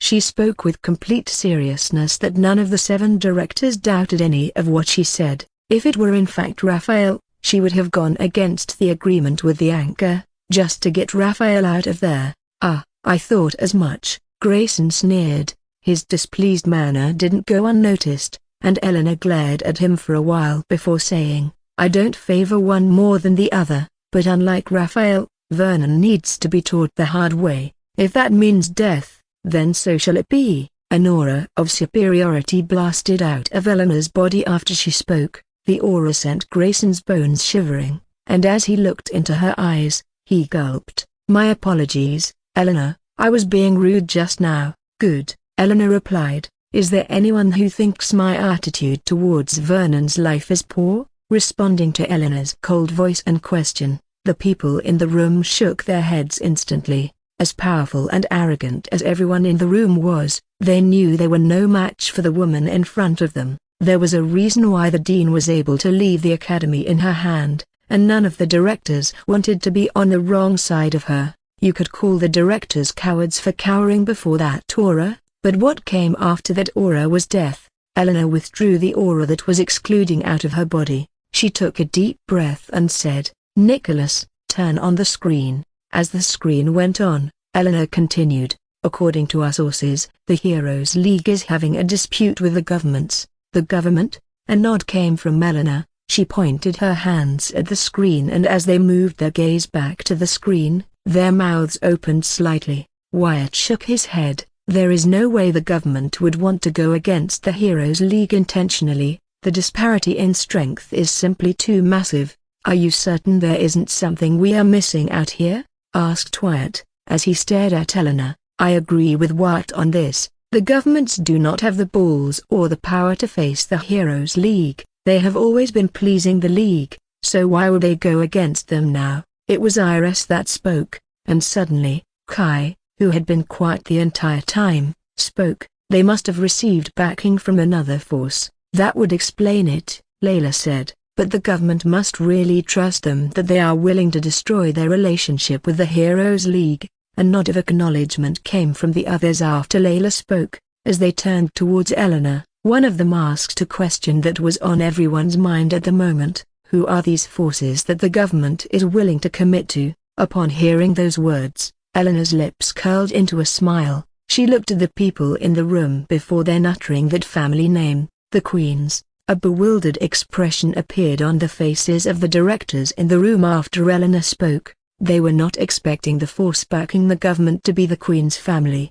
How can this be possible? The Queens and the government had always been on bad terms for several years. How can there be a unification between the both of them, after years of going after one another? Eleanor nodded her head after that response. It was indeed true that the government and the Queens never, for once, got along. However, the information was also valid that both forces were going together. You're right about the hatred which Queens and the government have for one another, but is it as much as both of them dread the Heroes League? Eleanor asked. As though in sync with one another, the 7 directors simultaneously shook their heads. While it was indeed true that the Queens and the government hated one another, the hate was nowhere near their hatred for the Heroes League. even though the government simply to be in cooperation with the Heroes League in public. There exists a severe conflict between the both of them internally. Eleanor, if the Queens and the government are uniting to take down the Heroes League,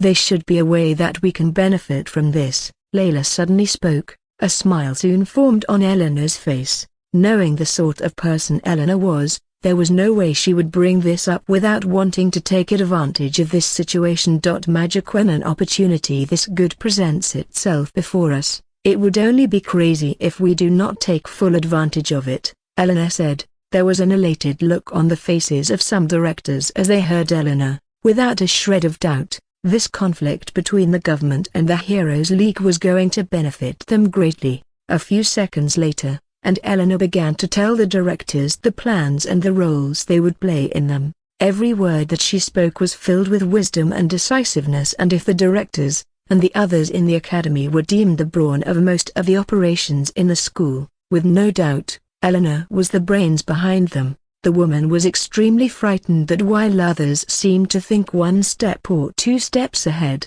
she was 20 steps in front of them. This is brilliant, Eleanor. Yes, I simply can't think of a reason why this plan won't fall through. Only by achieving the first plans, we can be said to be close to making the Queens and the government our underlying. The directors were not newbies to plotting, and even they had to accept that they were still far from attaining what Eleanor was capable of. Kai, who was silent the entire time, suddenly shook his head. His action was quick to be noticed by the others in the meeting room, and as they turned towards him, one of them asked, "What is it, Kai?" Iris asked, "Do you think the plans won't fall through?" She added, if there was someone's opinion that mattered in the academy after Eleanor, then it was Kai, the director of the elite division, and the man considered to be one of the very strongest metahumans in the entire world. Upon Iris's question, Kai glanced at her, and the others before returning his gaze to Eleanor. "The plan will fall through, but the risk involved is simply too great," Kai said.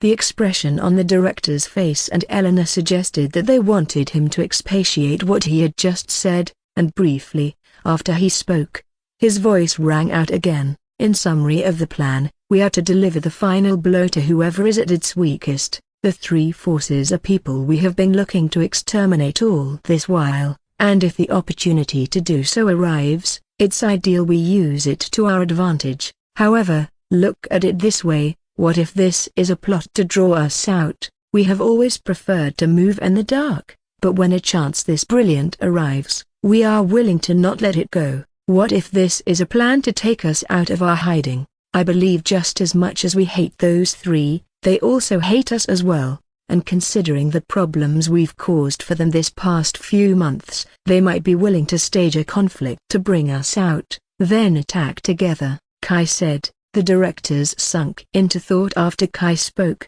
It was just as Eleanor's plan made sense to them. Kai's idea of it also made a lot of sense. If indeed this was a plan to bring them out, then it was going to be extremely dire for them. "What do you suggest we do?" Upon hearing that question, Kai turned towards Eleanor. "Whether it's staged or not, we caused a rift between the government and the Heroes League." Eleanor, who had her hands folded across her chest after Kai began talking, chuckled. She pressed a button on the remote in front of her, and the screen in the room changed. "Why we're broken bar I'm not so foolish to not think the government, Heroes League and the Queens might be plotting against us," Eleanor said, ignoring the shocked looks on the director, and stared at Kai. A nod came from Kai as he looked at the screen. His mouth opened slightly and he said, "You want to use Ultraman to drive a wedge between the government and the Heroes League. If this works, the Heroes League would do anything to erase the government from the world." "Not bad, and the timing of it as well, I must say, Eleanor." "I'm impressed," said Vermont as he looked at the screen. The truth was because of the power possessed by Ultraman, the strongest metahuman in the world. He wasn't just a member of the Heroes League, he also served the government in secret, to keep the world within their grasp. Even if it's a little, the government made sure that they had command over Ultraman just as the Heroes League had.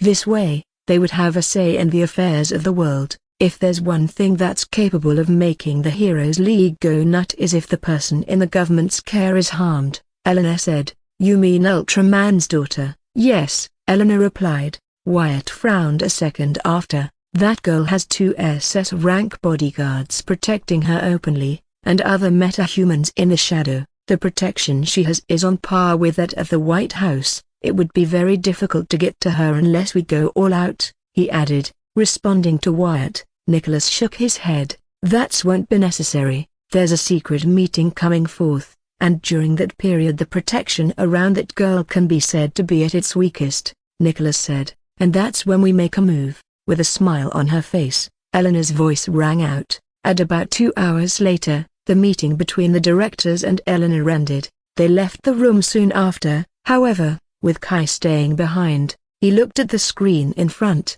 and the frown on his face deepened. The frown had appeared ever since he got to know that the Academy was coming for Ultraman's daughter, and now that the attack on the girl was in motion, Kai couldn't help but be furious. There has to be another way, Kai muttered to himself as he looked at the girl on the screen. It was barely up to a minute after Kai murmured, and the door of the meeting room opened. Stepping into the meeting room was Serena, and as her eyes came in contact with Kai, she slowly walked toward him. Is it done? Kai asked once Serena appeared in front of him. Upon hearing Kai, Serena shook her head. She then lowered her head, while her hands were clenched into a tight fists. What's stopping you from bringing him in, Serena? I assume the both of you were very close, so how can it be this difficult for you to bring him to our side? Kai spoke in an unfriendly tone. His cold voice caused Serena to bite her lower lips hard while her body shook in fear from the killing intent he let out, and not to talk of responding to his question. Serena was unable to get a grip on herself. She cowered her head in fear, as her body continued to tremble violently. It was only until after a few minutes when Kai withdrew his intent that Serena was able to raise her head slightly. There were beads of sweat on her head, and as she stared at Kai, she flashed him a rough smile. I assumed my relationship with Raphael would aid in recruiting him to the council, but it's not that simple. Raphael is someone who doesn't mix relationship and business together, Serena said. She then paused for a moment before saying, and from what I have seen from him these last few months, chasing after him would be a waste of time. Raphael won't be joining any of the three forces, Serena stated. Kai's eyebrows furrowed as he heard Serena. He stared at her for a while before letting out a deep breath. If Raphael won't join forces with us, then it means he is against us,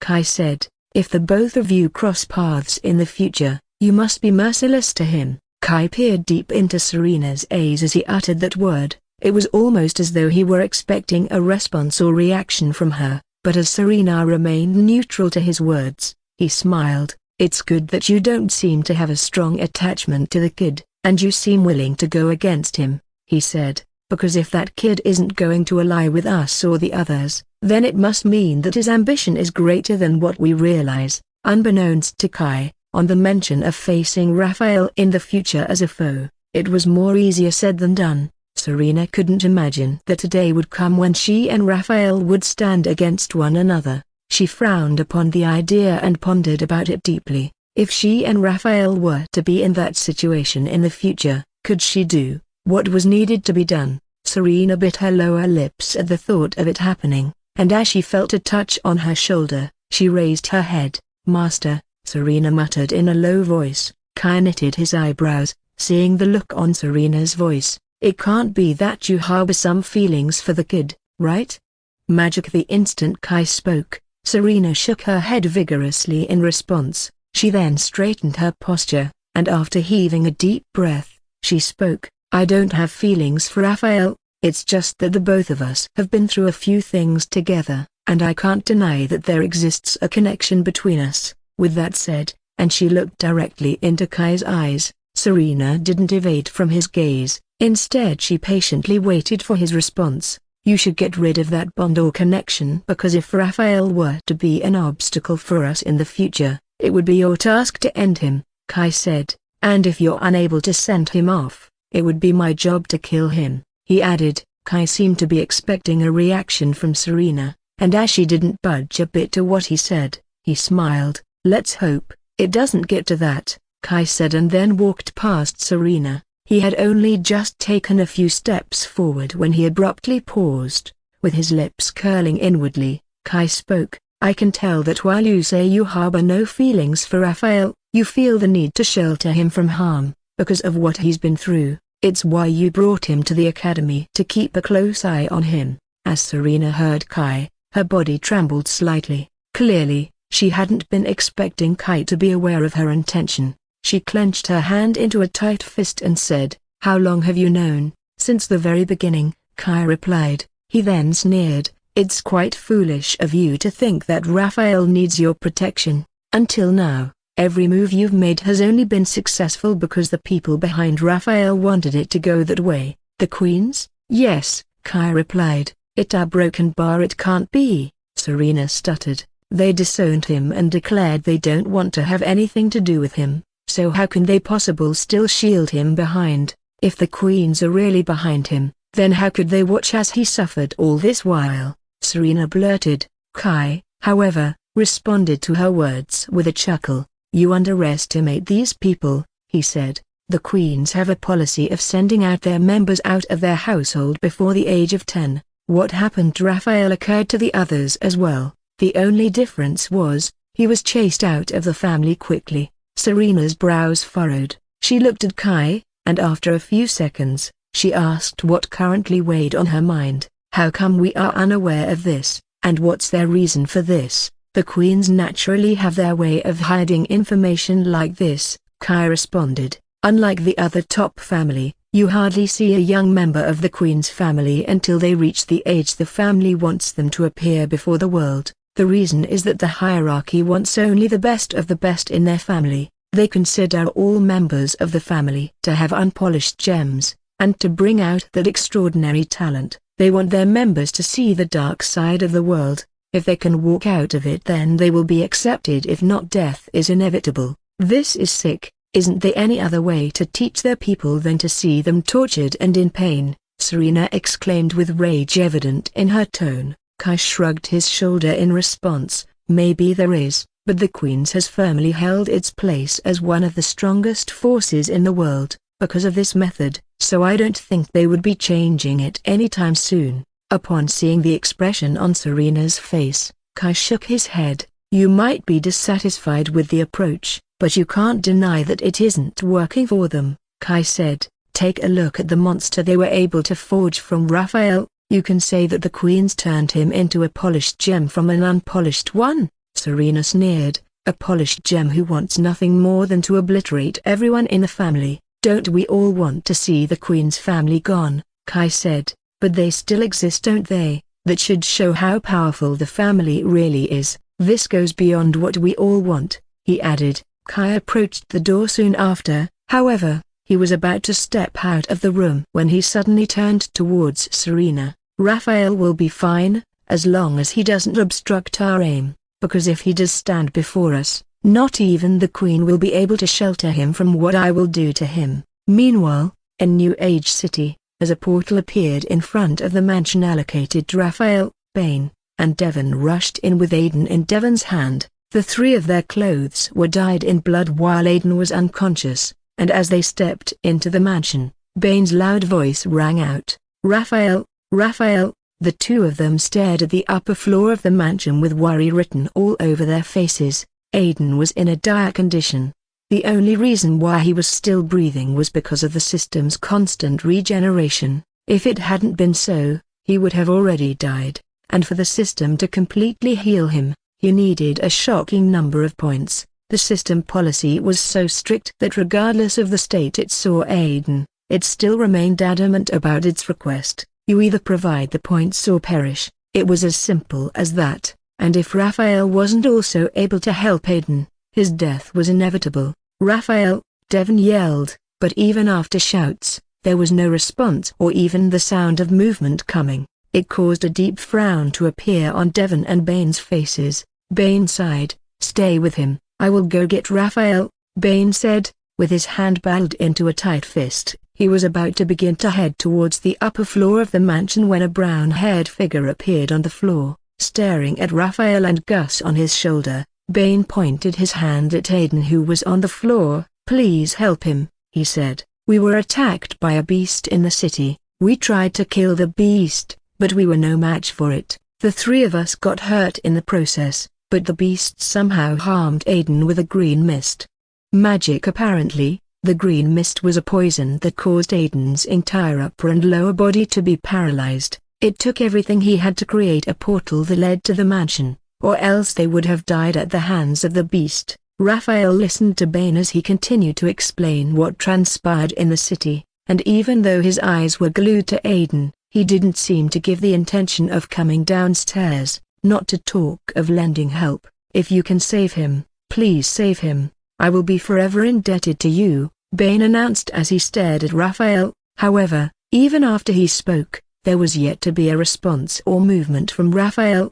The expression on his face was indifferent, as though Aiden's life and death situation was of no difference to him. "Please Raphael, he won't make it, if you don't help him," Bane muttered. It was barely up to a second after Bane's voice rang out, and Aiden's body began to tremble violently. His body shook almost as though he were experiencing a seizure, and as his eyes sprang open, he spat out a mouthful amount of blood. The look on his face was like someone who had just been pulled out of purgatory. He took a glance at Devon and Bane who were close to him before then moving his gaze to Raphael. His mouth opened slightly, and he was about to speak when the trembling started again. This time it was even direr than the previous time, and as blood spilled out of his mouth, Aiden could barely breathe. "You will only harm yourself if you try to speak. You have been poisoned." As Raphael's soft voice rang out, there was hope on the faces of Bane and Devon. For some reason, the both of them didn't doubt that if there was someone capable of saving Aiden apart from the system in the city, then it was Raphael. They couldn't explain the feeling, but standing before him, he seemed to have the solution to everything, as he was always 2 steps ahead of everyone. If Raphael had known this was how Devon and Bane thought of him, he would have shaken his head. Clearly, the two of them underestimated him a lot if they really thought he was only 2 steps ahead of everyone. As Raphael took a gentle stride to the lower floor, a rough smile couldn't help but appear in Devon and Bane's voice. Devon wiped the tears across his face, and gently moved away from Aiden once Raphael was in front of Aiden. Raphael stared at Aiden's incomparably pale skin, and his body which was dyed in blood for a few seconds before saying, "Hold still, this will be a little painful." Aiden was about to nod his head when Raphael placed both of his hands on his injured body. His eyes rolled back and forth around their sockets, and he was just about to let out a scream that could awaken even the dead when Raphael tore a part of his clothes and placed it in his mouth.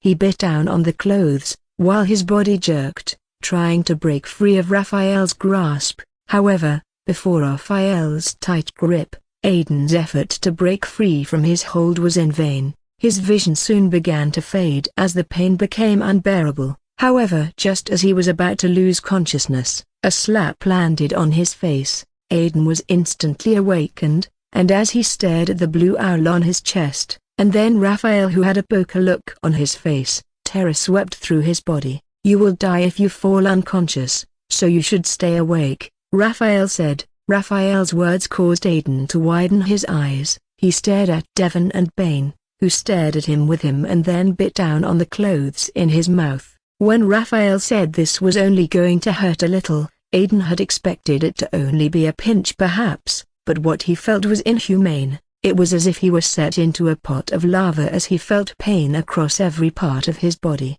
He could tell that Raphael was using his decay power to erase the poison that spread all over his body, but his powers didn't only go after the poison in his body, but they also affected his bones and cells. The distress caused Aiden to want to lose consciousness, but every time his eyes twitched or even shut close for a few seconds, he received a powerful slap from Gus. It was hard to believe this was the same owl that he shared meals with and even offered buffalo wings. As when it came to whacking his face, Gus held nothing back, to the point that if one looked at how hard Aiden was whacked, you would assume he had a beef with Gus. "That will be all," Raphael said and then took away his hand from Aiden. He wiped the beads of sweat that were around his forehead and then stood up, turning towards Bane and Devon. "He will need some rest, but there shouldn't be any life-threatening situation any longer. Thank you, Raphael. Thank you. Devon and Bane spoke. They soon turned towards Aidan, and it didn't come as any surprise to see him unconscious. No sane person would experience this without losing unconscious immediately after. Unbeknownst to Devon and Bane, as Raphael turned his back against them, blood appeared on the corner of his lips. He touched the blood and soon frowned at the sight of it. Gus let out a hiss that caused Raphael to shake his head. I don't regret helping him, Gus. He will be of great use to me, which is why I chose to help him, said Raphael, while in the eyes of Devon, Bane, and Aidan, what Raphael did was use his decay power to wipe out the damage caused by the green mist. The truth was it was way more complex than that. Raphael had contemplated heavily if whether or not to save Aidan. Supposedly, he had enough time on his hand. He could stand inside Aidan's body, and figure out a cure for him, but if he didn't make a move sooner, Aidan was going to die. There was also the chance that once Aidan came into contact with his decay power, he would perish immediately and might even turn into a bag of bones. It was called absolute decay for a reason, after all, but to make sure none of it happened, he needed to weaken his power greatly, even more than what he was already doing. Then, once the little portion of decay energy was inside Aidan, he had to control them to eliminate the green mist in Aidan. Raphael had, however, somehow underestimated the might of the green mist while eliminating it. It retaliated during the process and attacked him, and if it hadn't been for the decay power he possessed, he would have perished. Now I can't help but be interested in the beast that was capable of using that green mist, Raphael said as he walked to his room. As Raphael stepped into his room, he vomited a mouthful amount of blood. He grabbed onto his clothes as more blood continued to sip out of his mouth. Gus glared at Raphael throughout the entire time, and as he brought out a blue pill from his storage ring, Gus couldn't help but roll its eyes at him. Once the blue pill was swallowed, Raphael stood up straight with a faint smile on his face. I want that mist, he said. Those who had encountered that mist and managed to survive it would swear that they didn't want to ever come across it, but not Raphael. He found the destructive property of the green mist very alluring. If it will make us leave the mansion, then why not? Gus spoke. Upon hearing Gus, Raphael knitted his brows. He didn't respond and instead chose to head over to the table in his room. What is it? It can't be that you intend to go after the beast while not leaving the mansion. Gus landed on the table and then glared at Raphael. When it came to creativity, Gus didn't doubt Raphael's capability. It would only take me a few hours or a day to come out with something for that beast. You need to go after the beast yourself, Raphael. Do not try to create a gadget for it, Gus exclaimed. A smile couldn't help but appear on Raphael's face, as he heard Gus. If he said he hadn't considered creating a weapon to deal with the beast while he was in the mansion, then he would be lying. I don't have time to create a weapon for the beast. I will go look for it myself, Raphael said with his eyes glued to the book in front of him. I won't believe you until you step out of the mansion, Gus said. And in case you have forgotten, we have a lot of plans for this plan, and none of them have been achieved. When are you going to start making the moves like you intended? Gus asked. Raphael didn't respond to Gus. His eyes remained on the book in front of him, but as the blue owl turned over the pages of the book, the look on his face changed. When are we leaving this place? Gus asked, but this time around, his voice became cold. When we are ready, Raphael replied and opened the page of the book. It was barely up to a second after he opened the page of the book, and Gus closed it. There was a deep frown on Gus's face as it made contact with Raphael's eyes.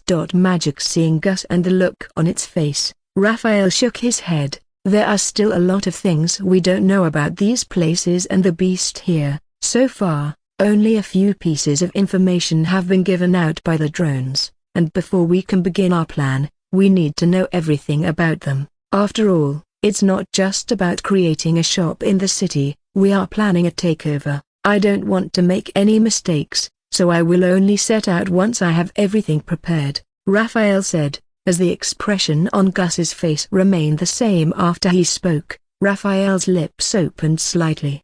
He was about to add to what had already been said when Gus's voice rang out. I have already done my research around the city. Even though I wasn't able to cover everything, I was able to cover more than half of it. Gus said, there's already a place where the shop can be created, and the movement around there is suitable. The beasts want 100 contribution points from you every week to keep that place running, but I was able to negotiate it to 40 contribution points. When it came to dealing with the metahumans who were inside the city, the beast was rather very cruel to them. However, even though their hate for them was to the bone, there were instances where they had to trade with them. Just as the Academy made the metahumans in the city depend on the beast, they also made the beast depend on the humans as well. They are 2A rank beasts in that region, but they won't be of any problem, as I have already spoken to them. As for the materials and other preparation that will be needed in the shop,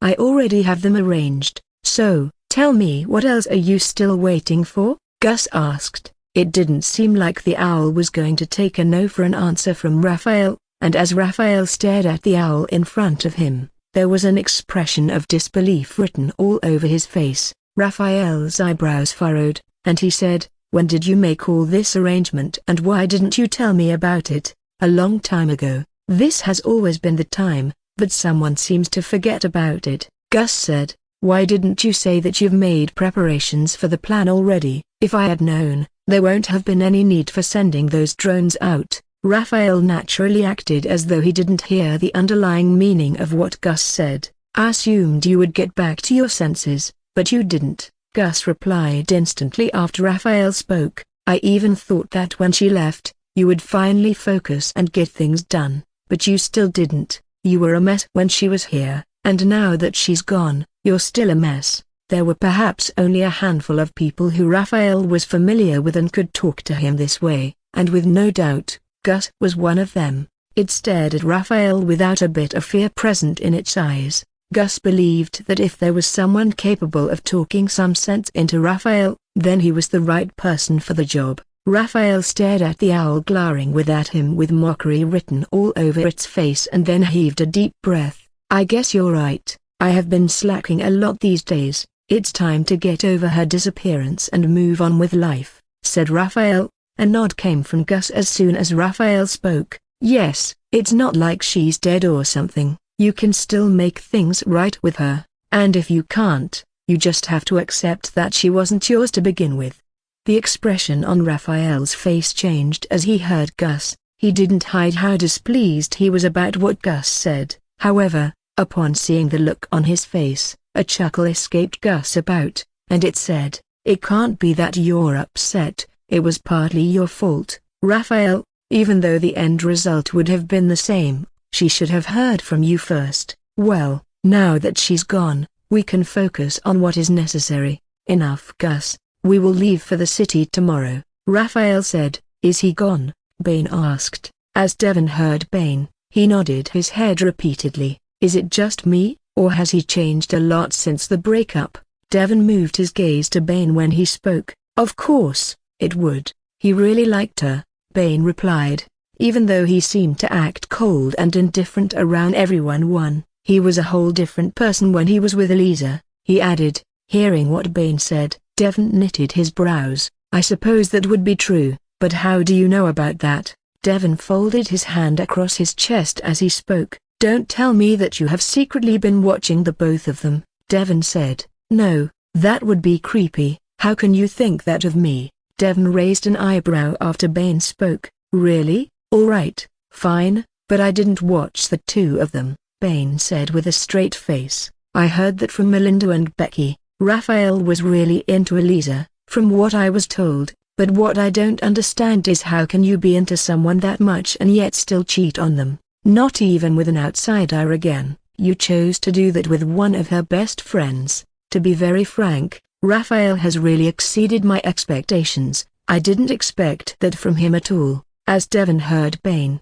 he couldn't help but be very confused. For a moment, it seemed to be as though Bane were criticizing Raphael, then another minute later it was like he was singing his praise. He will be alright eventually, Devon said as he recalled the cold expression on Raphael's face. Why wouldn't he? Bane blurted. He has two very attractive women head over heels for him, and don't tell me Aurora doesn't like him for all that much because she slept with him knowing he's in a relationship with her best friend.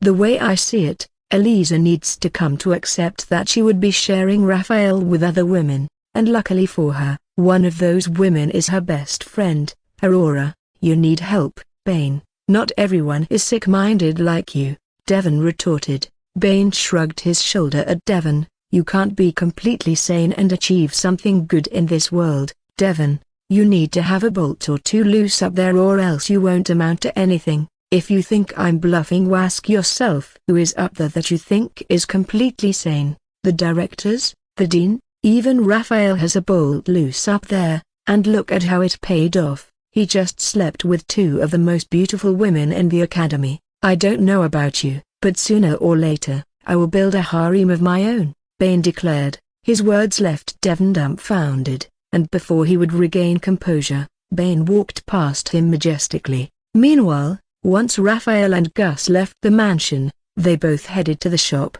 The grim expression and the murderous intent that spread around his body as he moved caused the beasts and humans to move farther away from him. Isn't that Raphael, Queen? You mean the one who won the academy tournament? Yes, that's him. Don't allow the fine face fool you. He defeated every student in the division without breaking a sweat, and from what I've heard, that's merely a tip of what he's truly capable of. I also heard, he's a meta beast who took human form. The students in the surrounding didn't speak in a low voice, and every word they said was heard loud and clear by Raphael. His lips twitched as he heard all sorts of rumors about him. I heard he doesn't relate much with those around him. It must be because he's a meta beast, and he finds humans beneath him. That explains everything, and even the owl is always on his shoulder. Birds of a feather flock together, someone said. A friend of mine also told me that blue owl on his shoulder, Gus I think, is actually Raphael's beast child. Magic. Raphael had completely ignored what the people around him were saying the whole time, but as he heard the claim that had just been made, he paused abruptly, turning towards the person who just spoke. Raphael raised an eyebrow. The grim look on his face caused the male student to break into sweats, but it wasn't the look on Raphael's face that made him terrified. Instead, it was the aura Gus excluded. Gus's eyes were locked onto the student body, and even though it was still on Raphael's shoulder, the male student could feel the aura of death. He could tell that his life was hanging on a thread, and Gus simply needed to move or just give the command, and he would perish. Please, he broken bar, don't kill me, he stuttered. Raphael shook his head, with disgust evident on his face as he saw the student's pants get wet. As Gus moved its gaze away from the student as well, he stumbled to the ground. Sometimes later, Raphael and Gus appeared in front of a building, and as he stared at the building, a smile couldn't help but appear on Raphael's face. You've done well, Gus, Raphael muttered as he continued to stare at the building. The building before him was similar to the one that was in Dale City. It was, in fact, like a print of the building in Dale City, and as Raphael continued to stare at the building, the smile on his face widened. He was like a child who had just received a Christmas present. Is the interior also the same? Raphael asked. I wasn't able to create the AI and the robot, but apart from that, every other thing is the same, Gus responded. Even the upper floor where you did that with Aurora, I tried to make it the same. I'm not quite sure what that place looks like, but I imagined how it would be, and it was created the way I imagined it to be. The smile on Raphael's face vanished as soon as he heard Gus. He then stared at the owl on his face with a stern expression on his face. I'm certain you would like it. Gus feigned ignorance at the look on Raphael's face. Raphael turned his eyes away from Gus. He was about to head into the building when a voice rang out. If it isn't the infamous Raphael Queen. Hearing that voice, Raphael paused. He swiftly turned, coming into contact with the person who had just spoken. He became extremely vigilant. He's strong, Raphael muttered. Very strong, Gus commented. In front of Raphael was a beast with the upper body of a wolf, while his lower body was that of a human. As Raphael seized the beast from head to toe, the expression on his face became grim. Apart from the monstrous strength that excluded out of the beast, there was something he found wary about the beast. It was an unusual feeling, but whenever he experienced something of this sort about someone, he took them seriously. "Eat this." Those words had only just escaped the beast's mouth when he appeared in front of Raphael, launching out a full-force punch. Raphael was already prepared for any sort of occurrence that might occur after the unusual feeling he got from the beast, and as the punch was delivered, he was quick to gather enough strength in his right hand and respond to the attack. Gbam! Raphael staggered backward as his fist collided with the beast. His hand went soft after the collision, and staring at the wolf who had a smirk on his face, a frown appeared on his. Am I imaging things, or did that beast just send Raphael staggering backward? This has to be a dream. There's no way Raphael would lose to a beast. He is the strongest in the whole academy. How can he possibly lose? He has to win, or else we would all become slaves to the beast. After the exchange, the half-wolf, half-human stared at Raphael with a puzzled look on his face. He was just as surprised as the others that Raphael had been pushed back by his punch. As a matter of fact, he had only used half of his strength, yet that was enough to force Raphael back. Supposedly he had used his full strength won't have killed him. If this is the strength of the #1 meta-human in the academy, then the humans have fallen low, the beast said, staring at Raphael and the others with an expression full of mockery. As his eyes came in contact with one woman in the midst, he licked his lips with lust in his eyes. However, feeling the wolf ogling her body, fear swept through the woman's body immediately. She understood the message loud and clear, and before the wolf would make that move his eyes showed he wanted, she fled quickly. Ha ha ha, you can run, but you can't hide. Once I'm done with Raphael, I will celebrate my victory with your body, the beast declared as he stared at the woman running as though her life depended on it. Moving his gaze back to Raphael, he sneered, I thought you were one big shot the way they praised and worshipped you, but I guess I was wrong. You're weak and pathetic. There will be no need to discuss what I was here for, he added, but for wasting my time, and bringing me here, I will have to kill you.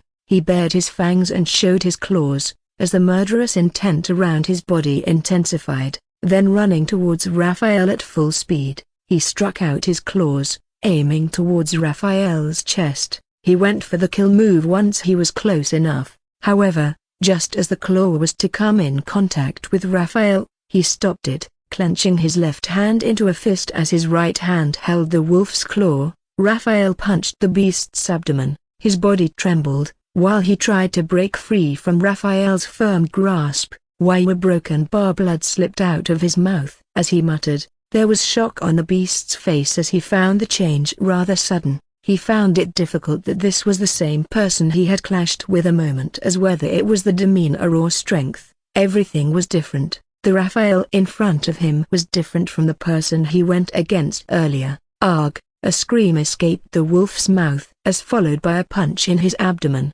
Raphael smashed his knees against his face. The attack caused him to stumble backward, and before he would regain composure, several blows landed on his body. This time around, Raphael held nothing back, and he seemed to turn the beast's body into a punching bag. Every blow that landed on the beast's body caused blood to spill out of his body, while the sound of bones cracking sounded through the entire surrounding. Raphael had bombarded the beast with a series of blows that the scene left the onlookers astonished. He then ended the attack with a swift kick that then caused the beast to fly meters away. Thud! Ha ha ha, what did I tell you? Raphael was simply testing that dude's strength. His strength is something you all can't comprehend. I didn't doubt him in the slightest. It was these two that were doubting him. The male student pointed his hand at two of his friends. I guess you didn't see Raphael's fight in the tournament. If you had, there's no way you would have doubt. He hasn't even used any of his gadgets or his powers yet. That just shows that he doesn't regard the beast as a threat. There were several nods of acknowledgement, and as they thought about it, it was true. Raphael had yet to use his gadget or powers to deal with the powers. Throughout the entire time, he had only been using his fist and nothing else. I will kill you. Accompanied by that voice was a burst of killing intent. The half-wolf half-human's body was already covered in blood from Raphael's attack, his eyes were bloodshot, and as he glared at Raphael, his hatred was evident. Magic. Before the angry voice and beast in front of him, Raphael balled his hand into a tight fist and then assumed a battle stance. This time around, use your powers and finish him off. I'm starting to get bored. Who said I didn't use my powers during that attack? Raphael replied. Gus, that can't be broken. Gus said. However, seeing the expression on Raphael's face, he immediately understood that Raphael wasn't joking. It all became clear as to why Raphael turned his body into a punching bag. You need to capture him. If he's able to resist the power of your absolute decay, there will be others capable of it as well. Gus said, I know. Waving his hand casually, a flame gun appeared on Raphael's left hand, while an absolutely cold gun appeared on his right. He pointed both guns at the furious beast in front and moved the trigger afterward. As the flame gun and cold gun hit its target, he was enveloped by both elements quickly and his voice reverberated throughout the entire surrounding. Though the damage had been done, there was still a neutral expression on Raphael's face as he looked ahead. The blast had obstructed his way, making him unable to see what state the beast was left in after the attack. He continued to stare at that area, and as the flames went off and the cold vanished, Raphael slowly placed his hand on both gun triggers. Just the slightest bit of odd action, and he was going to pull the trigger once more. I will rip you to shreds, Raphael Queen. A familiar voice soon rang out. Followed by that voice was the half-wolf half-human appearing before Raphael. His body was painted in blood, while the majority of his furs were burnt and his bones could be seen. He was in a disoriented state that it was barely up a few seconds after he appeared in front of Raphael, and the place he was standing on was covered in blood. All hail Raphael Queen, he is invincible. The students in the surroundings soon began to praise Raphael as he put the beast in his place. The majority of them had been bullied by the beasts during these past few days, and they wished death could come sooner, so getting to see one of the beasts in so much pain brought a smile to their faces.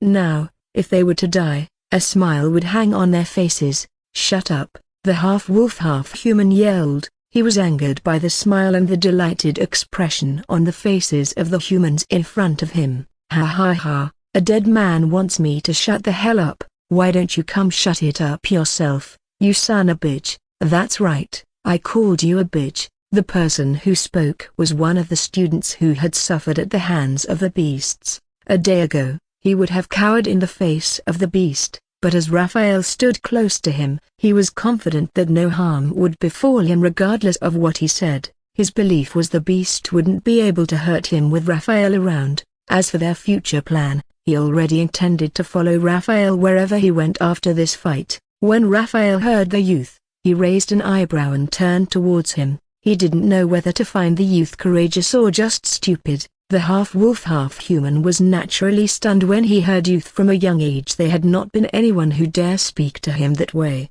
yet a mere human insulted him. He bared his fangs and killing intent flashed through his eyes. He had only taken his eyes off Raphael when a burst of flames enveloped his body. Ugh!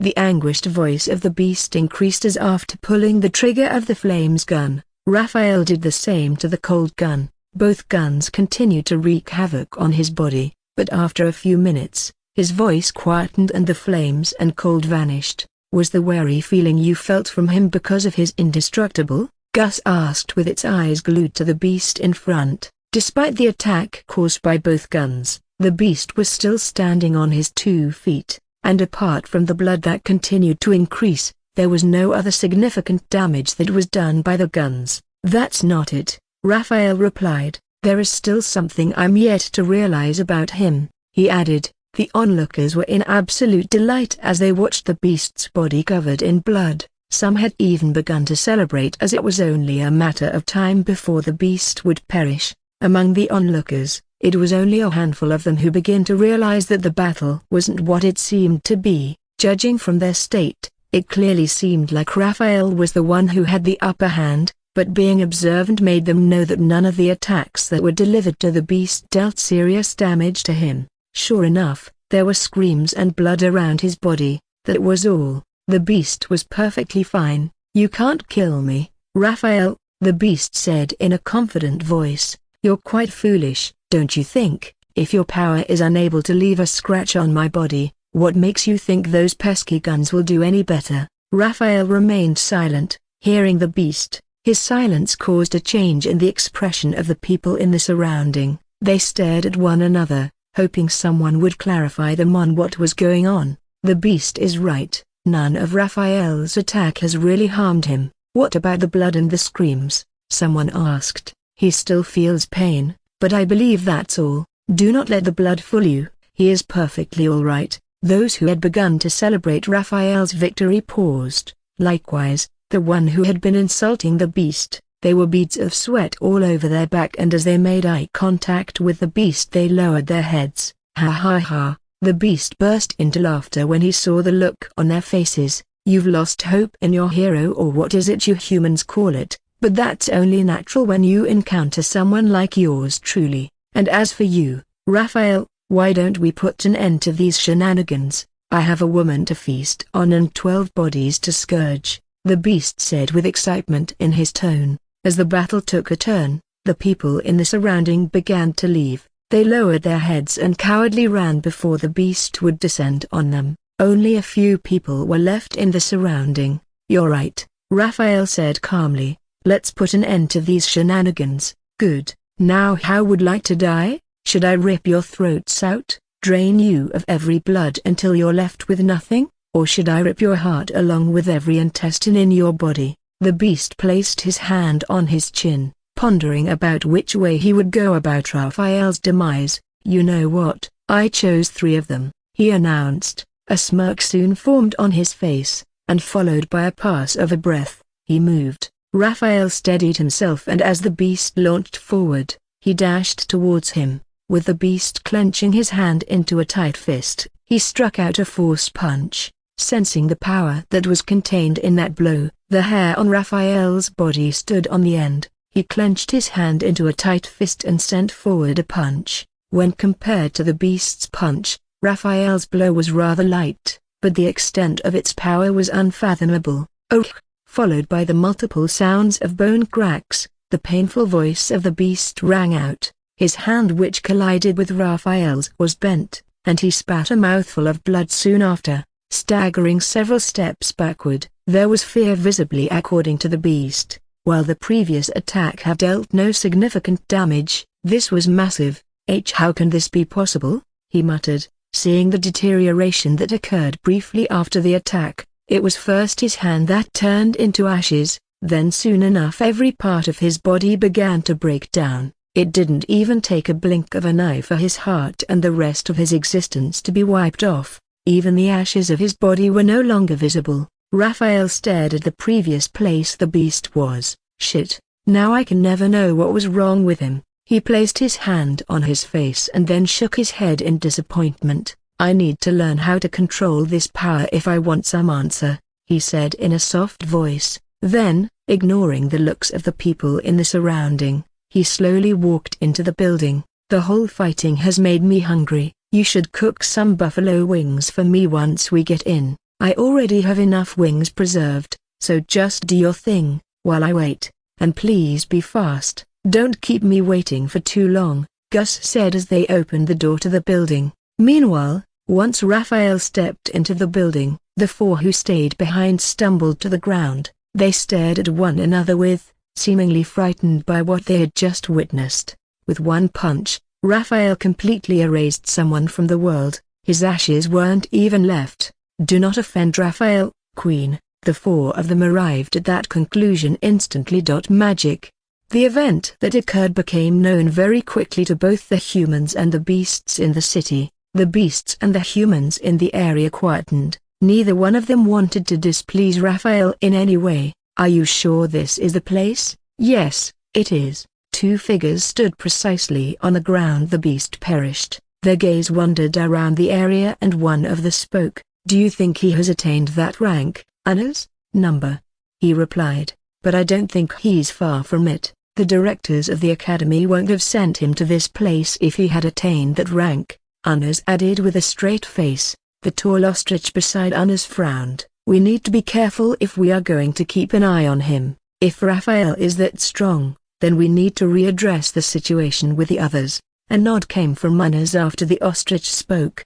The both of them stared at the ground. The half-wolf half-human had said to have vanished and shook its head. He then moved his gaze to the building in front. Do you have any idea what he intends to do with this building? Anna's asked with a curious look on his face. I heard he wants to open a shop here, the ostrich answered.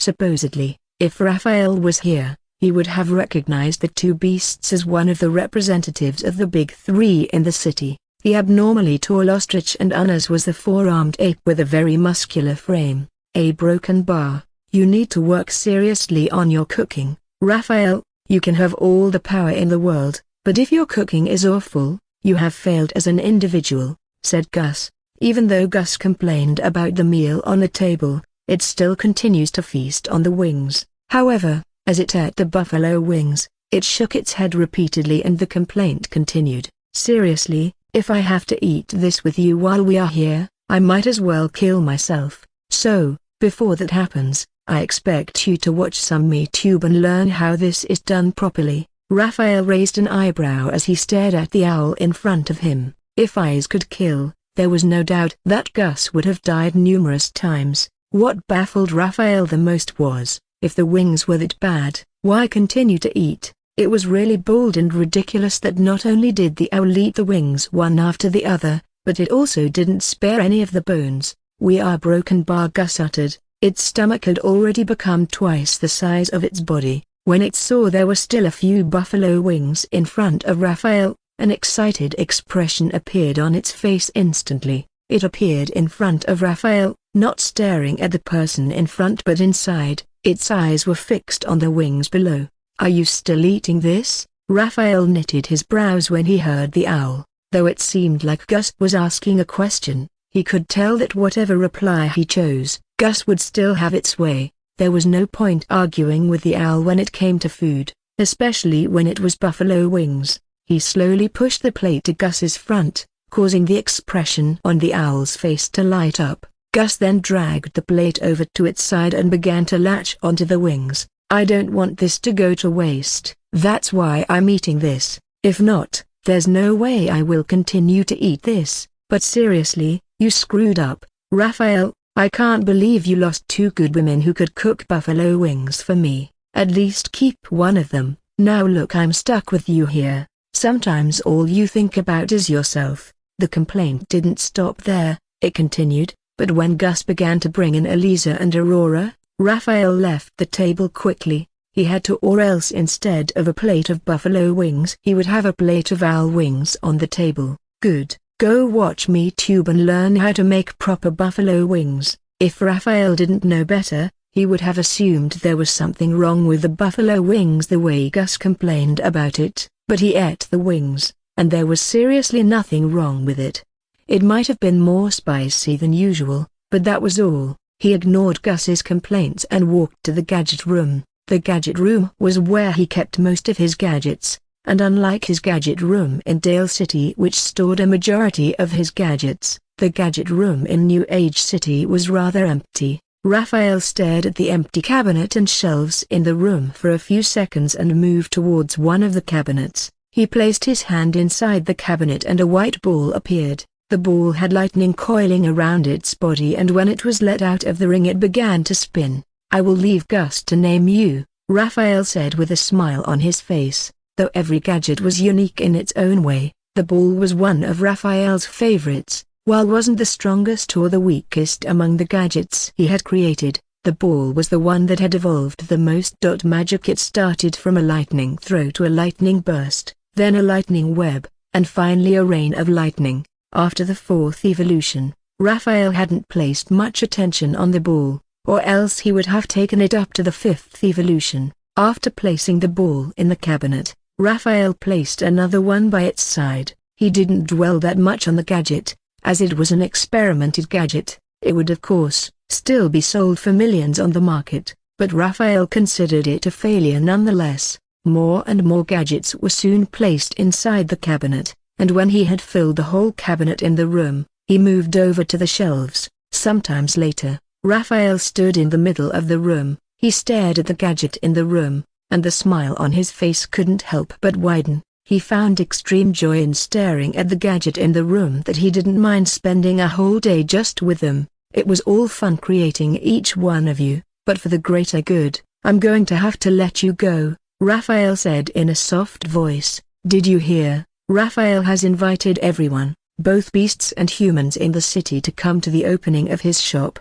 He is offering 50 humans and beasts one free gadget. Then what are we still waiting for? Let's go there now. There was movement in the city as once the news spread out, both beasts and humans rushed to the shop. Whether it was the Academy or New Age City, there was barely anyone who hadn't heard about Raphael's gadget. In the Academy Mall, his gadget cost a fortune, but those who had used it had praised him continuously. A gadget that was capable of turning the table during any stage of a fight was priceless, so hearing those gadgets would be given out for free, everyone wanted it. As for the beast in the city, they had experienced the might of the gadget, and even though they had yet to be a beast with one of his gadgets, they didn't doubt what Raphael was capable of creating in the slightest. Everyone hurried to the shop. No one wanted to miss out on the chance of obtaining one of Raphael's gadgets for free. Why isn't anyone going in? A young man asked as he arrived a few meters away from the building. He stared at the owl that was standing in front of the building and then moved his gaze to the surrounding. He had already been shocked when he saw the number of beasts and humans from afar, but as he got closer, he realized the numbers even exceeded what he saw. It was rare to see both beasts and humans in this close contact without a fight or conflict breaking out. Everyone seemed to have let go of their deep hatred for one another as they stood in front of the building. Has anyone gone inside yet? The young man couldn't help but ask. It had been a few minutes since he arrived, and yet no one took a step closer to the building. They seem rather scared to move closer to the building. No one has gone in yet, someone in the crowd responded. Why, it can't be that everyone here is scared. He had only just spoken when the eyes of everyone in the area were fixed on his body. He gulped and then flashed a rough smile at the people glaring at him. The glares only lasted for a moment, before they moved their gaze back to the building in front of them. Speak softly. A firm nod came from the young man. He had already learned his mistake from those glares, and even if he was paid to, he wouldn't speak at that volume again. But why isn't anyone entering the building? It was Raphael who invited us to his opening. So, why is everyone standing here when we should be running there? He said in a soft tone. It seems you didn't hear about what happened. Raphael fought with one of the strongest beasts in this region, and not only did he defeat the beast, but he also obliterated every part of his body from the world. Not even his ashes were left. And all this was with a single punch. Even though he was the one who invited us here, we are still scared that he might choose to do something crazy. If he should unleash his absolute decay, none of us would survive. The young man's mouth opened slightly. He had been on the sick bed these past few days, so he wasn't aware of some of the things that occurred. The reason why he made his way here was that he saw a group of people running towards this area and loudly praying they weren't too late for the gadget Raphael was giving out for 50 people. I'm sure he won't, he said with a look of certainty on his face. The face of the man beside lit and he said, then why don't you go in first? We will follow your lead once you're in. The young man gulped. He could naturally tell how dear the situation would be if Raphael were to use his absolute decay. He found it absurd that someone would invite both beasts and humans to the shop just to kill them. While Raphael has been said to be a lunatic in the academy, there was still some limit to it, right? The young man pondered whether or not he should walk to the building. Look, someone is going. Among the beasts and humans in front of the building, the person who walked towards the building was a slender, pale-skinned woman wearing a tattered top and pants. A part of her lady skirt was in the reveal and her body was in a disoriented state. It seemed as though she was going to break down any time, yet at the same time, there was resolve and determination on her face. She had gone through hell these past few days, and whether she lived or not didn't really matter. While others were scared for their lives, she had nothing to lose in this situation. She could either get a life-changing gadget or die, and for someone who had moved back and forth through the gates of hell, she was unfazed by the threat of the absolute decay. Magic. "Where is Raphael? I'm here for the gadget." She spoke in a trembling tone as she arrived in front of Gus. Gus sees the woman from head to toe, and it couldn't help but wonder how she was still standing on her feet. Merely from the blood that bled out of her as she stood, Gus felt that she should have died a long time ago. "You have less than an hour, and you would die." "What use will have the gadget be for you?" Gus asked. "A broken bar." "An hour," she muttered and then chuckled. The expression on her face became cold and she said, "That is more than enough time to kill the one that harmed me." "You choose to seek revenge during your last breath," Gus said. "I like that," Gus exclaimed, nodding his head. "I'm in a good mood, and considering that you're the first person to walk up here among these cowards, not only will I help you kill that person, I will always give you a chance to live," Gus said. "And do you know that with a magic castle, you can get a mass release of 7 chapters? Yeah, broken bar, I don't know what to say," she muttered with tears gathering in her eyes. "Say thank you," Gus replied. A light smile then appeared on the woman's face. She wiped the tears at the corner of her eyes. "Thank you. I will be forever indebted to you. If there's ever something you need, I won't hesitate to help you," she said in a serious voice. "Good, though there's really nothing you can do for me at the moment. I'm sure we will figure something out in the future," Gus commented. "You can go in, Raphael will attend to you." She took a deep breath after Gus spoke, and with a stern look on her face, she walked into the building. As the beasts and humans outside of the building saw the woman walking into the building, they stood frozen, their jaws slack and a stupefied look on their faces. "I was right. Why would he invite us here to kill us?" It was the man from earlier that spoke. "We can't be sure yet. What if she doesn't come out of the building?" "This is Raphael we are talking about. He is capable of doing anything," someone said. The man frowned upon hearing that reply. However, he didn't move from where he was. As much as he wanted to go into the building, he still wanted to be sure the woman would come out eventually. "There's no rush. Once she appears out of the building, we do a little bit of findings from her, and when he confirmed that there's nothing skeptical going on about her, we rush to the building." Simple. An hour passed by quickly, yet neither the humans nor the meta beasts outside of the building took a step closer. The front of the building became more crowded, and everyone's eyes were glued to the building. It had been 2 hours since the woman went inside the building,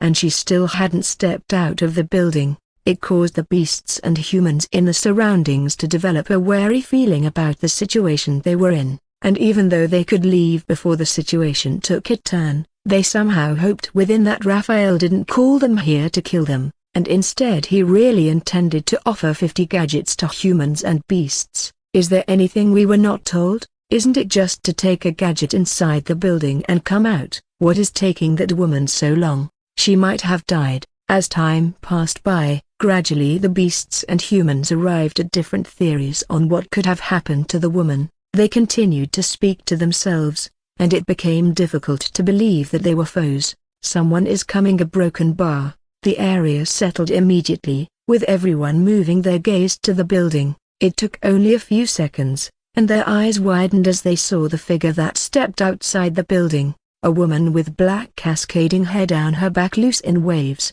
She had brown eyes, framed by thick lashes, and an hourglass figure with curves in all the right places, and a narrow waist that accentuated her feminine shape. "What the hell? I must be dreaming. How can this be possible? Someone, please wake me up from this dream." The male student had only just spoken when he received a resounding slap on his face. He stood frozen with disbelief written all over his face. "This is really not a dream," he muttered, turning towards the person who had just slapped him. The woman went into the building in a disoriented state, but in merely 2 hours she transformed to the extent that supposedly they hadn't seen her step into the building. They wouldn't have believed she was the same person. Her body, which was covered in blood and scars, was spotless, and the new set of clothes she wore hugged her body tightly. Overall, she looked flawless. Was a spa really necessary? "Raphael," Gus said as it seized the woman from head to toe. A smile was quick to form on the woman's face when she heard Gus. "This won't have been possible without you, Gus. Thank you very much," she said. "It's all right." Gus smiled. "Now that your injuries are gone, and you've recovered, are you still going to pursue that person?" Gus asked. There was an immediate nod from the woman after Gus spoke. She didn't have to think too much about it, and her answer was yes right away. "You must think that I'm crazy, but even if it's the last thing I'm going to do in this world, I will not allow him to live after what he has done," she said with a grim look on her face, as she then remembered the torture and experience that person put her through. Killing intent oozed out of her body. Sensing the killing intent that exuded out of her body, Gus couldn't help but nod his head. "Very good, you didn't disappoint me," Gus said. "If you somehow survive through this, and you need somewhere to stay, you're always welcome here." The woman's mouth opened slightly and a stunned expression appeared on her. She hadn't been expecting Gus's offer, and even though it was said loud and clear, and she still found it unbelievable. Yeah, broken bar, I don't know what to say," she said in a trembling voice. Gus shrugged. It was about to speak when the woman suddenly went on her knees. "Thank you very much." Gus watched as the woman shed tears while she spoke, and then shook her head. "There's no reason for you to cry. I said I was going to help if you manage to live after the revenge you want to embark on. If I'm being honest, I don't think you will survive. I just said that to give you something to look forward to." Gus added. "Magic, thank you," the woman muttered. She lifted herself from the ground, and after staring at Gus closely for a few seconds, she turned around. There was resolve in her eyes, and the will to live which had once disappeared surfaced. It only lasted briefly before it vanished. As the figure of the woman was no longer in sight, the hairs on Gus's body suddenly stood on its end. Gus sensed danger, and as it moved its gaze to where the ominous feeling came from, its eyes twitched. Before Gus were hundreds of beasts and humans rushing towards the building. Now that they had confirmed that Raphael wasn't bluffing, and he didn't intend to harm them, there were no need to fear. "Fools, it took you this long to realize," Gus sneered. "Get the hell out." Followed by that scream, a ball of flames shot out of the tiger's mouth. The tiger dashed forward and, whether it was beasts or humans, it sent a ball of flames to whomever it encountered. It wasn't just the tiger who went battle mode. The remaining beasts as well as humans sent out their most strongest attack. The previous surrounding, which was quiet as a graveyard, descended into chaos. There were all sorts of supernatural attacks sent out by the beasts and humans in the surrounding, and as the beasts and humans gave everything they got, bodies dropped and corpses filled the ground. Gus watched the scene ahead with an astonished look on his face. It found it astounding at how both sides were able to turn sides and demolish one another without even batting an eye. "It's mine," a man covered in blood exclaimed. He had only just pulled out a beast's heart when an ice spike suddenly went through his chest. He was able to turn towards the person who had just penetrated him, and as his eyes came in contact with the figure, his mouth opened wide. The man was incomplete as he watched his supposed fiancée penetrate through his body with the ice spike. "Why, you broken bar, how can you do this?" he stuttered with blood slipping out of his mouth. "You think I didn't know that you cheated on me? I know I might not get a chance like this to end you, and even if it means dying in this battle, I don't mind it, because seeing your body drop before my eye is the greatest gift I can ever have," the woman muttered. She removed the ice spike from the man's chest and plunged it even deeper. With a sadistic grin on her face, she twisted the ice spike around his body, watching his life pass before her eyes, and a satisfied expression surfaced in her. As the man's body dropped to the ground, she knelt in front of the body and then burst into maniacal laughter. Her laughter resounded through the surrounding, but none of the beasts and humans paid heed to the woman. It was all about the prize in front. The woman took a deep breath soon after and was about to lift herself from the ground when a beast appeared in front of her. She gulped at the imposing figure of the beast in front of her, and even though it had yet to make a move on her, she could feel death approaching her. "Humans," the beast uttered with disgust present in his tone. It stared at the man's corpse for a moment before moving its gaze back to the woman. "If you want to kill me, do it. and stop staring at me with those eyes," the woman said, standing from the ground. She glared at the beast, and even though she tried to appear fearless, there was fright apparent within her eyes. The beast sneered. "What fun will it be, when you can fulfill a wish of mine?" he said with lust evident on his face. While the woman was not terrified of death, she was instantly frightened when she understood the beast's intention. She staggered several steps backward, scanning the whole area as she moved backward. "You can't escape me, even if you try. Just stay still. It's not like you won't enjoy it when I'm done with you," the beast said. "I have been told that I'm a gentle lover, you know," the beast added, completely disregarding the disgusted look that was on the woman's face. She tightened her grip on the ice spike in her hand. "I rather die than have my body sullied by you." The woman was about to drive the spike deep into her chest when the beast roared at her. Its roar caused her body to tremble violently, as though she were experiencing a seizure. Magic! The ice spike soon dropped from her hand, and before she regains composure, the beast emerged in front of her, slamming her body to the ground. "How dare you try to harm yourself without my permission?" the beast yelled. "You're mine, and in case you didn't realize that, I will prove it to you." Followed by those words, the beast tore apart the woman's clothing. The sight of the beasts and the woman didn't go unnoticed by those in the surrounding, and while on any good day, they would have tried to rescue her from the beast's clutches, this wasn't one of them. "I will come to save her once I have obtained Raphael's gadget." "Hold on, wait, I will come for you once I have the gadget."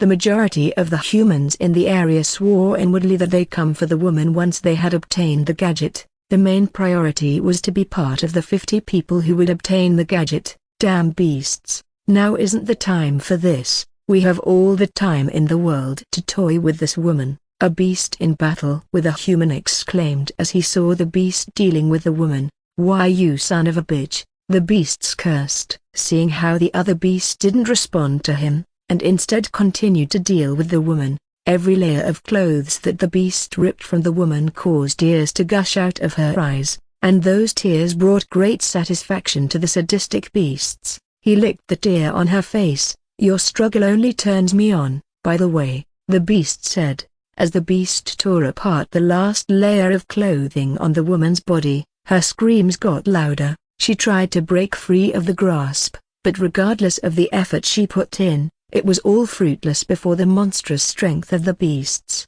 "Now let's have some fun." A second after which the beast would penetrate the woman, a golden arrow suddenly punctured through his chest. The attack sent shock spreading through its body, and as its body began to emit light, it staggered away from the woman. At that moment of separation, the woman gathered the pieces of clothes she could pick around her and ran as though her life depended her on it. Who was that?" the beast exclaimed in great shock. He stared at the hole that just formed in his body, and as his eyes searched the area, his gaze came across a youth holding in his hand and a quiver behind him. Dwa! Before the beast would utter the rest of the word, his body exploded into pieces. As the beasts and humans in the surroundings saw the youth with a bow and arrow, they instinctively took a step backward. The battle was halted immediately, and both beasts and humans fixed their eyes on the youth before them, who hadn't heard of this youth in the city. The black bow, the golden arrow,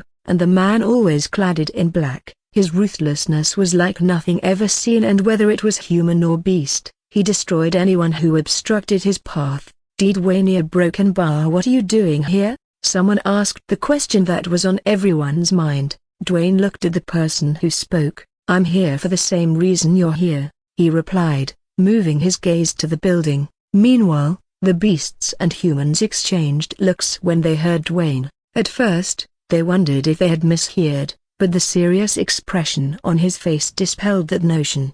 As Dwayne began to move, the beasts and humans gave way for him immediately. They lowered their heads as he walked past them, and as he slowly approached the building, a slight frown appeared on the beasts and human faces. "Are you just going to let him go?" Both beasts and humans looked at the person who had just spoken. "Why don't you go stop him? We are right at your back," a beast spoke with a sinister grin on his face. The man shrugged his shoulder. "If there's something that woman told us, Then it's that we shouldn't ever be afraid to make a move," he said, and after taking a deep breath, he walked forward. "Hey, Dwayne." Dwayne didn't stop, nor did he respond. He continued to walk towards the buildings, but as a gust of wind wrapped in front of him, he abruptly paused. He slowly turned towards the man who seemed to have conjured the wind and spoke. "Do you have a death wish?" "It's you who must have a death wish," the man replied. "You can't just come here and act like you own the place.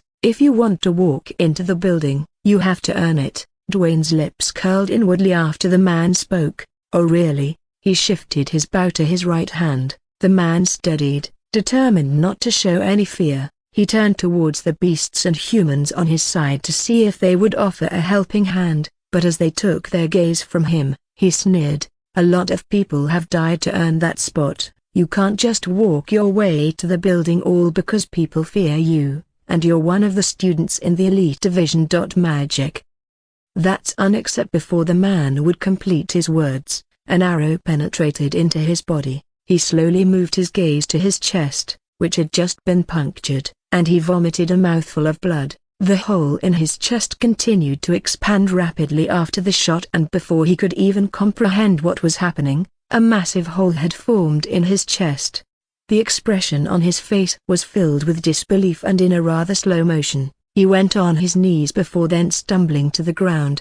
Dwayne soon swept his gaze to the beasts and humans in the surrounding. "Is there anyone who thinks it's unacceptable for me to go to the building?" Dwayne asked, tightening his grip on his bow, as the beasts and humans lowered their heads immediately after he spoke. Dwayne sneered. "I thought as much," Dwayne said, and then walked further to the building. Not a single word left the mouth of the people in the surrounding. They simply watched as Dwayne made his way into the building, and once he was no longer in sight, they simultaneously heaved a deep breath. "You are broken, bar." That was scary. One of the beasts who had stood close to Dwayne as he shot that arrow spoke. "I will kill him one day," another beast stated, and as the people in the area heard him, they burst into laughter. The laughter came from both beasts and humans, and it reverberated through the area that even Gus, who was watching from the distance, couldn't help but wonder what was happening. One minute they were killing each other, and the next minute they seemed to be close friends.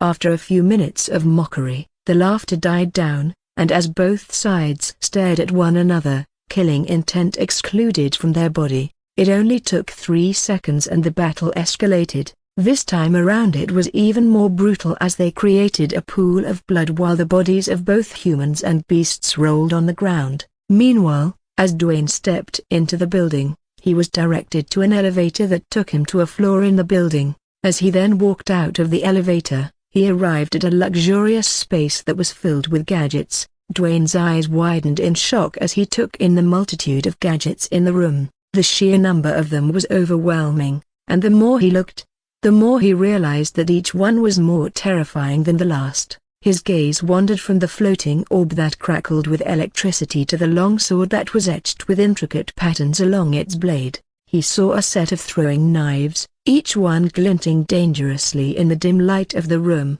and a pair of boots that seemed to be made of some kind of metal. After a moment, Dwayne's eyes settled on a glass cabinet that contained a particularly intriguing gadget. It was a gauntlet with little stones embedded in the knuckles, and as he approached it, he could feel a faint hum emanating from it. "That's an interesting choice, Dwayne," a voice suddenly sounded that caused Dwayne to hurriedly turn to the direction the voice was coming from. As his eyes met with the person who had just spoken, his mouth opened slightly and he said, "Raphael." Raphael ignored Dwayne's gaze and moved his eyes to the gauntlet in the cabinet. "The stones on the gauntlet can enhance your power greatly. In your case it means it will double the effect of your arrow and expulsion power."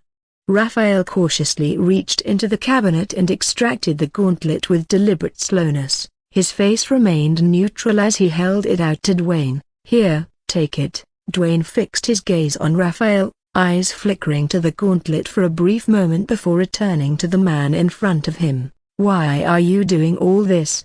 he asked, his voice tinged with suspicion. "What do you mean?" Raphael replied, his expression betraying nothing. Dwayne's frown deepened. "I may not know you well, but I can tell that you're hiding something. You're not the kind of person who would give away valuable gadgets like this without expecting something in return. So, what is it you want? Raphael's face remained impassive, seemingly unfazed by Dwayne's accusatory tone. He pushed the gauntlet closer to Dwayne. Do you want the gauntlet or not? If you don't, you can choose something else, or you can leave. Dwayne furrowed his brow, weighing his options. I'll take the gauntlet. He snatched it up and headed for the elevator. As he stepped inside, he glanced back to see Raphael watching him, a sinister smile playing at the corners of his mouth. Dwayne tightened his grip on the gauntlet, his unease growing. The device would undoubtedly enhance his abilities, but he couldn't shake the feeling that he was making a dangerous bargain. Goodbye, Dwayne, Raphael called out just as the elevator doors slid shut. Once Dwayne had disappeared from view, Raphael crossed his arms and waited for the next visitor. It wasn't long before the elevator opened again, disgorging 3 battered figures. Their body was covered in blood and bruises marred their skin. Raphael raised an eyebrow at the sight of them, surprised to see only one human among the trio as the other 2 were beasts. A tall, 3-eyed monkey and a formidable alligator accompanied a young man he recognized as Orson, a prodigy from the Academy's Research and Support Division. As they stepped out of the elevator, Dwayne's earlier expression of shock was mirrored on their faces. They gazed in awe at the astounding array of gadgets in the room, each one promising to change their lives for the better. For a moment, they found themselves seriously contemplating stealing from the enigmatic owner of these incredible devices. Orson swallowed hard, trying to maintain his composure better than the 2 imposing figures beside him. Of the 3, he alone had some familiarity with Raphael's extraordinary gadgetry. He approached Raphael, who had been observing them intently since their arrival, and addressed him. Raphael, can you recommend a gadget that would be suitable for me? It was as if Raphael had anticipated Orson's request. Without missing a beat, he produced a list and handed it to Orson before passing the remaining copies to the other 2. I've compiled a list of 3 gadgets tailored for each of you, along with their respective abilities, Raphael explained. You may select one of the 3 options, and that will be your choice. As Orson and the others examined the lists, their eyes widened in disbelief. The gadgets and their corresponding abilities were exactly what they needed to experience a quantum leap in their personal power. The term tailor-made was an understatement. As they met Raphael's gaze, a shiver of fear coursed through them. If he could devise such potent enhancements, couldn't he also create a contraption capable of their destruction? Forcing a grin, Orson made his decision. I'll take the contact lenses. Raphael nodded in acknowledgement. The contact lenses were one of the 3 items on Orson's list, designed to amplify his heat vision to an entirely new level.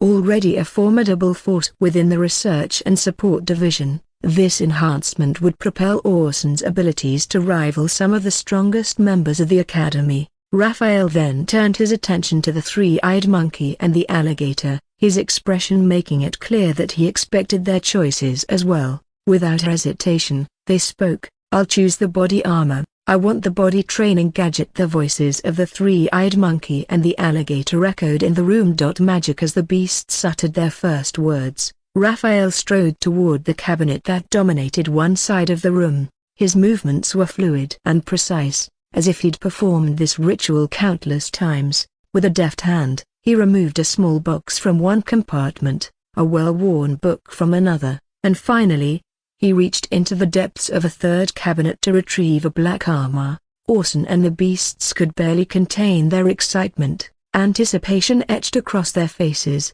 Their hearts raced with joy as Raphael approached, presenting them with the long-awaited gadgets. In unison, they breathed their thanks. Thank you so much, Raphael. Thank you, Raphael. Thank you. It was as if they had rehearsed their gratitude in advance, eager to accept the long-awaited treasures. Clutching the gadgets, they were almost too good to be true, and they yearned to leave the building before Raphael could have a change of heart. But, after only a few steps, his velvety voice halted their progress. I didn't say you could leave. Though softly spoken, the words carried the weight of a death threat, and they froze in place. Orson and the beasts swallowed hard, their faces etched with fear as Raphael stood before them. his presence commanding the room. The air thickened with tension, yet after several heart-stopping moments, Raphael's lips curled into a smile. "Don't forget to revisit," he said, the words hanging in the air like a promise. "You will have the chance to obtain those other 2 gadgets if you desire, and, if you have a specific gadget in mind, I am at your service. The fee is but a token, and you may call upon me anytime." Orson and the beasts exchanged glances, curiosity piqued. "How much is the fee?" Orson inquired, the question hanging in the balance as the beasts turned their gazes toward Raphael. To own a custom gadget crafted by Raphael was a dream for most beasts in the New Age city and those at the academy. Raphael's smile broadened, his eyes gleaming with a hint of mischief. "You will simply owe me a favor, that's all." Orson and the 2 beasts echoed in unison. "A favor?" Raphael nodded, a subtle smile gracing his lips as his eyes remained fixed on the trio before him. Though their request might have seemed trivial coming from anyone else, the fact that it was Raphael who asked sent a shiver down their spines. He was a force to be reckoned with, capable of demanding anything from them. The atmosphere in the room grew heavy, the tension palpable, causing the beasts' hearts to race. Raphael stood with his hands clasped behind his back, his mere presence enough to instill fear in the bravest of souls. Finally, Orson spoke up, shattering the silence. "All right, Raphael, if we ever need a custom-made gadget, we'll come here." He wasted no time in turning towards the elevator, his companions following closely behind.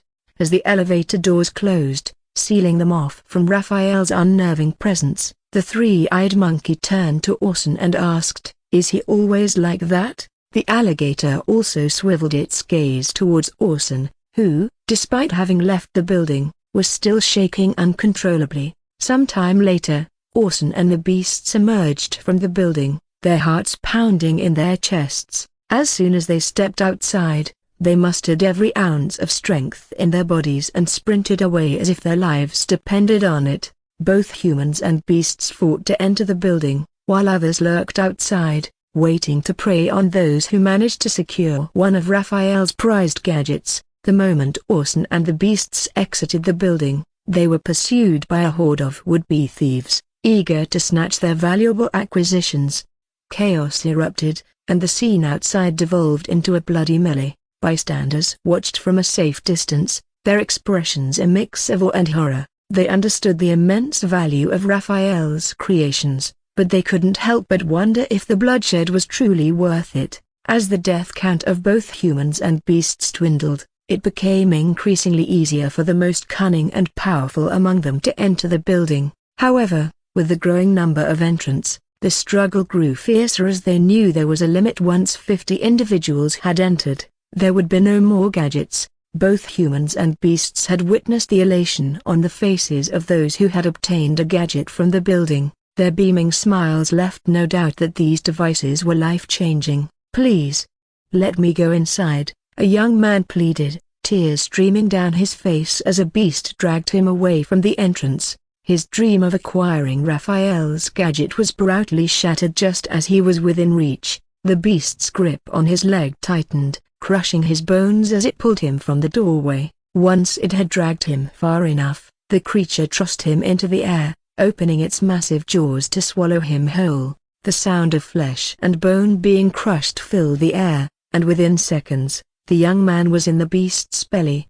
The creature licked its lips, seemingly satisfied with its meal, and belched loudly. As it scanned the remaining humans fighting with every ounce of strength to enter the building, a hungry look crept into its eyes. The beast was about to hunt for its next victim when a woman appeared before it, clad in a billowing black cloak. Her deep brown eyes conveyed a sense of mystery and allure. Her long white hair cascaded down her back in loose waves, framing her face in a captivating manner. A long tail swayed behind her, and while her beauty was undeniable with sharp features and a commanding presence, the power she possessed was immeasurable. "Enough, Rio," she said firmly, her gaze locked on the 7-foot-tall beast before her. Upon hearing her command, the creature immediately bowed its head in submission. Those who had witnessed the horrors the beast had wrought on humans and other beasts alike were stunned. It had displayed unbridled ruthlessness, yet it still bent to the will of the woman before it. Curiosity piqued. They wondered who she was and how she managed to exert such control over the fearsome creature. The woman turned her attention to Gus, whose expression was unreadable. A smile graced her lips as her tail swayed gently. She approached him with graceful strides, her cloak billowing softly behind her. "How are you doing, Gus?" she asked, bending down slightly. Her smile was warm and inviting, a stark contrast to the eerie atmosphere surrounding them. Gus couldn't find the right words to respond. There was something peculiar about this woman, but it couldn't quite put his finger on it. It wasn't her curvaceous figure, which was evident even beneath the concealing cloak, nor was it her shapely derriere. As Gus studied her, the woman's unwavering smile held firm. After a few moments, she straightened up and glanced at the menacing creatures behind her. "Keep Gus and the others company while I go see Raphael," she instructed. Gus frowned, realizing the underlying message. The beast was to keep everyone, including him, out of the building until she returned. It studied the creatures, whose sinister grins seemed to whisper threats of pain and death. Gus wasn't afraid to engage in battle, but it also wasn't sure if it would be worth it or if Raphael would approve. Magic. It had seen these beasts tear through powerful metahumans and mystical creatures with ease, as though they were mere insects. If he were to challenge them, he would have to unleash his full might, but was it worth the risk? Gus pondered this for a moment before coming to a decision. He shook his head and held his ground, his gaze locked with that of the beast. The moment the elevator doors slid open, the woman stepped gracefully into the gadget room, her heels clicking on the polished floor. As her gaze met Raphael's, a light smile played at the corners of her lips, adding an enigmatic allure to her presence. Raphael, however, couldn't shake the same inexplicable feeling that had seized Gus upon encountering the woman. His intuition told him that something was off, but he couldn't pinpoint the source of his unease. Her eyes seemed to hold a secret, one that both intrigued and unsettled him. The woman's melodious voice broke through his thoughts. "If you continue to stare at me like that, Raphael, I might assume you're smitten," she teased, her smile taking on a seductive edge. "Or should I address you by your full name, Raphael Mikhailson Queen?" Chapter 260 Marriage Proposal. Hearing the woman call out his full name, a sneer curled at the corners of Raphael's lips. His eyes locked onto hers, his eyebrows furrowing in suspicion. In contrast, the woman appeared utterly at ease. A blissful expression played across her face as she studied him. Her tail flicked behind her, and after a moment, she began to wander around the room. She couldn't help but nod in appreciation at the gadgets displayed in each cabinet. It was undeniable that when it came to innovation and creation, Raphael was among the best. Pausing in front of a particularly intriguing device, she turned back towards him. "Which gadget would you recommend for me?" she asked, her smile taking on a seductive quality. Raphael's expression remained unreadable, his curiosity piqued. The woman chuckled softly, understanding his confusion. "Don't bother, we haven't met before," she clarified, before quickly correcting herself. "Or rather, we haven't officially met." His brows knit together, and his stance shifted, betraying his readiness to act should she provoke him. The woman, however, seemed unperturbed by his guarded demeanor. "Relax, Raphael, if I wanted to make a move on you, would we still be having this conversation?" She folded her arms, drawing attention to her voluptuous figure, but her attempt to entice him failed. Raphael's gaze never wavered from her face. She shook her head, almost impressed. "You're really not like the others, are you?" Despite her earlier flirtation, she was sincere in her request. "But seriously, what gadget would you recommend for me?" Her eyes scanned the glass cabinets, filled with awe-inspiring inventions. "I've heard you help others choose the perfect gadget for them. Why not do the same for me, or do you reserve that special treatment for others?" she said. Raphael finally broke his silence. "I need to know what your abilities are before I can make a recommendation, and even then, I can't guarantee there's something here for you." She placed a hand on her chin, considering his words. "Isn't it impressive that you're so well informed about people's abilities, and can create gadgets to aid them? It's intriguing, but also rather unsettling." don't you think? You are, after all, the expert on spying on people and taking note of their strengths and weaknesses." The smile that remained on her lips held a sinister edge. As Raphael stared at the woman, 1,000 questions raced through his mind. Despite his extensive research on the people and creatures of the New Age city, he had never encountered this enigmatic figure. Baffled, he took a deep breath and flashed her a wry smile. "I'm just trying to make the world a better place," he said. The room fell into a tense silence as they locked eyes. The atmosphere grew heavy and charged, and it seemed as though a confrontation was inevitable. Just as the tension reached its peak, the woman finally broke the silence. "If you insist on knowing my ability before recommending a gadget, I won't tell you.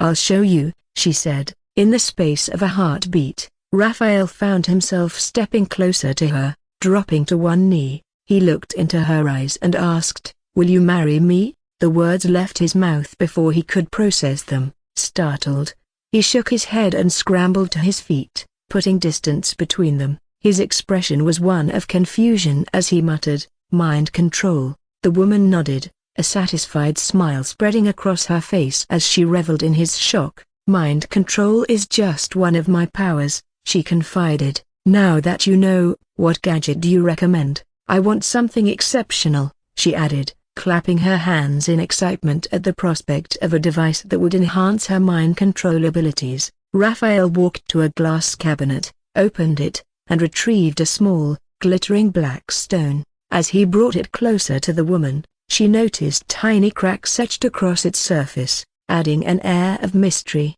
Her curiosity piqued. She couldn't help but ask, "What is this? How can it possibly help me with my mind control?" Around her, she had seen others leave with high-tech weapons and gadgets, and yet all she was being offered was a small black stone. Undeterred by her skepticism, Raphael began to explain, "This stone will enhance your mental strength whenever you use your mind control. By holding it like this," he demonstrated, "you'll be able to tap into its power." Magic. Though he didn't elaborate on the stone's full properties, the woman's expression shifted from doubt to intrigue as he finished. "That's impressive," she admitted, taking the black stone in her hand. "So, I just need to wrap my hand around the stone like this when I use my power, right?" She gripped it tightly as she spoke. Raphael sensed that something was off as soon as the words left her lips. Before he could react, he found himself standing in front of the woman, leaning in closer to her inviting lips. She looked up at him with a seductive, coy expression and wrapped her hand around his, pulling him nearer. Raphael's heart pounded in his chest as he became increasingly aware of the situation he found himself in. He desperately tried to break free from the woman's vice-like grip, but it seemed as though every cell and fiber in his body urged him to succumb to the magnetic pull of her lips. "It's not as if you won't enjoy it, so relax," the woman murmured, her voice a tantalizing mixture of seduction and reassurance. "And, from what I've heard, I'm quite the skilled kisser." She licked her lips, her eyes never leaving his, summoning every ounce of willpower. Raphael strained to keep his lips from meeting hers, but with their faces mere inches apart, he suddenly realized he had a more pressing concern. A subtle touch on his lower body sent a jolt through him, and despite his best efforts, he found it impossible to resist the woman's tender stroke. "Hee," the woman chuckled, clearly entertained by Raphael's valiant struggle. She seemed to revel in his predicament, and with their faces locked in such close proximity, she languidly trailed her other hand across his cheek. "You know, I've had my eye on you ever since you joined the academy," she confessed, her fingers gently tracing a path down to his chest. "If anyone knows you better than yourself, it's me, Raphael." The woman leaned in, her breath warm against his neck. If it were any other man in Raphael's position, they would have undoubtedly lost themselves in her intoxicating presence. Her beauty was breathtaking, and she possessed an enigmatic allure that ensnared men in her web. Shock registered on Raphael's face as he processed her admission. He stared at the woman, his mind racing with questions, the most pressing of which being, who was she? As her hand continued its slow journey across his chest, she applied the slightest pressure. "But what I don't understand is why you do some of the things you do, Raphael." Her voice was soft yet unnervingly commanding as she asked, "What plans do you have for this city, Raphael?"